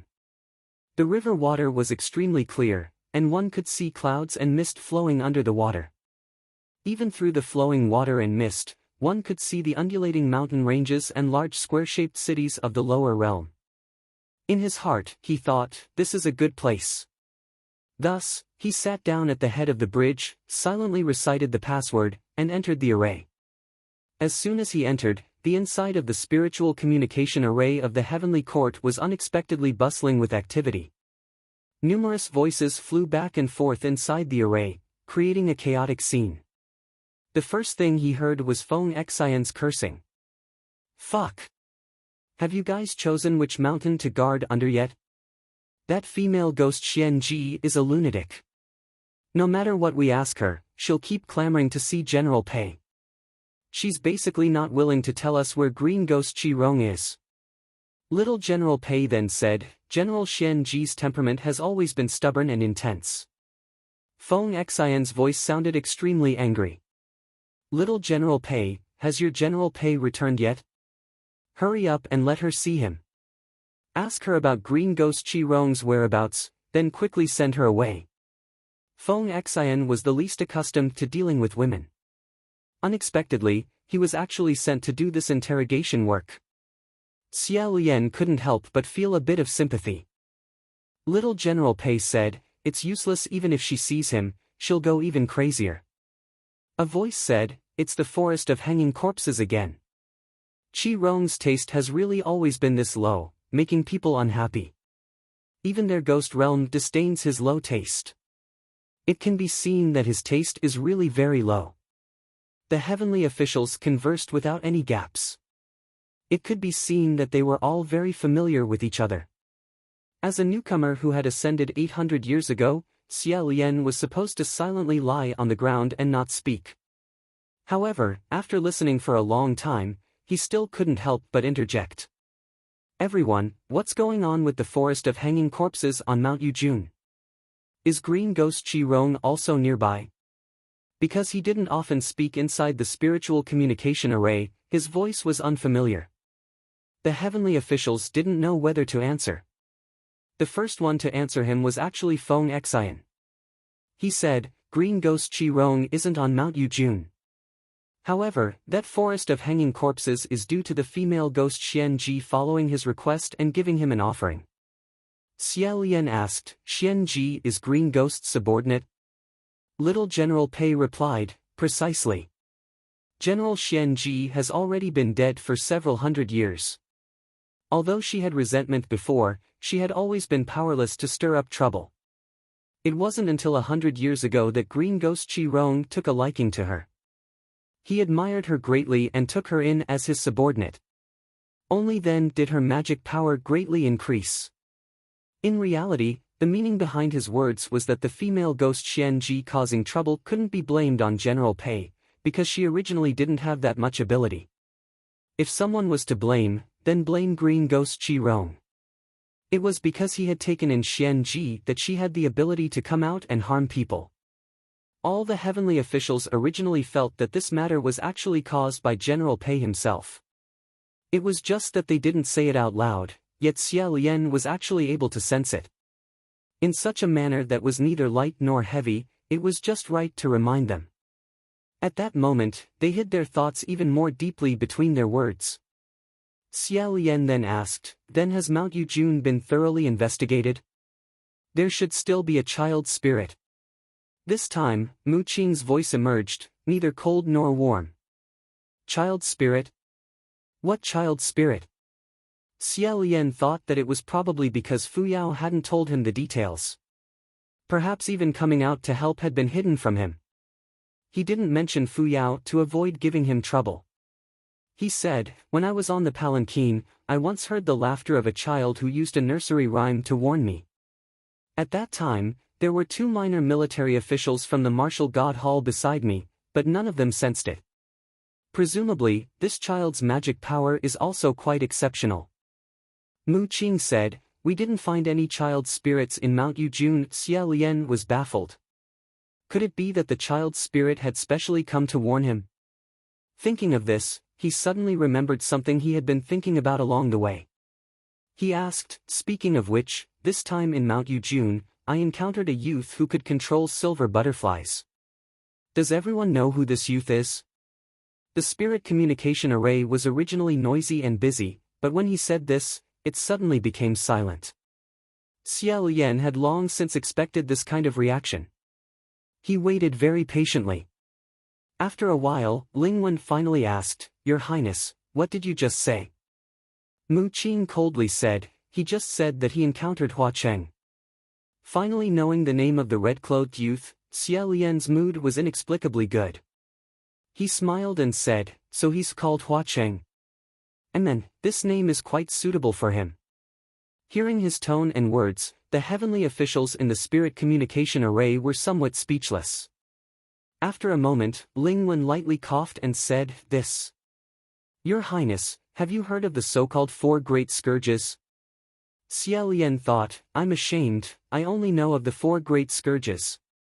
The so-called 4 great scourges were the 4 stories of the heavenly court's heavenly officials before they ascended.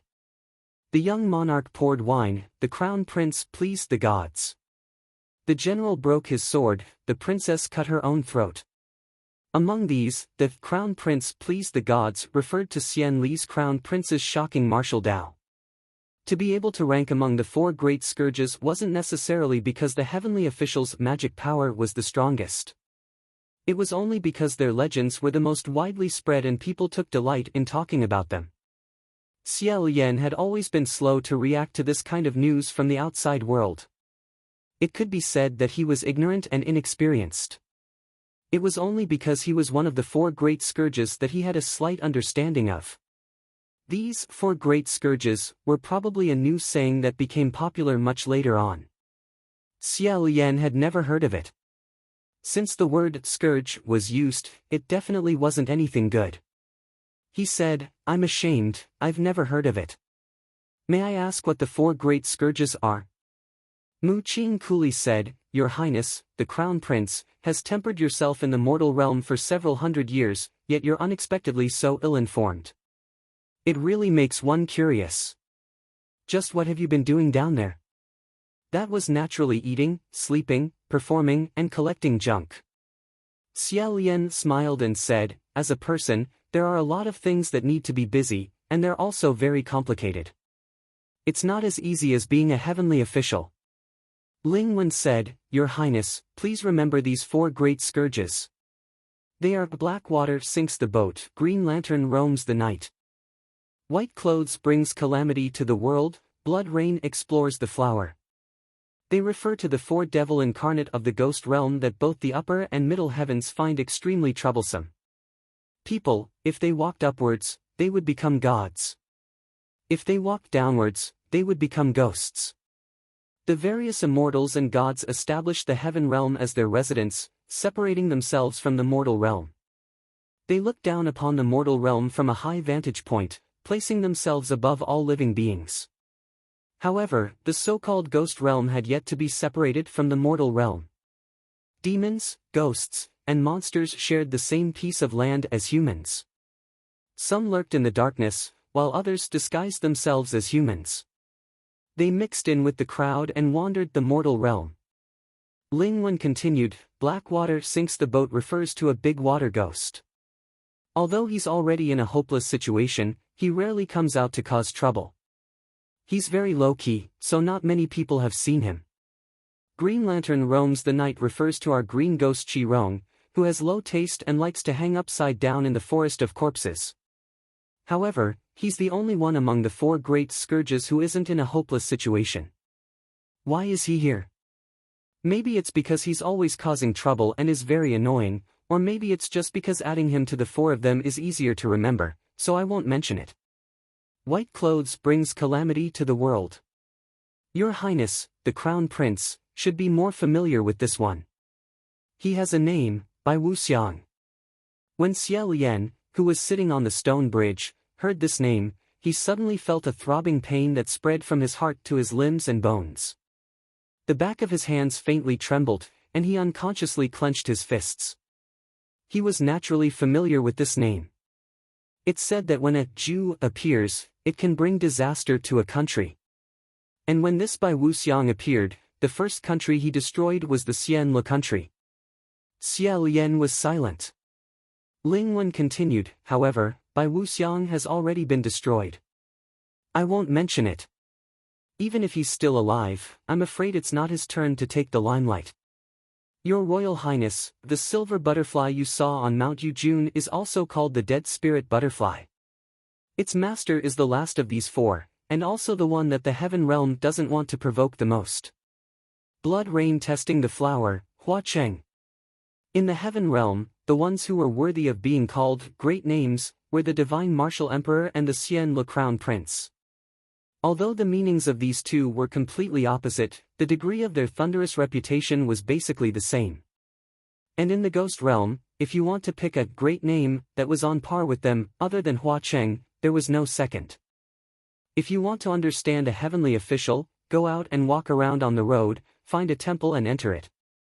Look at what kind of clothes the heavenly official wears, what kind of magic tools they wield, and you'll get a rough idea.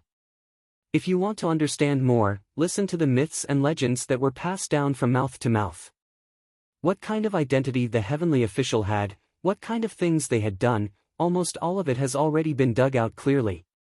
But it's different for demons and ghosts. What kind of people they were when they were humans, and what they look like now, it's almost all a mystery. The name Hua Cheng is definitely fake, and his appearance is also definitely fake. Because in the rumors, he was sometimes a temperamental and perverse youth, sometimes a gentle and elegant handsome man, and sometimes a gorgeous female ghost with a venomous heart. There were all kinds of rumors. Regarding his original body, the only thing that was certain was that he wore a red robe, often appeared in bloody rain and foul wind, and that the silver butterfly chased after his clothes and sleeves. As for his origin, there were even more versions. Some people said that he was a deformed child, born without a right eye, so he was bullied and humiliated since he was young, and hated the world. Some people said that he was a young soldier who died in battle for his country, and his soul was unwilling. Some people said that he was an idiot who was in pain because of the death of his beloved, and some people said that he was a monster. The most bizarre version, it was said, just said. It was said that Hua Cheng was actually a heavenly official who had ascended. It's just that after he ascended, he jumped down himself and became a ghost. However, this was only a legend that didn't spread very widely. No one knew whether it was true or false, and not many people believed it. But then again, even if it was true, it had to be false. Because in this world, there was actually someone who gave up being a deity and would rather jump down to become a ghost. This was really too embarrassing for the heavenly realm. In short, the more people had different opinions, the more confusing it was. There were many reasons why the various heavenly officials were especially afraid of Hua Cheng. For example, his temperament was unpredictable. Sometimes, he was cruel and bloodthirsty, and sometimes, he was strangely kind. Another reason was that he was extremely powerful in the human world, and had many followers. Yes, people worshipped gods and prayed for blessings to stay away from the invasion of demons and ghosts. That was why the heavenly officials had many followers. However, a ghost like Hua Cheng actually had a large number of followers in the human world, almost to the point where he could cover the sky with one hand. Here, it had to be said. When Hua Cheng first appeared, he did something extremely famous. He publicly challenged the 35 heavenly officials of the heavenly court. The content of the challenge was to compete with the martial god, and discuss the Tao with the martial god. Among the 35 heavenly officials, 33 of them thought it was extremely funny, but they were also angered by his provocation. They accepted the challenge and prepared to join hands to teach him a lesson. The first to challenge him was the martial god. The martial god was the strongest god system in the heavenly realm. Almost all of them had many followers and powerful magic power. Against a greenhorn little ghost, it could be said that victory was in their grasp. Who knew that after the battle, they would be completely annihilated? Even their divine weapons were all smashed to pieces by Hua Cheng's extremely strange curved blade. After the battle, they found out that Hua Cheng came from Bronze Cauldron Mountain. Bronze Cauldron Mountain was a volcano, but that was not important. What was important was that there was a city in the mountain called Gu City. Gu City was not a city where everyone raised gu. The city itself was a large-scale gu poison. Every 100 years, tens of thousands of ghosts would gather here to fight. In the end, only one ghost would be left, and the gu would be formed. Although the result was usually that none were left, as long as one came out, it would definitely be a devil incarnate. In the past few hundred years, only 2 ghosts came out of Gu City. And these 2, as expected, became the ghost kings that everyone in the human world knew. Hua Cheng was one of them. The martial god was completely defeated, and then it was the martial god's turn. He could not win in a fight, but he could at least win in a debate, right? But coincidentally, he really could not win. That Hua Cheng went to heaven and entered the earth, discussing the past and the present. Sometimes he was refined, sometimes he was vicious, sometimes he was unyielding, sometimes he was incisive, and sometimes he was sophistry. Truly, his teeth were as sharp as steel, and he did not let a single drop of water escape his mouth. Several martial gods were scolded by him from heaven to earth, from the past to the present. They were so angry that a waterfall of blood shot up to the sky. Hua Cheng became famous in one battle. But if that was all, he was not scary enough. What was scary was that after winning, he asked the 33 heavenly officials to fulfill their promise. Before the challenge, both sides made an agreement: if Hua Cheng lost, he would offer up his ashes. If the heavenly officials lost, they would all jump down from the heaven realm and become mortals. If it was not for his arrogant attitude, the fact that the 33 heavenly officials were confident that they would not lose, they would not have agreed to fight him in a debate. But not a single heavenly official took the initiative to fulfill their promise. Although breaking a promise was shameful, think about it, there were 33 heavenly officials who had lost. It was shameful for one person to lose face, but if so many people lost face together, then it was not shameful at all. They could even turn around and laugh at each other. Therefore, They reached a tacit understanding and pretended that nothing had happened. In any case, people were very forgetful. In another 50 years, they might not even remember.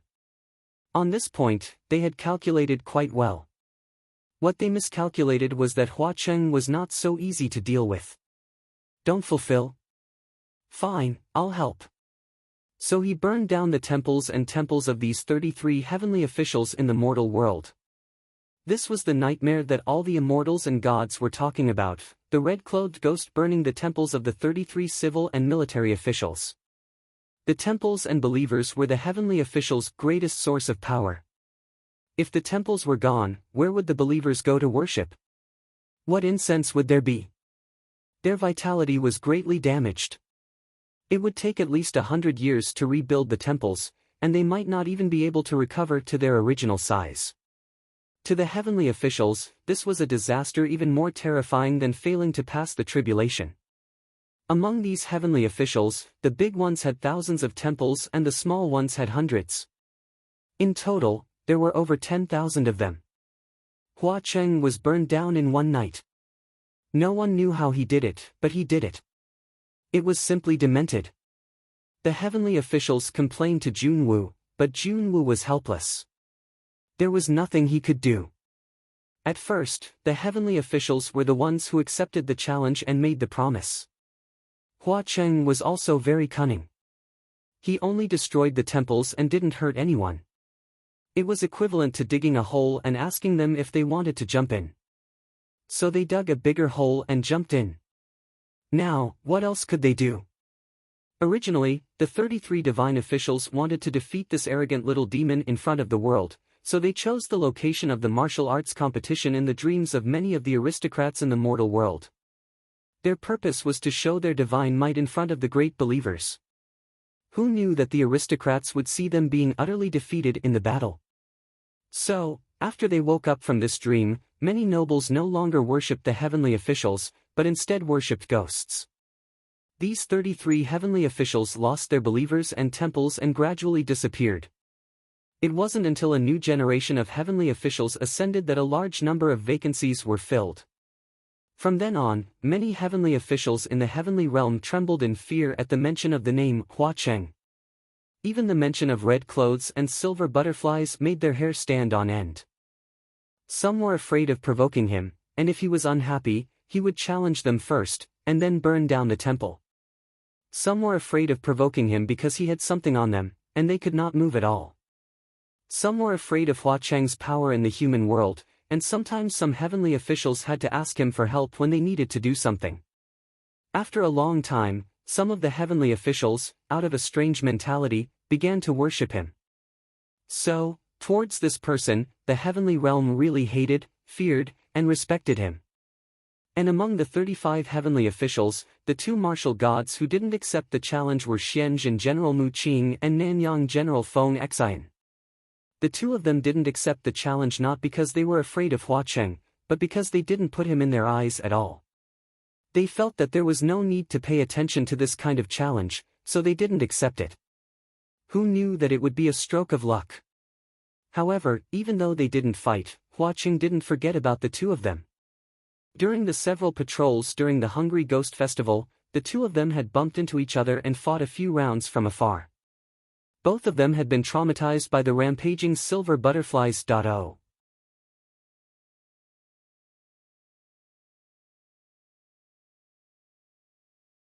Chapter 13.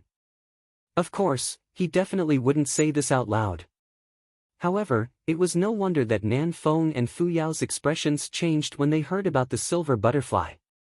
They must have suffered at the hands of the silver butterfly master along with the two heavenly officials they served. One of the heavenly officials asked, "Your Highness, you met Hua Cheng. He.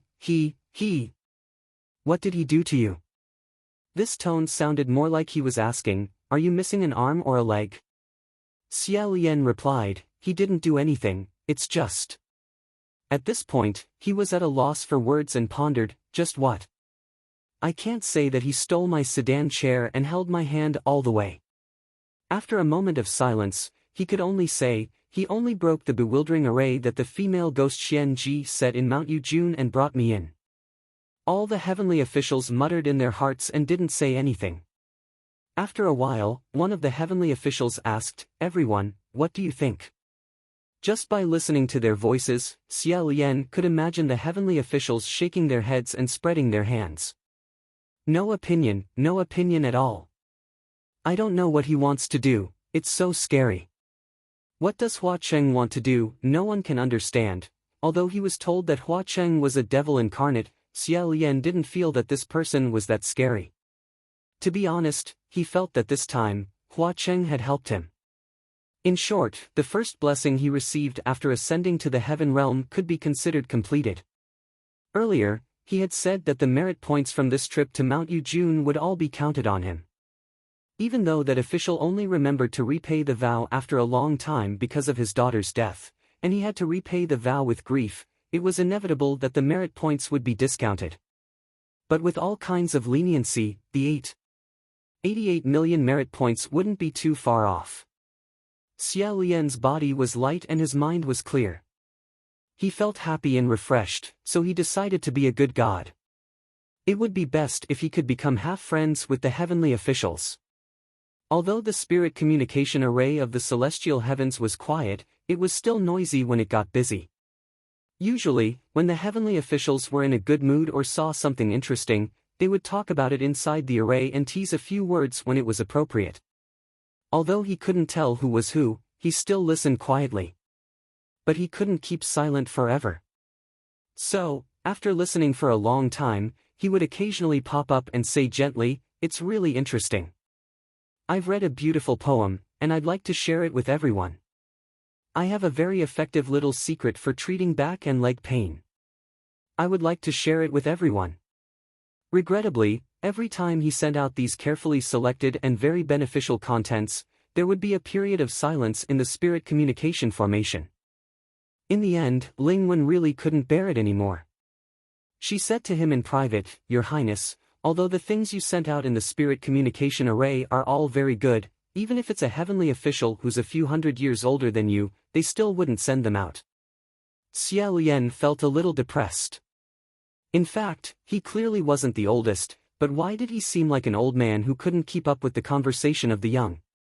It was probably because he had been away from the heavenly realm for too long, and he had always been ignorant and inexperienced, not caring about the matters of the outside world. Since he could not be saved, it was fine. After giving up on this matter, he was no longer depressed. But there was another problem. Up until now, no one in the human world had built a new temple for him. Perhaps there was, but since the heavenly realm couldn't find it, there was no record of it. One must know that even the land had a temple. He was a heavenly official who had ascended 800 years ago, and had even ascended 3 times. Up until now, he didn't have a temple, nor did he have a believer to worship. This was really very embarrassing. However, it was only the other heavenly officials who felt embarrassed for him. Xia Lian himself still felt that it was okay. Moreover, one day, he had a sudden impulse and suddenly thought, if no one wants to worship me, then I should be able to worship myself. All the heavenly officials didn't know how to respond. Who the hell had ever heard of a heavenly official worshipping themselves? Being a god to such a miserable extent, what taste was there left? And Xia Lian had long been used to the awkward silence as soon as he opened his mouth. He felt that this kind of self-entertainment could also be considered an interesting matter. Once he made his decision, he jumped down to the human world again. This time, the place he landed was a small mountain village called Puchi Village. Although it was called a mountain village, it was actually just a small dirt slope. Xia Lian saw the green hills and clear water, the continuous paddy fields, and the beautiful scenery. In his heart, he thought, this time, I really landed in a good place. Looking again, there was a crooked and dilapidated house on the small dirt slope. When he asked around, the villagers all said, that house is abandoned and ownerless. Occasionally, a homeless person would go in and sleep for a night. They can live there however they want. Wasn't this exactly what he wanted? He immediately walked over. When he got closer, he discovered that this small wooden house looked very dilapidated from afar, but it looked even more dilapidated up close. Out of the 4 pillars in the corners of the house, 2 had probably rotted. When the wind blew, the entire house creaked, and he suspected that it would collapse at any moment. However, this degree was still within Xia Lian's acceptable range. He went in to take a look and then tidied up. When the villagers saw that there was actually someone who wanted to live here, they were very surprised and came over to watch the excitement. The villagers here were actually very enthusiastic. Not only did they give him a broom, but when they saw that he was dusty from cleaning, they also gave him a basket of freshly picked poo chestnuts. The skin of the poo chestnuts had already been peeled off. Each one was white and tender, sweet and juicy. Xia Lian squatted in front of the dilapidated house and finished eating. His hands were clasped together in happiness. In his heart, he decided to call this place Pu Chi Monastery. There was originally a small table in Pu Chi Monastery. After wiping it a few times, it could be used as an offering table. Xia Lian busied himself. When the surrounding villagers saw that this young man was actually going to make a small Taoist monastery, they became even more curious. One after another, they asked, "Who are you going to worship in this monastery?" Xia Lian lightly coughed and said, "This monastery is going to worship the Crown Prince of Xianlu." Everyone was dumbfounded. "Who is that?" Xia Lian replied, I don't know either. I think it's a crown prince." "Oh, what does he do?" "It's probably to ensure safety." Everyone eagerly asked, "Then does this crown prince care about attracting wealth and treasures?" In his heart, Xia Lian thought that it was already pretty good that he didn't owe money. In a warm voice, he said, "Unfortunately, it seems that he can't." One after another, everyone gave him suggestions. "It's better to be a water supplier. Attracting wealth. The incense will definitely be prosperous. How about we worship Ling Wenjinjuan? Who knows, our village might have a top scholar." A girl shyly and timidly said, "That. Do you have that?" Xia Lian maintained his smile and said, "Which one?" "General Zhu Yang." If he really opened a Zhu Yang monastery, he was afraid that Feng Xian horse would shoot an arrow from the heavens. After roughly cleaning up Pu Chi Monastery, he was still missing some incense burners, lots, and other sundries. However, Xia Lian had completely forgotten the most important thing. The statue of a deity. He put on his bamboo hat and went out the door. That's right, it didn't have a door either. After thinking for a bit, he decided that this house definitely needed to be repaired. Thus, he wrote a sign and placed it at the door. "This monastery is a dilapidated building. Sincerely seeking kind-hearted people to donate money to repair it and accumulate merit." After leaving the door, he walked 7 or 8 miles before arriving at a town. What did he come to do in town? Naturally, it was to make a living, so he had once again used his old profession. In myths and legends, immortals didn't need to eat. In fact, this matter was very hard to say. The powerhouses of Zhaohua realm could indeed directly absorb the spiritual energy they needed from sunlight and rain. However, the problem was, although they could, who would want to do this for no reason? Why would they want to do this? And some heavenly officials, because of their cultivation methods, required their 5 internal organs to be clean. They indeed couldn't come into contact with the greasy meat and fish of mortals. If they came into contact with it, they would vomit and have diarrhea like mortals eating poisonous insects and soil. However, it wasn't that they didn't eat food. They only ate those immortal fruits and spiritual birds that were born in pure lands, had the effect of prolonging life and strengthening magic power. However, this problem didn't exist for Xia Lian. With the curse on his body, he was no different from mortals. He could eat anything, and because he had been through hundreds of battles, he wouldn't die no matter how much he ate. Whether it was steamed buns that had been left for a month or pastries that had already grown green hairs, he would definitely be able to endure eating them. With such a heaven-defying physique, he actually lived quite well when he was collecting junk. To make a comparison, opening a monastery would cost money, collecting junk for money. It really was better to collect junk than to ascend. This person had a handsome and elegant demeanor, so he had an advantage when it came to collecting junk. In a short while, Xia Lian had collected a large bag. On the way back, he saw an old yellow ox pulling a handcart. The cart was piled high with several piles of straw. He remembered that he seemed to have seen this handcart in Puqi village, so they should be going the same way. He asked if he could hitch a ride, and the handcart owner raised his chin, indicating that he could get on. Xia Lian carried a large bag of junk and sat on it.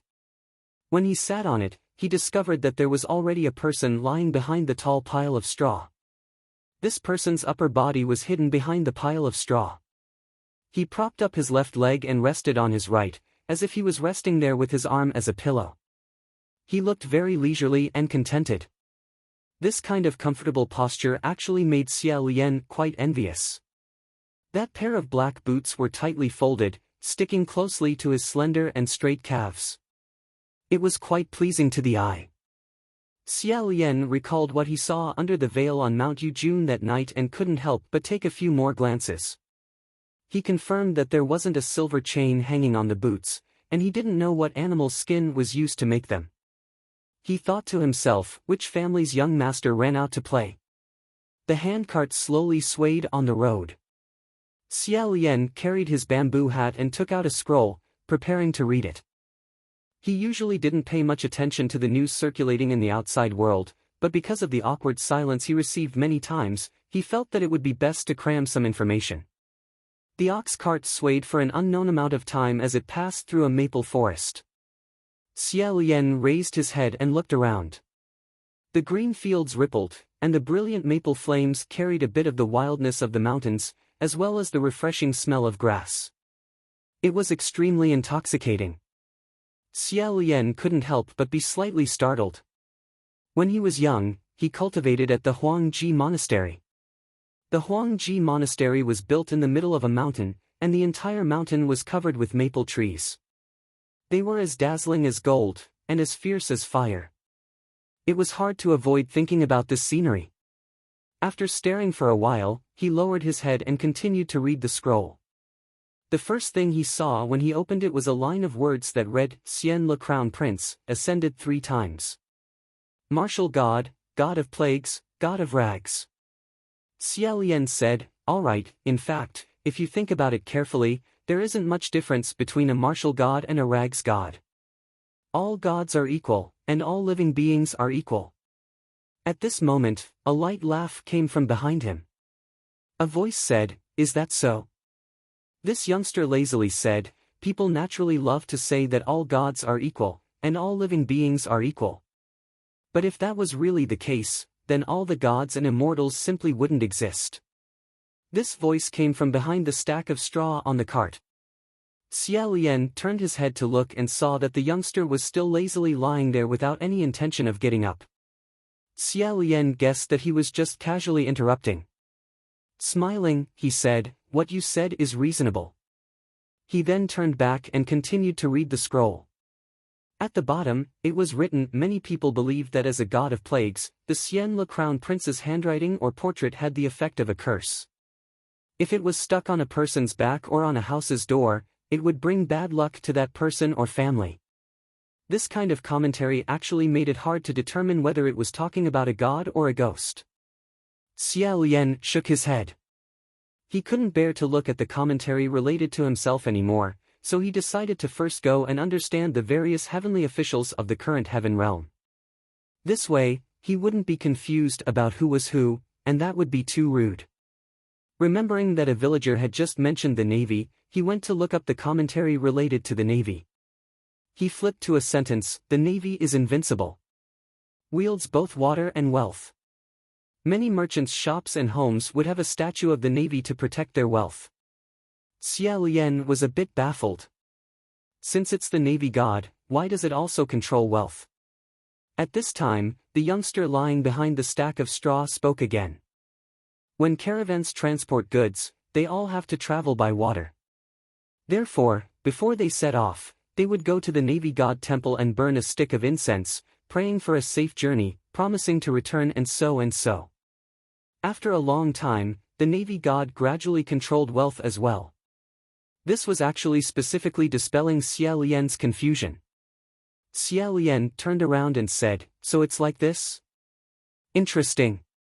Presumably, this Navy god is a very powerful great heavenly official." That youngster sneered and said, "The heavenly water god." Listening to his tone, it seemed like he didn't place this heavenly official in his eyes at all. It also didn't seem like he was saying anything good. Xia Lian asked, "What is the heavenly water god?" That youngster unhurriedly said, "The ship passes through a large river. Whether it leaves or stays, it all depends on his words. If you don't give him offerings, he will flip. He's quite unreasonable, so I gave him a nickname, the heavenly water god. It's more or less the same as General Zhu Yang and the floor-sweeping general. Heavenly officials with resounding reputations would more or less have a few nicknames in the mortal world and heaven. For example, Xia Lian, the laughingstock of the three realms, a famous weirdo, a jinx, a stray dog, cough cough cough, and so on. Usually, using a nickname to address a heavenly official was a very rude thing to do. For example, if someone dared to call Mu Qing, floor-sweeping general, in front of him, Mu Qing would definitely fly into a rage. Xia Lian remembered that he couldn't call him that and said, "So that's how it is. Many thanks for your explanation." Pausing for a moment, he felt that this youngster's way of talking was quite amusing. Then, he said, "This friend, you're so young, yet you know quite a lot." That youngster replied, "Not much. Idle. When I'm free, I just look around." Among the common people, one could see a large number of mythological booklets everywhere. All of them talked about the stories of gods, ghosts, and gods. From the big ones to the small ones, there were real ones and there were fake ones. This youngster knew a lot, so it couldn't be considered strange. Xia Lian put down the scroll and said, "Then, this friend, you know a lot about gods, but do you know anything about ghosts?" That youngster asked, "Which ghost?" Xia Lian replied, "Blood rain probing flowers, Flower City." Hearing this, that youngster let out two low laughs before finally sitting up. When he turned his head, Xia Lian's eyes suddenly lit up. He saw that this youngster was approximately 16 or 17 years old. His clothes were a shade of red, his skin was as white as snow, and his eyes were as bright as stars. He had a smile on his face as he looked at Xia Lian from the corner of his eye. He was exceptionally handsome, yet there was an indescribable hint of wildness in his expression. His black hair was loosely tied up, some would ask you. He looked extremely casual.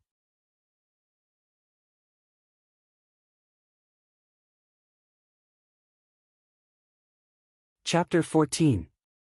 His expression was one of ridicule, but there was an inexplicable omniscient calmness about him. Although he had the voice of a young man, his voice was slightly deeper than that of a boy his age, and it was very pleasant to listen to.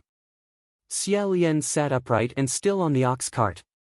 After pondering for a moment, he said, "Blood rain exploring flowers, this scene sounds very extraordinary. This friend, can you tell me how it came to be?" Out of respect, he did not add the word little in front of friend. The young man sat casually with one arm resting on his raised knee. He adjusted the cuffs of his arrow sleeves and said casually, "No big deal." However, there was one time when he destroyed another ghost's lair, and it rained blood all over the mountain. When he was leaving, he saw a flower by the side of the road, which was badly hit by the blood rain, so he tilted his umbrella and blocked it. Xia Lian imagined that scene and felt that amidst the bloody rain and foul wind, there was an indescribable sense of elegance. He then recalled the legend of the ghost in red who burned down the 33 temples. He laughed and asked, "Does this Hua Qing often go around fighting?" The young man replied, "Not often. It depends on my mood." Xia Lian asked, "What kind of person was he when he was alive?" The young man said, "He's definitely not a good person." Xia Lian asked, "What does he look like?" When he asked this question, the young man looked up at him, tilted his head, and stood up. He walked to Xia Lian's side and sat down next to him. He asked, "What do you think he should look like?" At such a close distance, they felt this young man was even more shockingly handsome. Moreover, it was a handsome that faintly carried an intent to attack.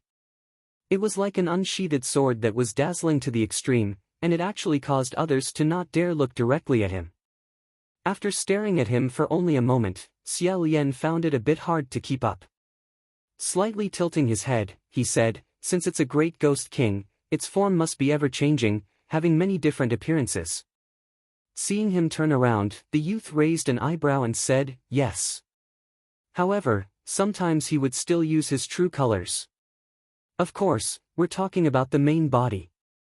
Xia Lian didn't know if it was an illusion, but he felt that the distance between the two of them seemed to be a little too far. So he turned his face back and said, "Then I feel that his original self might be a youth like you."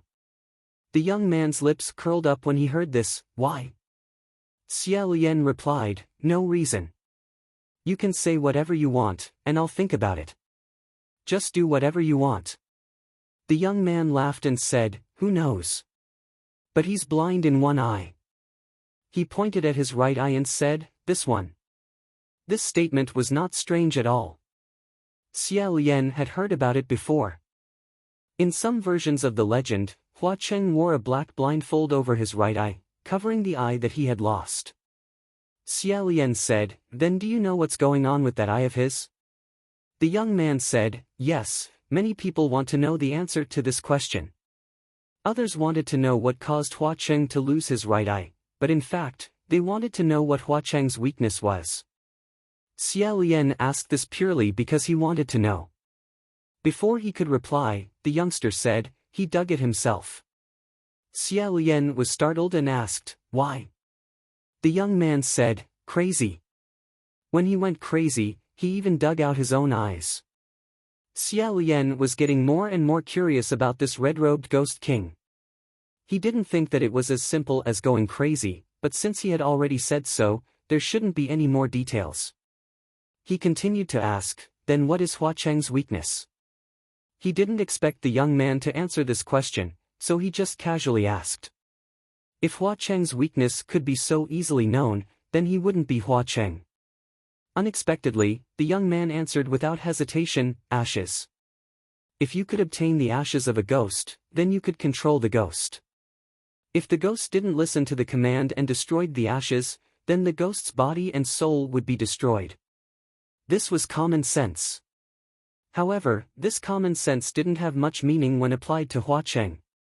Xia Lian smiled and said, "I'm afraid no one can obtain his ashes. Therefore, this weakness is equivalent to having no weakness." The young man said, "Not necessarily. There is a situation where the ghost will voluntarily give away the ashes." Xia Lian said, "Like when he challenged the 33 heavenly officials, he would hand it over as a bet?" The young man sneered, "How could that be?" Although he didn't say everything, Xia Lian could still understand what he meant. How could Hua Cheng lose? He said, "There is a custom in the ghost realm. If a ghost chooses a person, then they will entrust their ashes to that person. That was the same as handing over one's life to another person. With such deep affection, what kind of touching story would it be?" Xia Lian said with interest, "So the ghost realm actually has such a passionate custom?" The young man said, "There is. But not many people dare to do it." Xia Lian expected this to be the case. In this world, not only were there demons who deceived people's hearts, there were also humans who deceived demons. There would definitely be a lot of exploitation and betrayal. He said, "If you give your all with infatuation, but in the end, your bones are broken and your ashes scattered, it would truly be heartbreaking." The young man laughed and said, "What's there to be afraid of? If it were me, I would give away my ashes. Who cares if he wants to break my bones and scatter my ashes?" Xia Lian smiled. He suddenly remembered that the two of them had talked for so long, yet they still didn't know each other's names. He said, "Friend, how should I address you?" The young man raised his hand to cover his eyebrows, blocking the wine-red afterglow of the setting sun.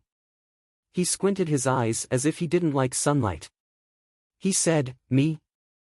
I'm the third child in my family, so everyone calls me San Lang." He didn't take the initiative to say his name, so Xia Lian didn't ask anymore. He said, "My surname is Xia, and my name is a single character, Lien. You're walking in this direction, are you also heading to Puchi village? San Lang leaned back against the haystack. Using his hands as a pillow, he crossed his legs and said, I don't know. I'm just randomly walking around. Hearing that there seemed to be some inside information in his words, Xie Lian asked, what's wrong? San Lang sighed and unhurriedly said, my family quarreled, so I was chased out. I walked for a long time, but I had nowhere to go. Today, I was so hungry that I almost fainted on the streets, so I casually found a place to lie down. Although this young man's clothes seemed casual, the material was excellent.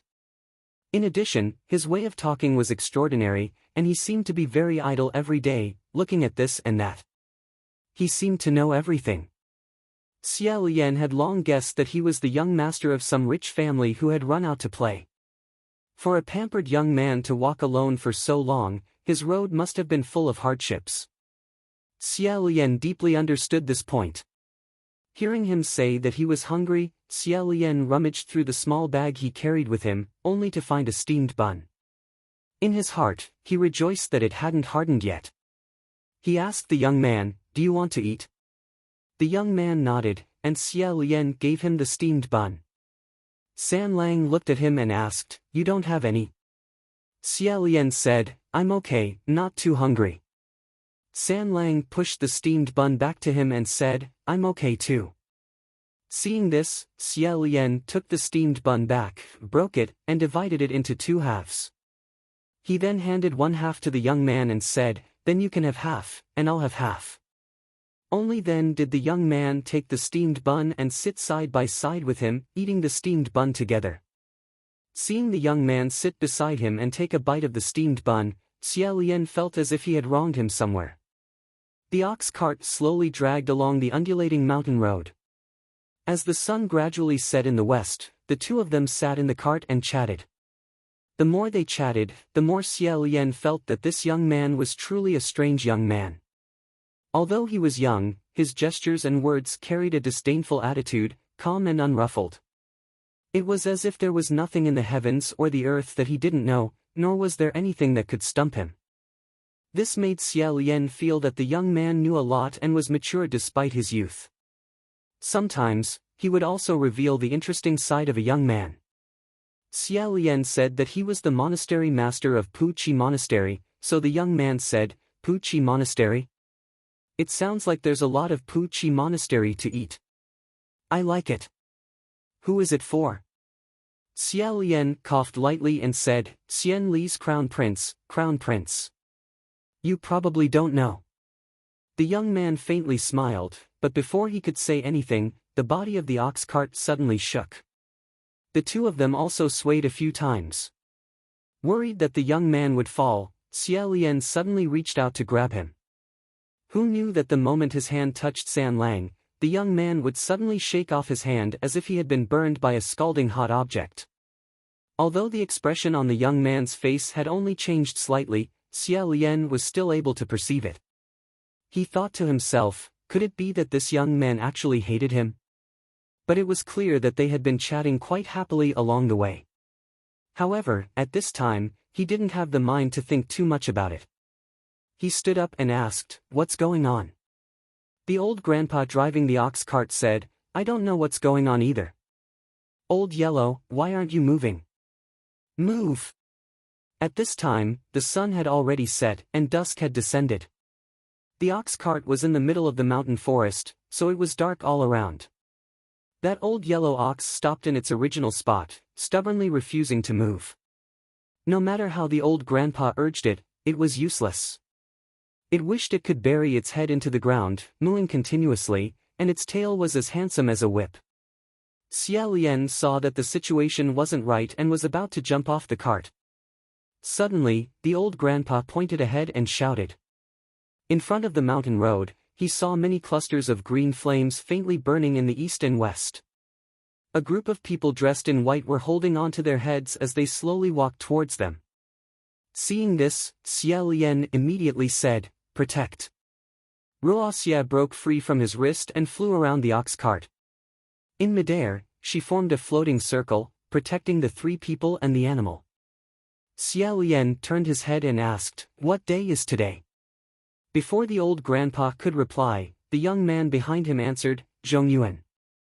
In the middle of the 7th month, the gates of hell opened. When he went out, he didn't look at the date. Today actually happened to be the Zhongyuan festival.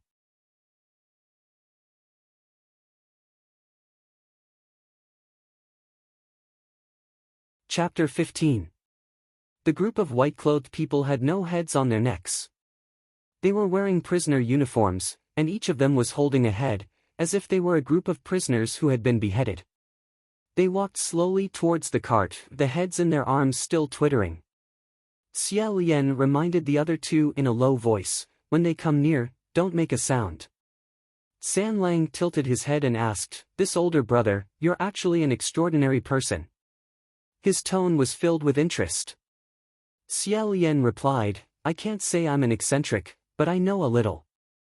They can't see us now, but it's hard to say when they get closer." The old man who was driving the cart was already dumbfounded when he saw the white silk flying, and then when he saw the headless people, he was so scared that his eyes rolled back. He shook his head in shock and said, "No, no. I'm afraid I can't hold it in." "What about the Taoist?" Xiao Lian said, "Then, there's still a way. Sorry for the offense." After he finished speaking, he quickly tapped the old man's back. The old man immediately fell onto the cart and fainted. Xiao Lian gently caught him and placed him on the cart. He sat in the driver's seat and suddenly felt a movement behind him. He turned around and saw that the young man was also sitting behind him. He asked, "Are you all right?" San Lang propped up his chin with one hand and said, "There's something. I'm scared." Although he didn't hear any fear in his voice, Xiao Lian still comforted him, "Don't be afraid. Stay behind me, nothing can hurt you." The young man smiled and did not speak. Xiao Lian suddenly realized that he was staring at him. After a moment, he finally reacted. The young man was staring at the curse chain on his neck. This curse was like a black collar around a person's neck. It couldn't be hidden at all. Moreover, it was easy for people to have some bad associations. Xiao Lian lightly pulled on his collar. Although it couldn't hide anything. The sky was already dark, and the young man's expression could not be seen clearly. Xiao Lian picked up the rope and softly coaxed the cow. The group of prisoners came over and wanted to go over, but they felt that there was something blocking the middle of the road. They all said in a rough voice, "This is really strange. Why can't I?" "Really? He couldn't cross it. What the hell? Damn it, aren't we ghosts ourselves? What ghosts can we see?" Xiao Lian managed to coax the cow with great difficulty. He brushed past the group of headless prisoners and listened to them hugging their heads and making a racket. He found it very funny. The group of ghosts continued to complain, "Well, are you sure you're not mistaken? Why do I feel like the one hugging your head is my body? It's your body that's in the wrong place. Hurry up and switch over, you guys. Why is the incision on your head so uneven? Sigh, that executioner is a newbie. He only managed to cut me down after 5 or 6 slashes. I'm starting to wonder if he did it on purpose. Your family didn't send him any money, did they? Next time, remember to prepare in advance and give me a quick and clean cut." There's no next time.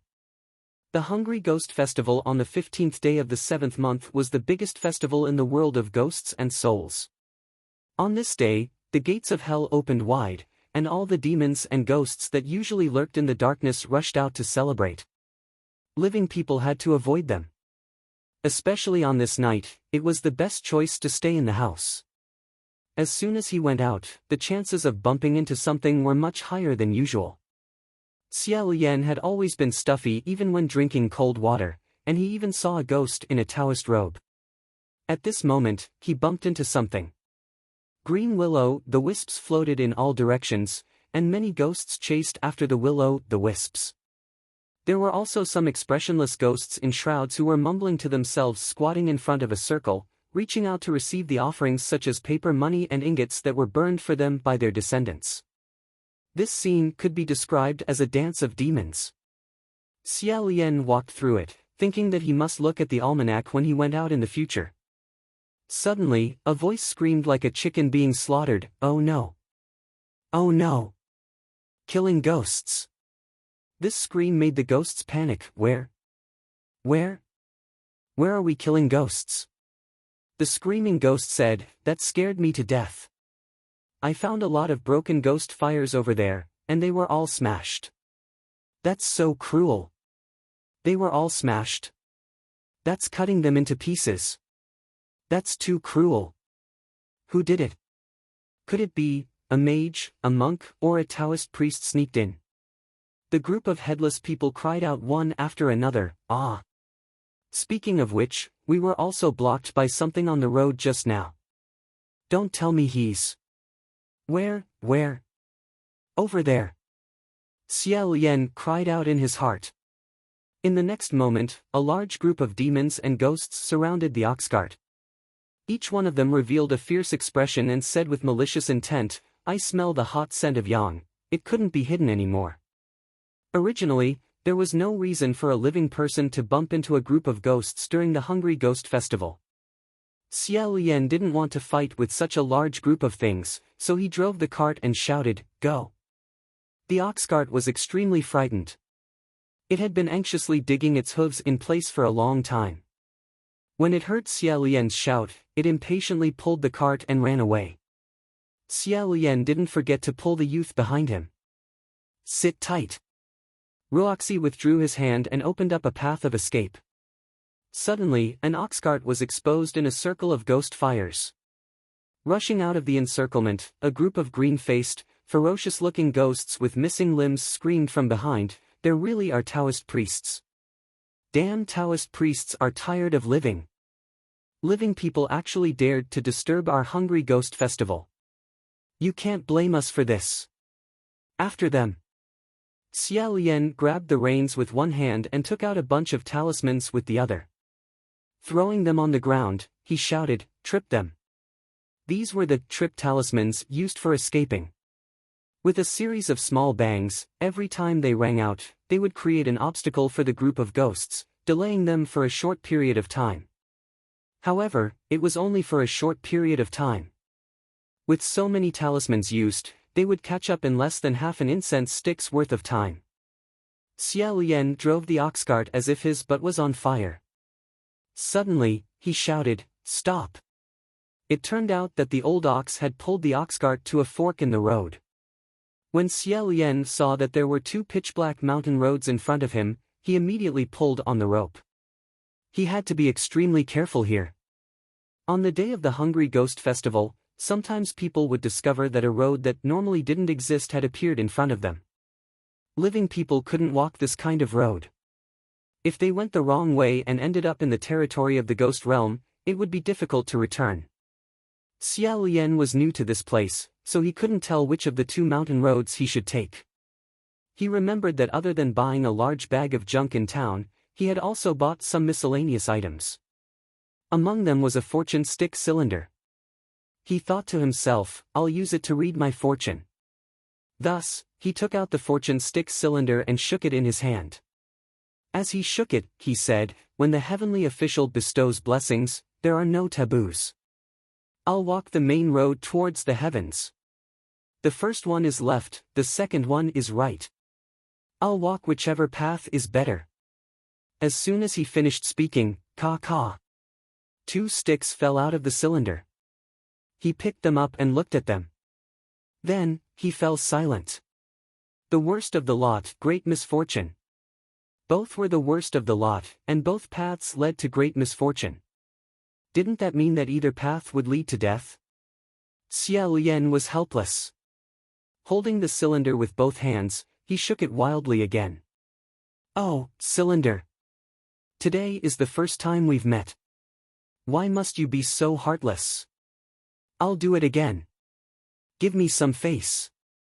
As soon as he finished speaking, caw. Another two sticks fell. He picked them up and looked at them. They were both the worst of the lot, great misfortune. At this time, San Lang suddenly said, "Let me try." In any case, his luck wouldn't be worse than his, so Xia Lian handed the cylinder to him. San Lang received it with one hand and casually shook it. 2 sticks fell out, and he picked them up. Without even looking at them, he handed them over to Xia Lian. Xia Lian took them and looked at them. Unexpectedly, both sticks were good. He couldn't help but be amazed. That was because, with his bad luck to this extent, it seemed that even other people's luck was often affected by him. Xia Lian didn't know whether this was true or not. In any case, he was often complained about like this. However, this youngster wasn't affected by him in the slightest and directly drew 2 good lots. Both were good lots, so Xia Lian randomly chose one. As he drove, he sincerely praised, "Friend, your luck is pretty good." San Lang casually threw the cylinder behind him and laughed. "Is that so? I also feel that my luck is pretty good. It's always been like this." Hearing him say, "It's always been like this," Xia Lian thought to himself that the gap between people was indeed like a moat. After running for a while, he suddenly heard ghostly wails and wolf-like howls coming from all directions. "I caught him. He's here. Everyone come over. The damned Taoist priest is here." One by one, ghost heads popped out. Xia Lian said, "Ah, I actually still chose the wrong one." The effect of the tripping talisman had already worn off, but they were still surrounded. There were at least 100 of these demons and ghosts. They surrounded them in 3 layers, and their numbers were still increasing. He really didn't know why there were so many non-human beings gathered here, but he didn't have the time to find it strange. Xia Lian warmly said, "Offending everyone wasn't my original intention. I hope everyone can be magnanimous." A headless ghost said, "Hey! Smelly Taoist priest, why didn't you be magnanimous first? The ones who scattered the ghost fire over there were you guys, right?" Xia Lian innocently said, "It wasn't us. To tell you the truth, I'm actually just a trash collector." "Don't quibble. How could there be a trash collector like you? You're clearly a Taoist priest. Aside from you, is there another Taoist priest here who would do such a cruel thing?" Xia Lian said, "Scattering the ghost fire doesn't necessarily mean you're a Taoist priest. Then what else could it be? A ghost?" Xia Lian quietly put his hands into his sleeves and said, "It's not impossible." "Ha ha ha ha, damned Taoist priest. You. The group of ghosts that had been laughing at him suddenly froze. Xia Lian said, "What about me?" The moment he asked, the group of ghosts didn't even freeze. They stared at Xia Lian as if they had seen something extremely terrifying. They either opened their mouths wide or tightly shut them. Several headless death row prisoners were so scared that the heads they were holding in their hands fell to the ground. Xia Lian probed, "Everyone? You guys? Who knew that before he could finish asking, the group of ghosts would scatter like birds and beasts?" Xia Lian was stunned. It can't be. He still hadn't taken out the talismans he had in his sleeves, yet they had already discovered him. Were they that sharp? Moreover, it wasn't like those talismans were that powerful. Xia Lian felt extremely strange. Were they really looking at him? Or was it something behind him? Thinking of this, he turned his head and looked behind him. Behind him, there was only the fainted owner of the ox cart and the youth in red who was still leisurely resting his chin on his hand. Seeing him look back, San Lang faintly smiled and put down his hands. "Taoist priest, you are so valiant and heroic. Those demons and ghosts have all been scared away by you." Xia Lian also faintly smiled. "Is that so? I also didn't expect that I would be so amazing." At that moment, he pulled on the rope a few times and the ox cart slowly began to roll again. The rest of the journey was smooth. In less than half an hour, the ox cart slowly climbed out of the forest and arrived at the flat mountain road. Pu Chi village was already at the bottom of the hill. Clusters of warm and bright lights. It really was a road of good luck. It was more daunting than dangerous. As the night wind blew, Xia Lian once again turned his head. San Lang seemed to be in a good mood as he laid down and used his hands as a pillow to look at the bright moon. Under the faint moonlight, that youth's eyes didn't seem like a real person. After muttering to himself for a moment, Xie Lian revealed a smile and said, "Friend." San Lang asked, "What?" Xie Lian asked, "Have you ever done fortune-telling?" San Lang turned his head and said, "I haven't." Xie Lian asked, "Then, do you want me to help you read your fortune?" San Lang looked at him and smiled. "You want to help me read my fortune?" Xie Lian replied, "I kind of want to." San Lang slightly nodded his head and said, "All right." He sat up and leaned his body slightly towards Xie Lian. "How do you want to read my fortune?" Xie Lian said, "Read my palm." "How about it?" Hearing this, the corner of San Lang's mouth slightly curved. It was hard to tell what that smile meant. Xie Lian only heard him say, "All right." As he said this, he extended his left hand towards him. The fingers on this left hand were long and slender with distinct knuckles. It was extremely pleasing to the eye. Furthermore, it definitely wasn't the kind of weak and pleasing to the eye. Instead, it was filled with hidden strength. No one would want to have their throat clutched by this kind of hand. Xie Lian remembered the slight change in San Lang's expression when he touched him just now. He especially took care to avoid physical contact and not directly touch San Lang's hand. Instead, he lowered his head and carefully examined it. The moonlight was pure and white. If one were to say it was dark, it wouldn't be dark. If one were to say it was bright, it wouldn't be bright either. Xie Lian looked at it for a while. The ox cart was still slowly crawling on the mountain road. The wheels and wooden axles creaked. San Lang said, "How is it?" After a short while, Xie Lian slowly said, "Your fate is very good." San Lang said, "Oh? How is it good?" Xie Lian raised his head and warmly said, "You have a persevering temperament and are extremely persistent. Although you have met with ups and downs, you will always stick to your original heart. Often, you will turn misfortune into fortune and misfortune into fortune. Friend, your future will inevitably blossom like a blooming flower, perfect and bright." The above few sentences were all made up on the spot. They were all nonsense. Xie Lian simply didn't know how to read people's palms. In the past, when he was demoted, there was a period of time when he often regretted not learning palm reading and physiognomy from the state preceptors of Huangji Temple. If he had learned it, he wouldn't have to always play the drums, and perform on the streets. The reason why he wanted to read wasn't to see how this youngster's fate would be. Rather, he wanted to see whether or not this youngster had palm prints and fingerprints. Ordinary demons and ghosts could transform into a fake body and pretend to be a living person. However, the minute details of this body, such as palm prints, fingerprints, and the ends of hair, generally couldn't be so detailed. Not only did this youngster's body not have any fluctuations of magic power, he couldn't detect any clues, and his palm prints were also very clear. If he really was a demon or ghost in disguise, then only those who worked fierce and above would be able to achieve such a flawless and perfect disguise. However, for a ghost king of that level, why would he follow him to a small mountain village and sit on an ox cart all the way to pass time? Just like how the heavenly officials of the heavenly realm all had to attend to a myriad of affairs every day, they were also very busy. Xie Lian pretended to be very confident and braced himself to make up a few sentences. In the end, he couldn't make up any more. San Lang stared at him without blinking. While listening to his nonsense, he let out a low laugh that was very thought-provoking. He said, "Anything else?" Xie Lian couldn't be thinking that he still had to make up stories, right? He said, "What else do you want to read?"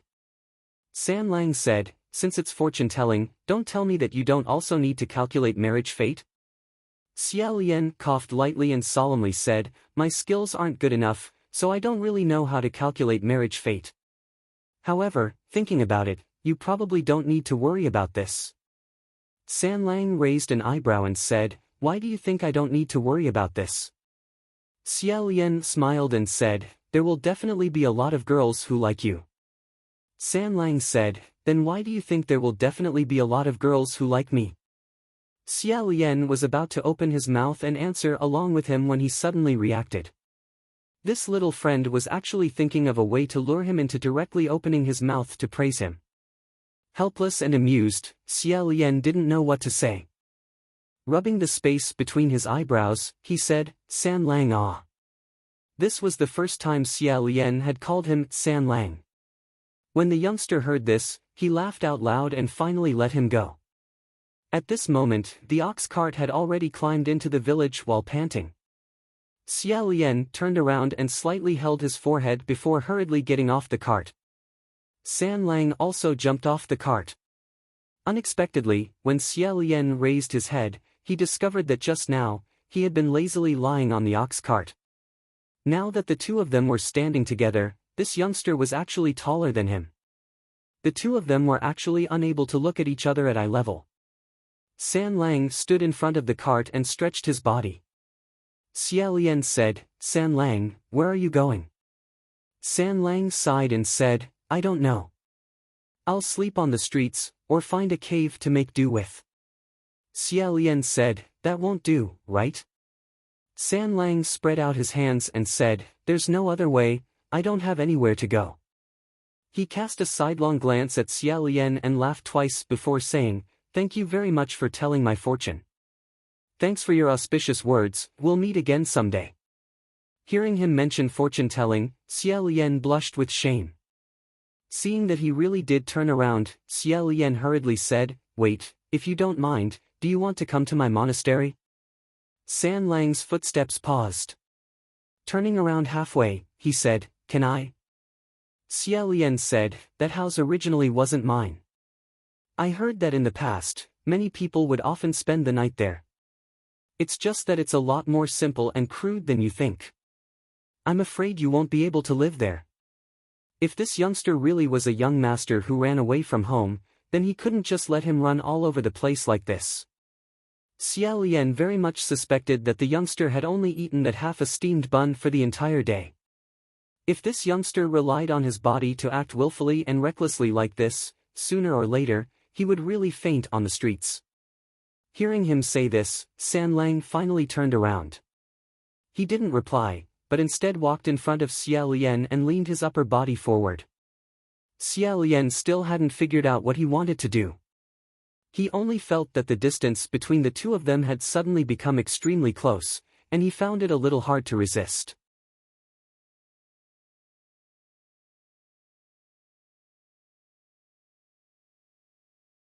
Chapter 16.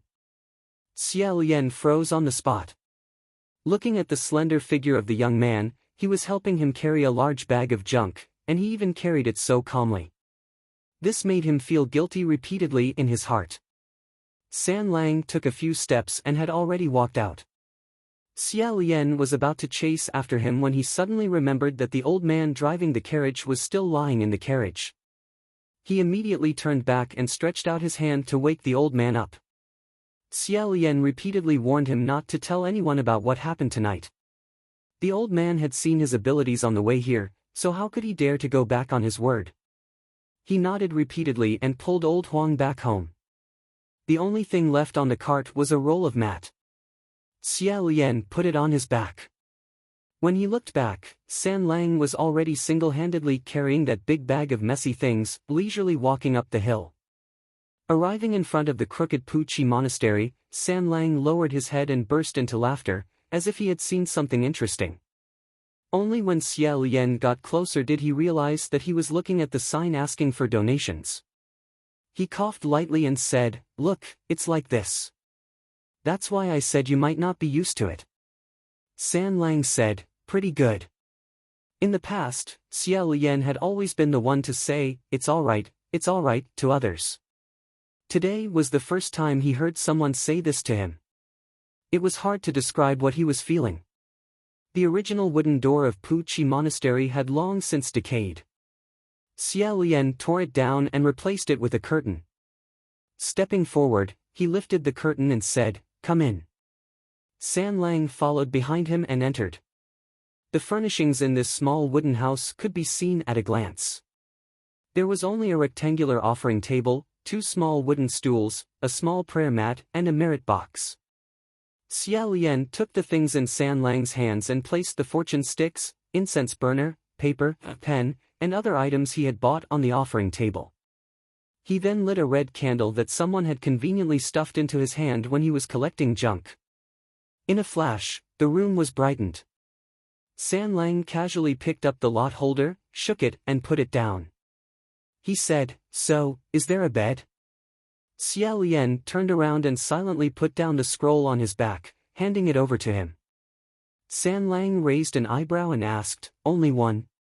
Xia Lian had only met this youngster on his way back from town, so naturally, he hadn't thought about buying an extra card in advance. He said, "If you don't mind, we can squeeze together tonight." San Lang said, "That works too." Xia Lian picked up the broom and swept the floor again.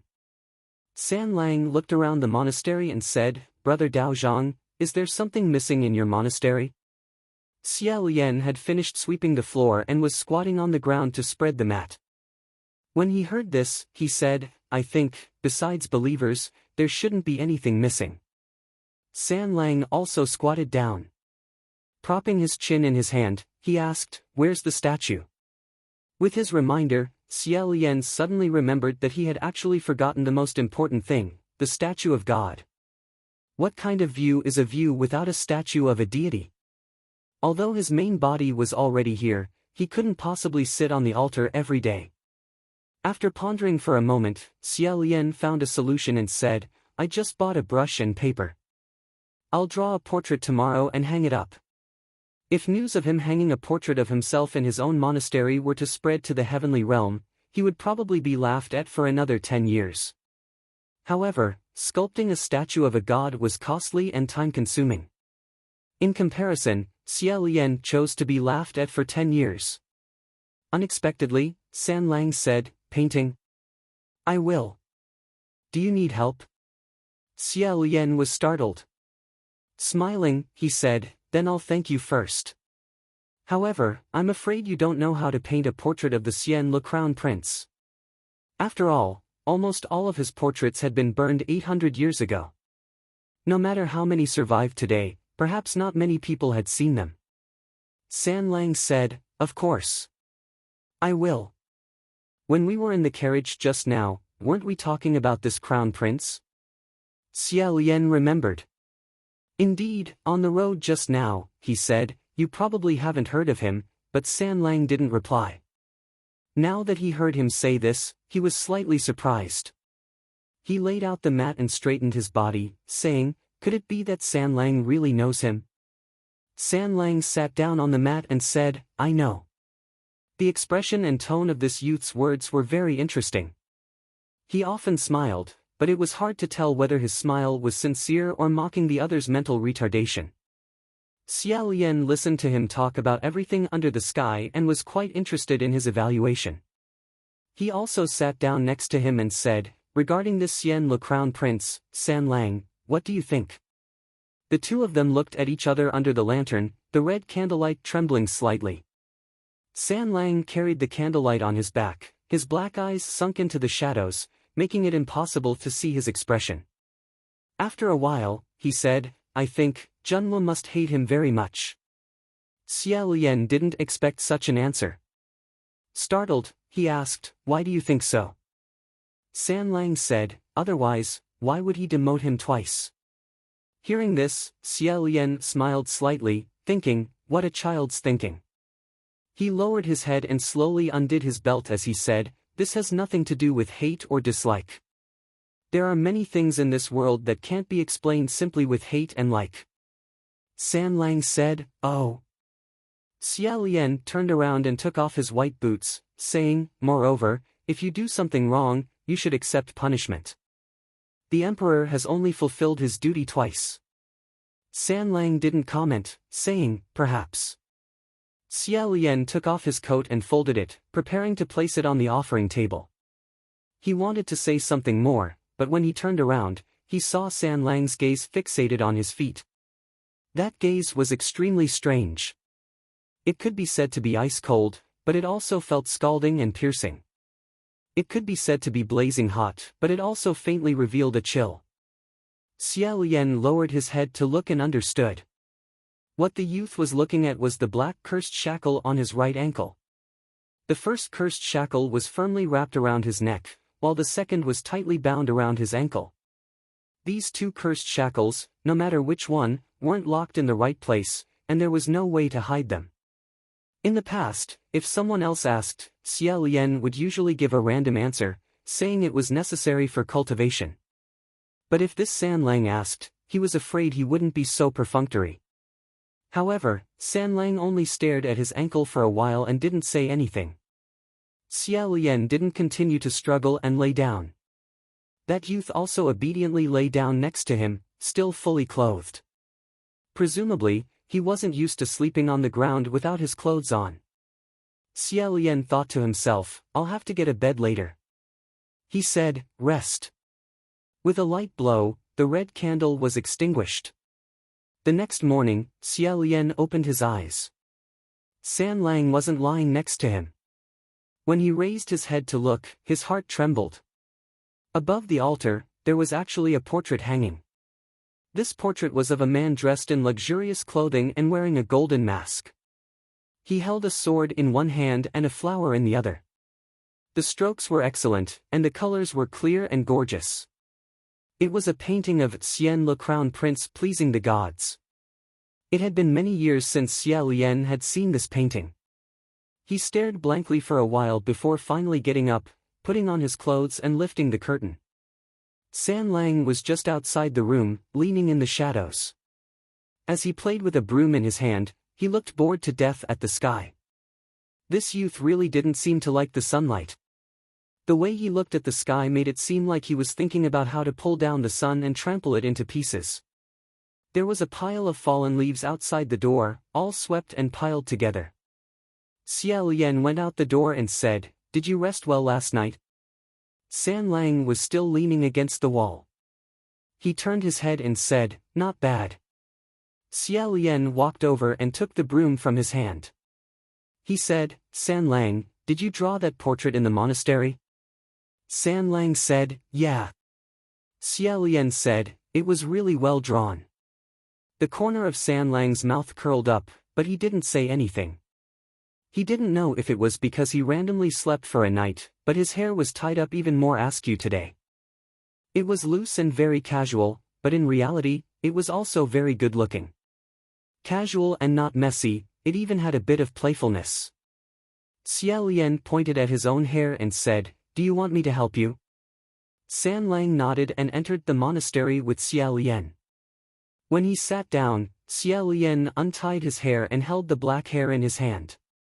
Then, he calmly and carefully examined it. Even if the palm prints and fingerprints were done perfectly, demons and ghosts would always have a loophole. A living person's hair was uncountable. Moreover, each strand was separated very finely and clearly. Many ghosts and ghosts forged fake skins. Their hair was either a black cloud, or it was glued together into a large piece, like strips of cloth. Or, they simply pretended to be bald. Last night, after confirming the palm prints and fingerprints, Xia Lian had originally let down his guard. However, when he saw the portrait this morning, he couldn't help but feel slightly suspicious. How could a normal person draw this picture? However, as his fingers gently stroked San Lang's hair, he slowly probed. This youth's black hair was smooth and long, and there was clearly nothing abnormal about it. After a while, San Lang smiled and slightly tilted his head, squinting at him. He said, Gidge, are you helping me tie my hair, or are you thinking of doing something else? His long hair hung loosely over his shoulders. His handsomeness didn't decrease, but there was a bit more evil. This question seemed to be teasing him. Xia Lian smiled and said, It's done. Then, he quickly helped him tie up his hair. Unexpectedly, after he finished, San Lang glanced at the water basin at the side. He turned his head and raised his eyebrows at Xia Lian. When Xia Lian saw this, he lightly coughed again. This hair, it was crooked just now. Now that he had tied it up, it was still crooked. Although San Lang didn't say anything and just looked at him like that, Xia Lian felt that he hadn't been this embarrassed in at least several hundred years. He put down his hand and was about to say, "Come here, let's do it again," when he heard a clamor outside the door. People's voices and footsteps could be heard everywhere, followed by a few loud shouts, "Great Immortal!" When Xia Lian heard this, he was startled. He rushed out to take a look, only to see a large circle of people outside the door. Each and every one of them had excited expressions and flushed faces. The village chief in the lead shot forward and grabbed his hand, saying, "Great Immortal! A living immortal actually came to our village, this is really great." Xia Lian. Meanwhile, the rest of the villagers had already surrounded him. "Great Immortal, welcome to our Puqi village and settle down. Great Immortal! Can you bless me and help me find my wife? Great Immortal! Can you bless the one in my family to quickly give birth to a baby? Great Immortal! I have fresh pu chestnuts here. Do you want to eat pu chestnuts? If I eat it, can you bless me and help me have a good harvest this year?" The villagers were too enthusiastic. Xia Lian was besieged until he retreated again and again, complaining in his heart. Last night, that old grandpa was actually a big mouth. He had clearly warned them not to tell anyone, but this morning, the news had immediately spread throughout the entire village. Although the villagers didn't know what kind of immortal this monastery was worshipping, they all strongly requested to light a stick of incense here. In any case, no matter what kind of immortal it was, they were all immortals. Worshipping them wouldn't do any harm. Xia Lian had originally expected the scene to be deserted, with only a few people visiting throughout the year. Therefore, he had only prepared a few bundles of incense as a token of goodwill. Who would have thought that they would all be divided up in an instant? The small incense burner was densely packed with a mess of incense sticks, filling the air with a fragrant smell. Because he hadn't smelled this smell for a long time, Xia Lian even choked a few times. As he choked, he said, "Cough cough, fellow villagers, I really can't bless you with abundant wealth. Really, cough, please don't come here to ask for wealth. The consequences are unpredictable. Sorry, I don't care about marriage either. No, no, no, I also can't bless you with children." San Lang didn't care about his crooked hair anymore. He just sat next to the merit box, one hand supporting his chin while the other slowly tossed some chestnuts into his mouth. When many of the village girls saw this youth, their faces turned red. They said to Xia Lian that, "Did you?" Although he didn't know what they wanted to ask, Xia Lian's intuition told him to stop immediately. He immediately said, "No." With great difficulty, everyone dispersed. The offering table was piled with fruits, vegetables, and even white rice and noodles. No matter what was said, it was still a wave of offerings. Xia Lian swept away the debris thrown by the villagers on the ground. San Lang also followed him out and said, "The incense is pretty good." As Xia Lian swept, he shook his head and said, "Under normal circumstances, no one would pay attention to it for 10 days to half a month." San Lang said, "How could that be?" Xia Lian glanced at him and smiled. Thinking about it, it might be because of San Lang's luck. As he said this, he remembered that he needed to change the door curtain, so he took out a new curtain from his sleeve and hung it on the door. Retreating 2 steps, Xia Lian examined the door for a moment before suddenly noticing that San Lang had stopped. Turning his head, he asked, "What's wrong?" He saw San Lang stare at the door curtain with a pensive expression. Following his gaze, Xia Lian discovered that San Lang was looking at the talisman drawn on the curtain. This talisman was something he had casually drawn before. The talisman on it was layered with runes, giving it an imposing aura. It was originally used to repel evil and could repel the invasion of evil beings from the outside world. However, because it was Xia Lian's own handwriting, it was unknown whether or not it would also have the effect of summoning bad luck. However, since there wasn't even a door, it would be safer to draw this row of talismans on the curtain. Seeing the youth standing motionless in front of the talisman curtain, Xia Lian's heart stirred. San Lang.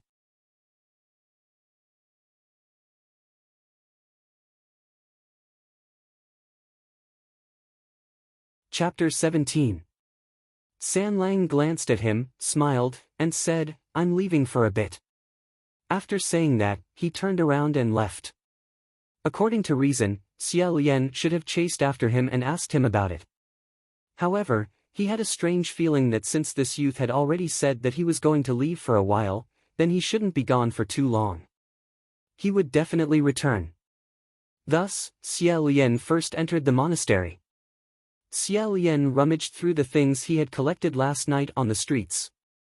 His left hand pulled out an iron pot, his right hand felt for a kitchen knife, and he looked at the pile of fruits and vegetables on the offering table before standing up.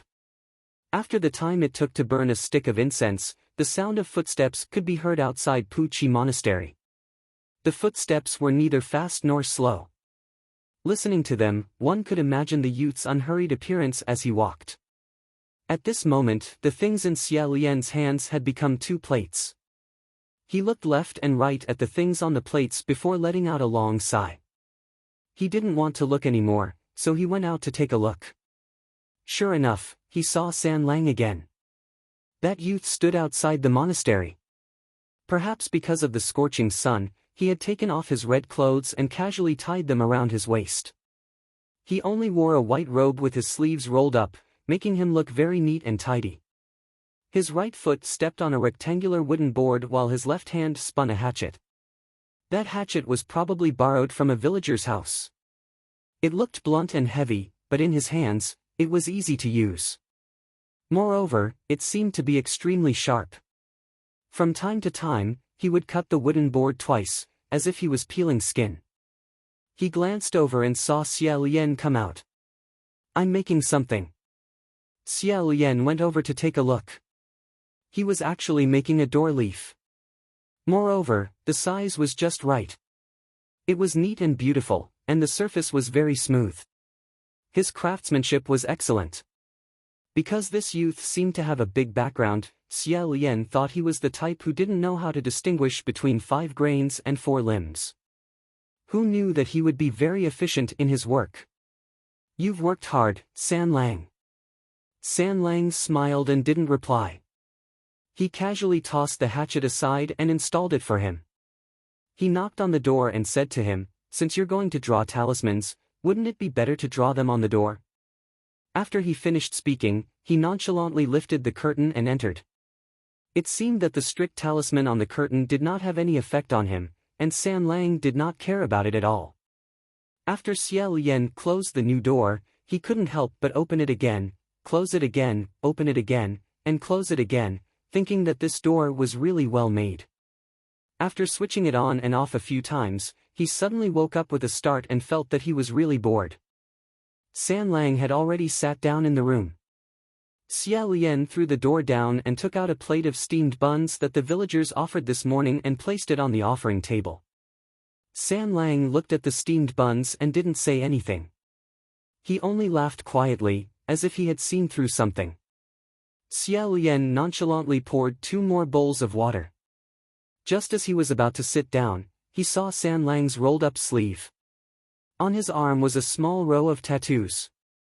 The tattoos were extremely strange characters.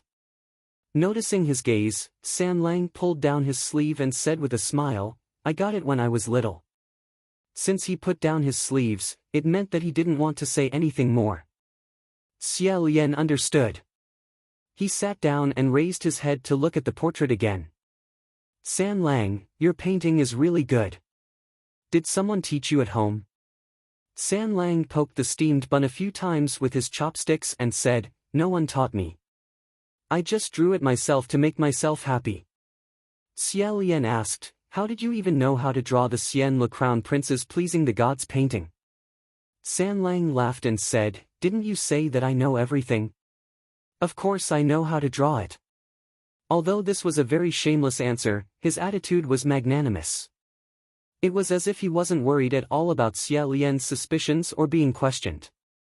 Xia Lian smiled and didn't mention it. Right at this moment, a clamor came from outside. The two of them raised their heads at the same time and looked at each other. Then, they heard someone fiercely knock on the door and say, "Great Immortal." "It's terrible." "Great Immortal," save us." Xia Lian opened the door and saw a group of people standing in a circle at the entrance.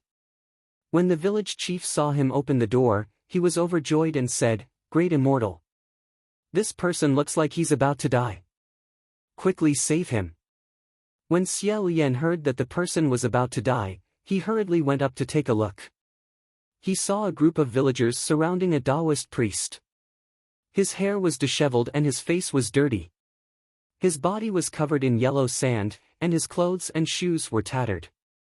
It seemed like he had been running around for many days and finally couldn't take it anymore and fainted. Only then had he been carried over. Xia Lian said, "Don't panic, he's not dead." He bent down and poked the Taoist priest a few times. In the process, he discovered that the Taoist priest had a few objects hanging on his body, such as the 8 trigrams and the iron sword. They were all effective magic tools. It seemed like he wasn't an ordinary Jianghu Taoist. Xia Lian couldn't help but feel his heart sink. Not long after, the Taoist priest slowly regained consciousness and asked in a hoarse voice, "Where is this place?"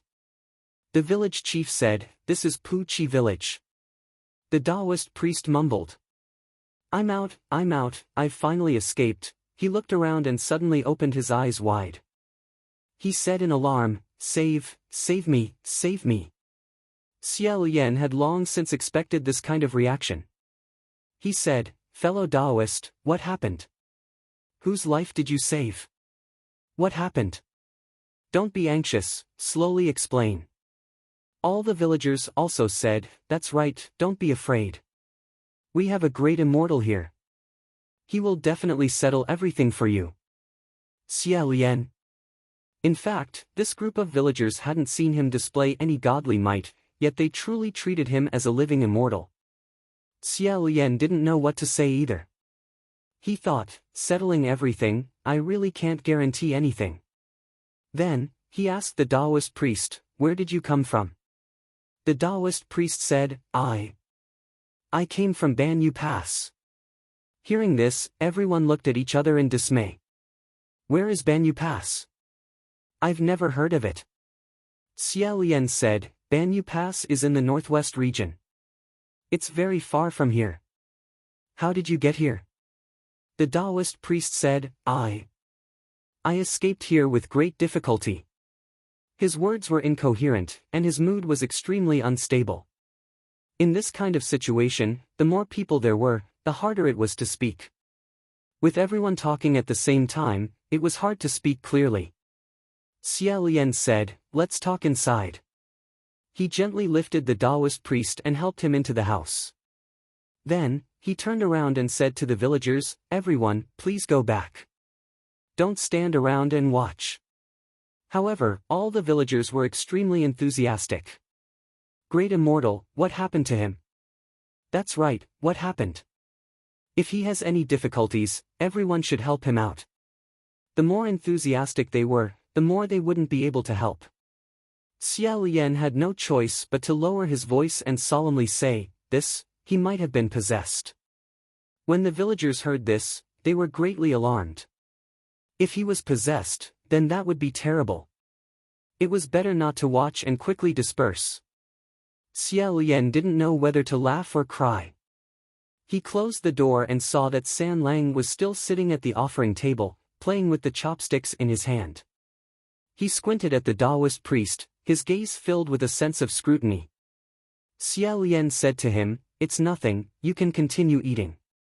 He let the Taoist priest sit down while he himself stood. He said, "This Taoist friend, I am the monastery master of this place and can also be considered a cultivator. You don't need to be nervous. If there's anything you need, you can say it. If there's anything I can help with, perhaps I can do my bit." "What did you say just now? What happened to Banyu Pass?" The Taoist priest gasped for breath a few times. It seemed like he had arrived at a place with few people, and after hearing Xia Lian's words of comfort, he finally calmed down and said, "You've never heard of this place." However, Xia Lian said, "I've heard of it. Banyu Pass is located in an oasis in the desert. The scenery on the night of Banyu Pass is very beautiful. It could even be said to be a bright and beautiful scene, hence the name. The Taoist priest said, "Oasis? Beautiful scene? That was something from 100 or 200 years ago. Now, it's more appropriate to call it Banyu Pass." Xia Lian was slightly startled and asked, "What do you mean?" The Taoist priest's complexion turned green, so green that it was frightening.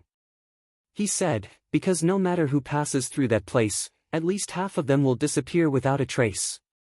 Could it be that it isn't a Banyu Pass? This was truly something he had never heard of before. Xia Lian asked, "Who did you hear this from?" The Taoist priest said, "I didn't hear it from anyone, I saw it with my own eyes." The Taoist priest sat up and said, "There was a caravan that wanted to pass through that place. Knowing that this place was strange, they invited our entire sect to escort them. In the end," he said in grief and indignation, "in the end, after this trip, I'm the only one left." Xia Lian raised his hand, indicating that he should sit properly and not get agitated.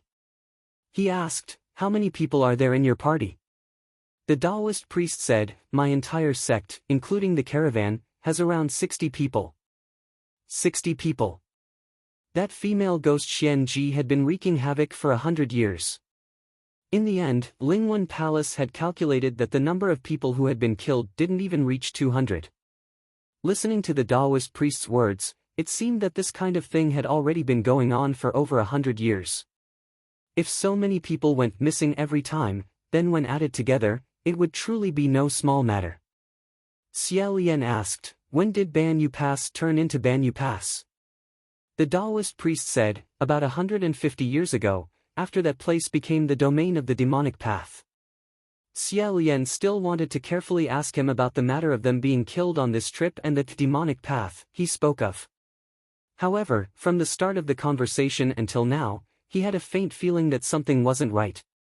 At this point, he couldn't conceal the strange feeling in his heart no matter what, so he stopped talking and frowned slightly.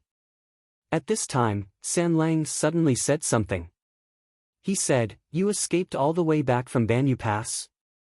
The Taoist priest said, "Yes, AI. 9 out of 10, 1 out of 10. San Lang let out an "oh," and didn't say anything else. However, with just this one sentence, Xia Lian had already sensed that something was wrong.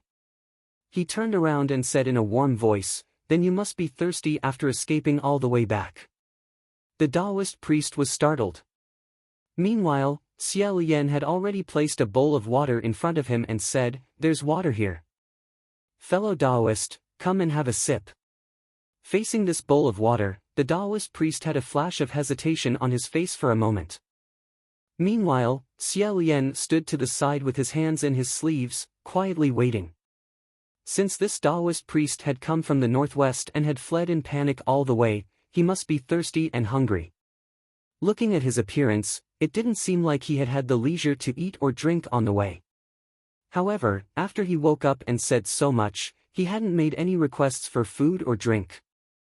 After he entered the room, he didn't have the slightest desire for the food and water on the offering table. He didn't even glance at them.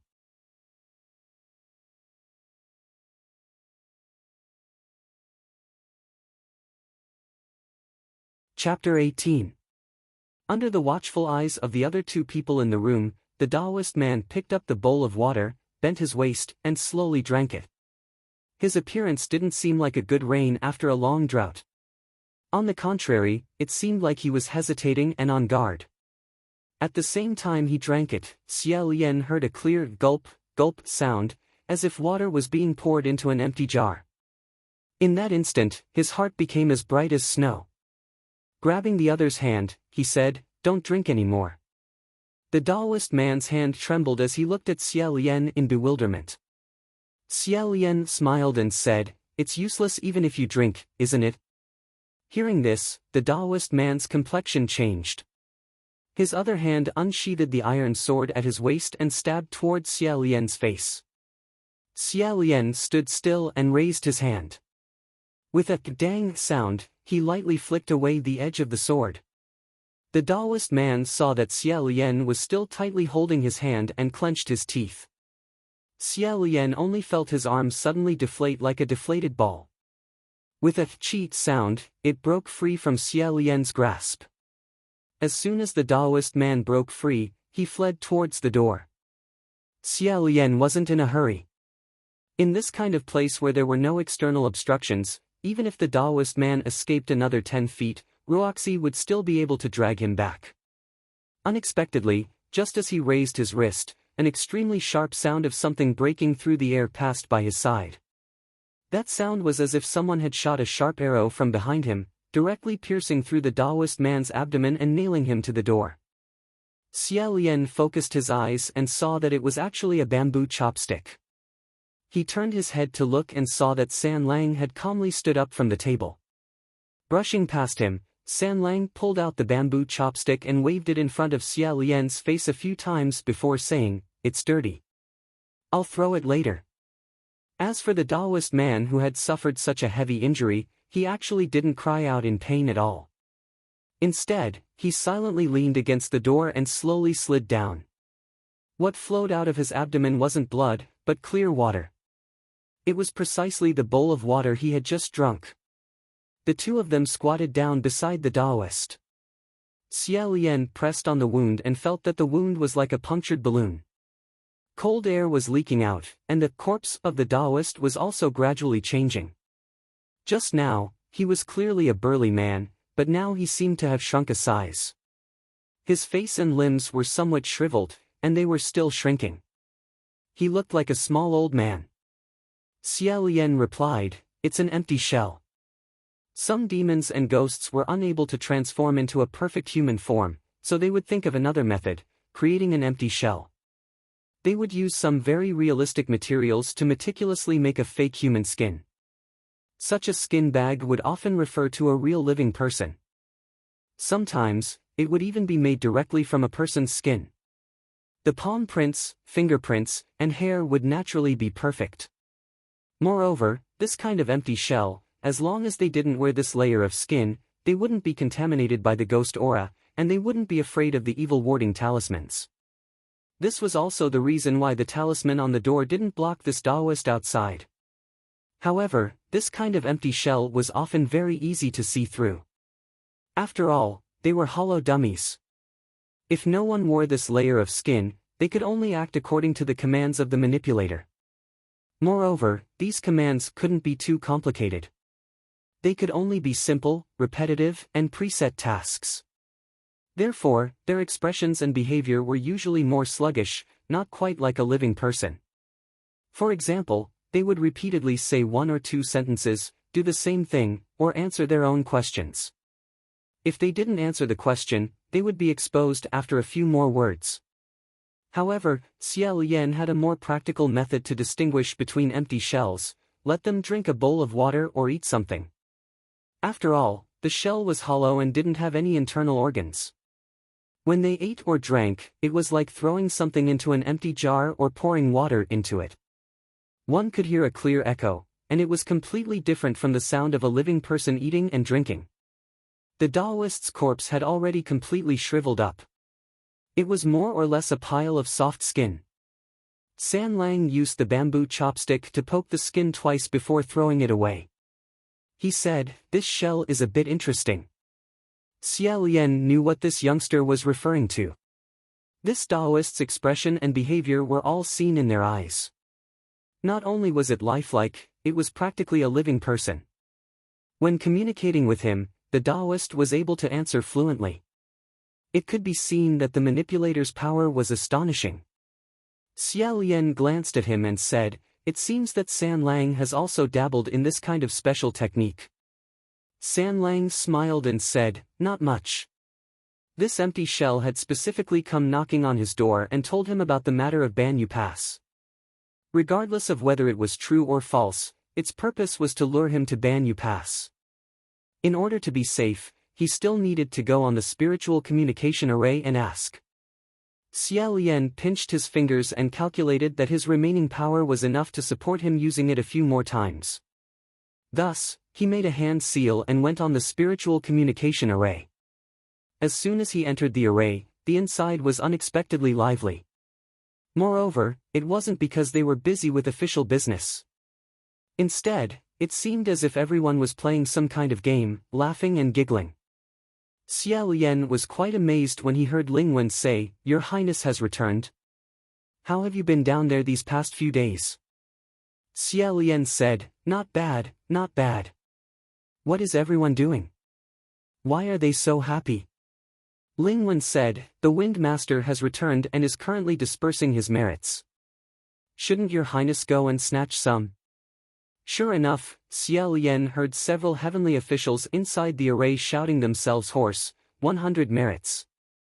I snatched it. Why does mine only have 1 merit? 1,000. 1,000. Ah! Thank you, Wind Master. Ha ha ha ha ha. He thought to himself, could it be that this is money falling from the sky and everyone is picking it up? Although his merit box was completely empty, firstly, he didn't know how to snatch it. Secondly, the other heavenly officials were all familiar with each other, so snatching and playing around wasn't a big deal. But him suddenly inserting himself was a bit strange. Thus, he didn't mind it. He minded his own business and asked, "Everyone, do you know of Banyu Pass?" As soon as these words came out, the spiritual communication array that was excitedly snatching merits instantly went silent. Xia Lian once again felt a bit depressed. In the past, when he sent out some poems and secret recipes, it was fine if everyone went silent because the other heavenly officials also didn't send out these things. In that case, the words he sent out might indeed be out of place. However, inside the spiritual communication array, there were often heavenly officials opening their mouths to ask some official questions. For example, who knows which ghost? Is it easy to deal with? Whose territory is there? Can you help me out? At this time, everyone also expressed their own opinions. Those who had suggestions gave their suggestions, while those who didn't said that they would help you ask when they had time. Him asking about Banyu Pass was also considered official business. There was no reason for everyone to go deathly silent the moment he opened his mouth. After a long while, someone suddenly shouted, "Wind Master has scattered another 100,000 merits."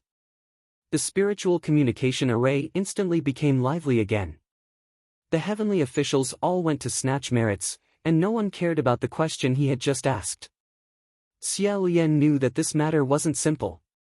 He probably wouldn't be able to ask anything inside the array. He thought to himself that this Wind Master was really generous, scattering 100,000 merits in one go. How amazing! Just as he was about to withdraw, Ling Wen suddenly sent him a private message. Ling Wen asked, "Your Highness, why did you suddenly ask about Banyu Pass?" Xia Lian then told her about an empty shell that had come to find him. He said, that shell pretended to be a survivor that escaped from Banyu Pass. He must have a purpose. I don't know if what he said is true or false, so I came to ask. What's wrong with this place? Ling Wen muttered to herself for a moment, then said, "Your Highness, I advise you not to get involved in this matter." Xia Lian had more or less expected that there would be such a sentence. Otherwise, it wouldn't have continued for 150 years without anyone asking about it. Moreover, when he asked about it, the entire court fell silent. He said, "Is it true that more than half of the people who pass the pass go missing?" After a long while, Ling Wen said, "It's not good for everyone to say too much about this matter." Xia Lian could hear the deliberation in her voice. There was definitely something difficult going on. He said, "Okay, I understand. Since it's not convenient for you, then don't say anything more. We've also never discussed this topic in private." Withdrawing his spiritual sense, he exited the spiritual communication array. Xia Lian stood up and used a broom to sweep the fake skin bag to the side. After muttering to himself for a moment, he raised his head and said, "San Lang, I'm afraid I'll have to go on a long journey." From Ling Wen's attitude, it was clear that this matter involved no small matter. Since this empty shell had delivered itself to his door, it must have wanted to trick him into going. It definitely wouldn't be a good place. However, San Lang said, "Okay, Gidge. You don't mind taking me with you, right?" Curious, Xia Lian asked, the journey is long, and the sandstorms are tough. Why do you want to go? San Lang smiled and said, do you want to know what's going on with that half-moon demonic path? Xia Lian paused and said, you even know about this? San Lang crossed his arms and unhurriedly said, Half-Moon Pass wasn't originally called Half-Moon Pass. 200 years ago, it was the location of the half-moon ancient country. He slightly straightened his body, his eyes bright as he said, Half-Moon Demonic Path is. Xia Lian leaned the broom against the wall and was about to sit down to listen in detail. At this time, a series of knocking sounds came from outside the door. At this time, the sky was already dark. Those villagers had all been scared by Xia Lian's previous words of bewitched and had shrunk back into their houses, not daring to come out. So who would be knocking? Xia Lian stood at the door and held his breath for a moment. He didn't feel any strange movements from the talisman on the door. Then, he heard two more knocking sounds. Listening to these sounds, it seemed like two people were knocking at the door at the same time. He pondered for a moment before opening the door.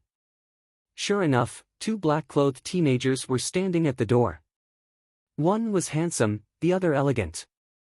It was Nan Feng and Fu Yao. Xia Lian said, you too. Fu Yao was the first to roll his eyes. Nan Feng opened his mouth and asked, are you going to Half-Moon Pass? Xia Lian asked, where did you hear that?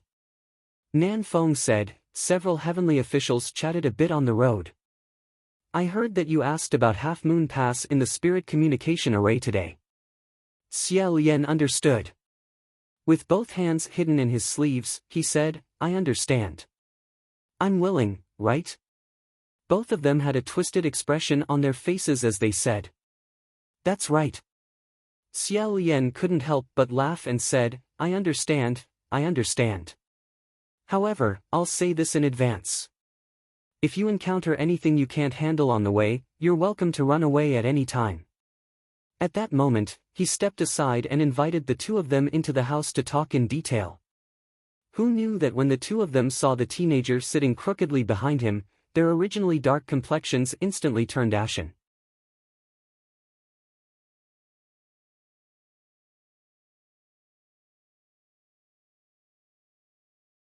Chapter 19. Xia Lian asked, what's wrong? San Lang sat and spread out his hands. What's wrong? Fu Yao frowned and asked, who are you? Xia Lian replied, he's a friend of mine. Do you know each other? San Lang's face was full of innocence. Brother, who are these two people? Hearing him call him brother, Nan Feng's mouth twitched and Fu Yao's eyebrows twitched. Xia Lian raised his hand at San Lang and said, it's nothing, don't be nervous. Nan Feng shouted, don't talk to him. Xia Lian asked, what, do you know each other? Fu Yao coldly said, no. Xia Lian said, if you don't know each other, then why are you? Before he finished speaking, he suddenly felt something glowing beside him. Inadvertently turning his head to look, he saw that the two people had gathered a ball of white light in their right hands.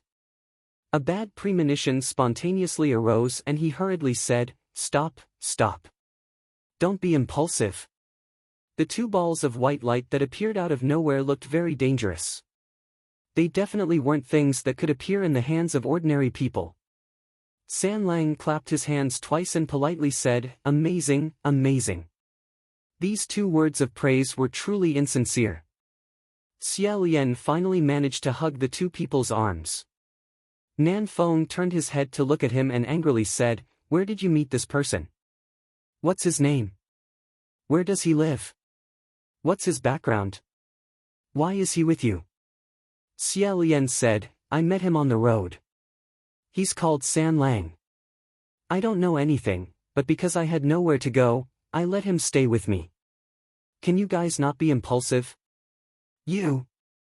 Nan Feng held his breath as if he wanted to curse. He forcefully swallowed it and asked, you don't know anything and you dare let him in? What if he has bad intentions? Xia Lian thought to himself, why does Nan Feng's tone sound like he's his father? If it was another heavenly official or another person, Hearing someone younger than them speak like this would have long since made them unhappy. However, Xia Lian had long since become completely indifferent to all kinds of scolding and ridicule. Secondly, he knew that these two people ultimately had good intentions, so he didn't care. At this time, San Lang said, "Brother, are these two your servants?" Xia Lian warmly said, "Servant isn't the right word. To be more precise, it should be assistant." San Lang smiled and said, "Is that so?" He stood up, grabbed something, and threw it at Fu Yao, saying, "Then help me with something." Fu Yao didn't even look at it as he grabbed it. He held it in his hand and looked down. In a split second, black gas rushed up to his head. This young man actually threw a broom at him. His expression made it seem as if he wanted to smash the broom and the youngster into powder on the spot. Xia Lian hurriedly took the broom and said, calm down, I only have this one." Who would have thought that before he finished speaking, the ball of white light in Fu Yao's hand would be released? He shouted sternly, "Show yourself." San Lang didn't try to dodge at all. He still sat with his arms crossed. He only moved slightly to the side, and the dazzling white light hit one of the legs of the offering table. The table tilted, and with a crackling sound, the cups, plates, and bowls fell to the ground. Xia Lian slightly facepalmed. He felt that this couldn't continue. With a wave of his hand, Ruo Xia flew out and bound Nan Feng and Fu Yao's arms. The two struggled for a bit, but to no avail. Nan Feng angrily said, "What are you doing?" Xia Lian made a pause gesture and said, let's talk outside." With another wave of his hand, Ruo Xia dragged the two of them and flew out. Xia Lian turned around and said to San Lang, "I'll be right back." He closed the door behind him and walked to the front of the monastery. He first put away Ruo Xia, then took the sign in front of the door and placed it in front of the two of them. He said to them, "Please read it again and tell me what this is." Fu Yao read the sign. "This monastery is a dilapidated building. We sincerely ask for donations to repair it and accumulate merit." He raised his head, asking for donations for a dilapidated building? You wrote this? In any case, you're an ascended heavenly official, how could you write this kind of thing? Where's your dignity? Xia Lian nodded and said, "Yes. I wrote it. If you guys continue to fight inside, then I won't be asking for repairs, but rather building a house. At that time, I won't have any dignity." Nan Feng pointed at Puqi Monastery and said, "Don't you think that youngster is strange?" Xia Lian said, "Of course I do." Nan Feng said, "Then you clearly know that he's dangerous, yet you still dare to keep him by your side?" Xia Lian saw that they had no intention of donating, so he put the sign back and said, "Nan Feng, what you said is wrong. People in this world have countless temperaments and fortuitous encounters. Being strange doesn't equate to being dangerous. You must know that in the eyes of others, I definitely look very strange. But do you guys think I'm dangerous?" This was something that couldn't be refuted. This person clearly had the demeanor of an immortal, yet he just happened to be collecting trash all day long. Wasn't this extremely strange? Fu Yao said, "Aren't you afraid that he has some ulterior motive?" Xia Lian asked, "What do you guys think I have to plot?" When these words came out, Nan Feng and Fu Yao were immediately at a loss for words. This question was indeed very reasonable. If a person was plotted against by others, it was usually because they were guilty of possessing a treasure. But what made people sad was that when they thought about it carefully, they actually couldn't think of anything worth plotting against the current Xia Lian. If he wanted money, he didn't have money. If he wanted treasures, he didn't have treasures. Could it be that he still wanted the trash he collected every day? Xia Lian continued, "Moreover, it's not like I haven't tested him before." The two people's expressions froze as they asked, "How did you test him? What was the result?" Xia Lian then told them about those times and said, "There was no result. If he isn't an ordinary person, then there is only one possibility left. Absolute." Fu Yao sneered, "What if he really is absolute?" Xia Lian said, "Do you guys think that the desperate Ghost King is as idle as us? come to a village and accompany me to collect trash. We're not idle. Yes, yes, yes. On the small hillside, outside the Pu-Chi monastery, the three people could only hear the sound of that youngster leisurely walking back and forth inside the house. He sounded very satisfied, as if he wasn't worried about anything at all. Nan Feng said in a low voice, "No. We still have to think of a way to test whether or not he is absolute."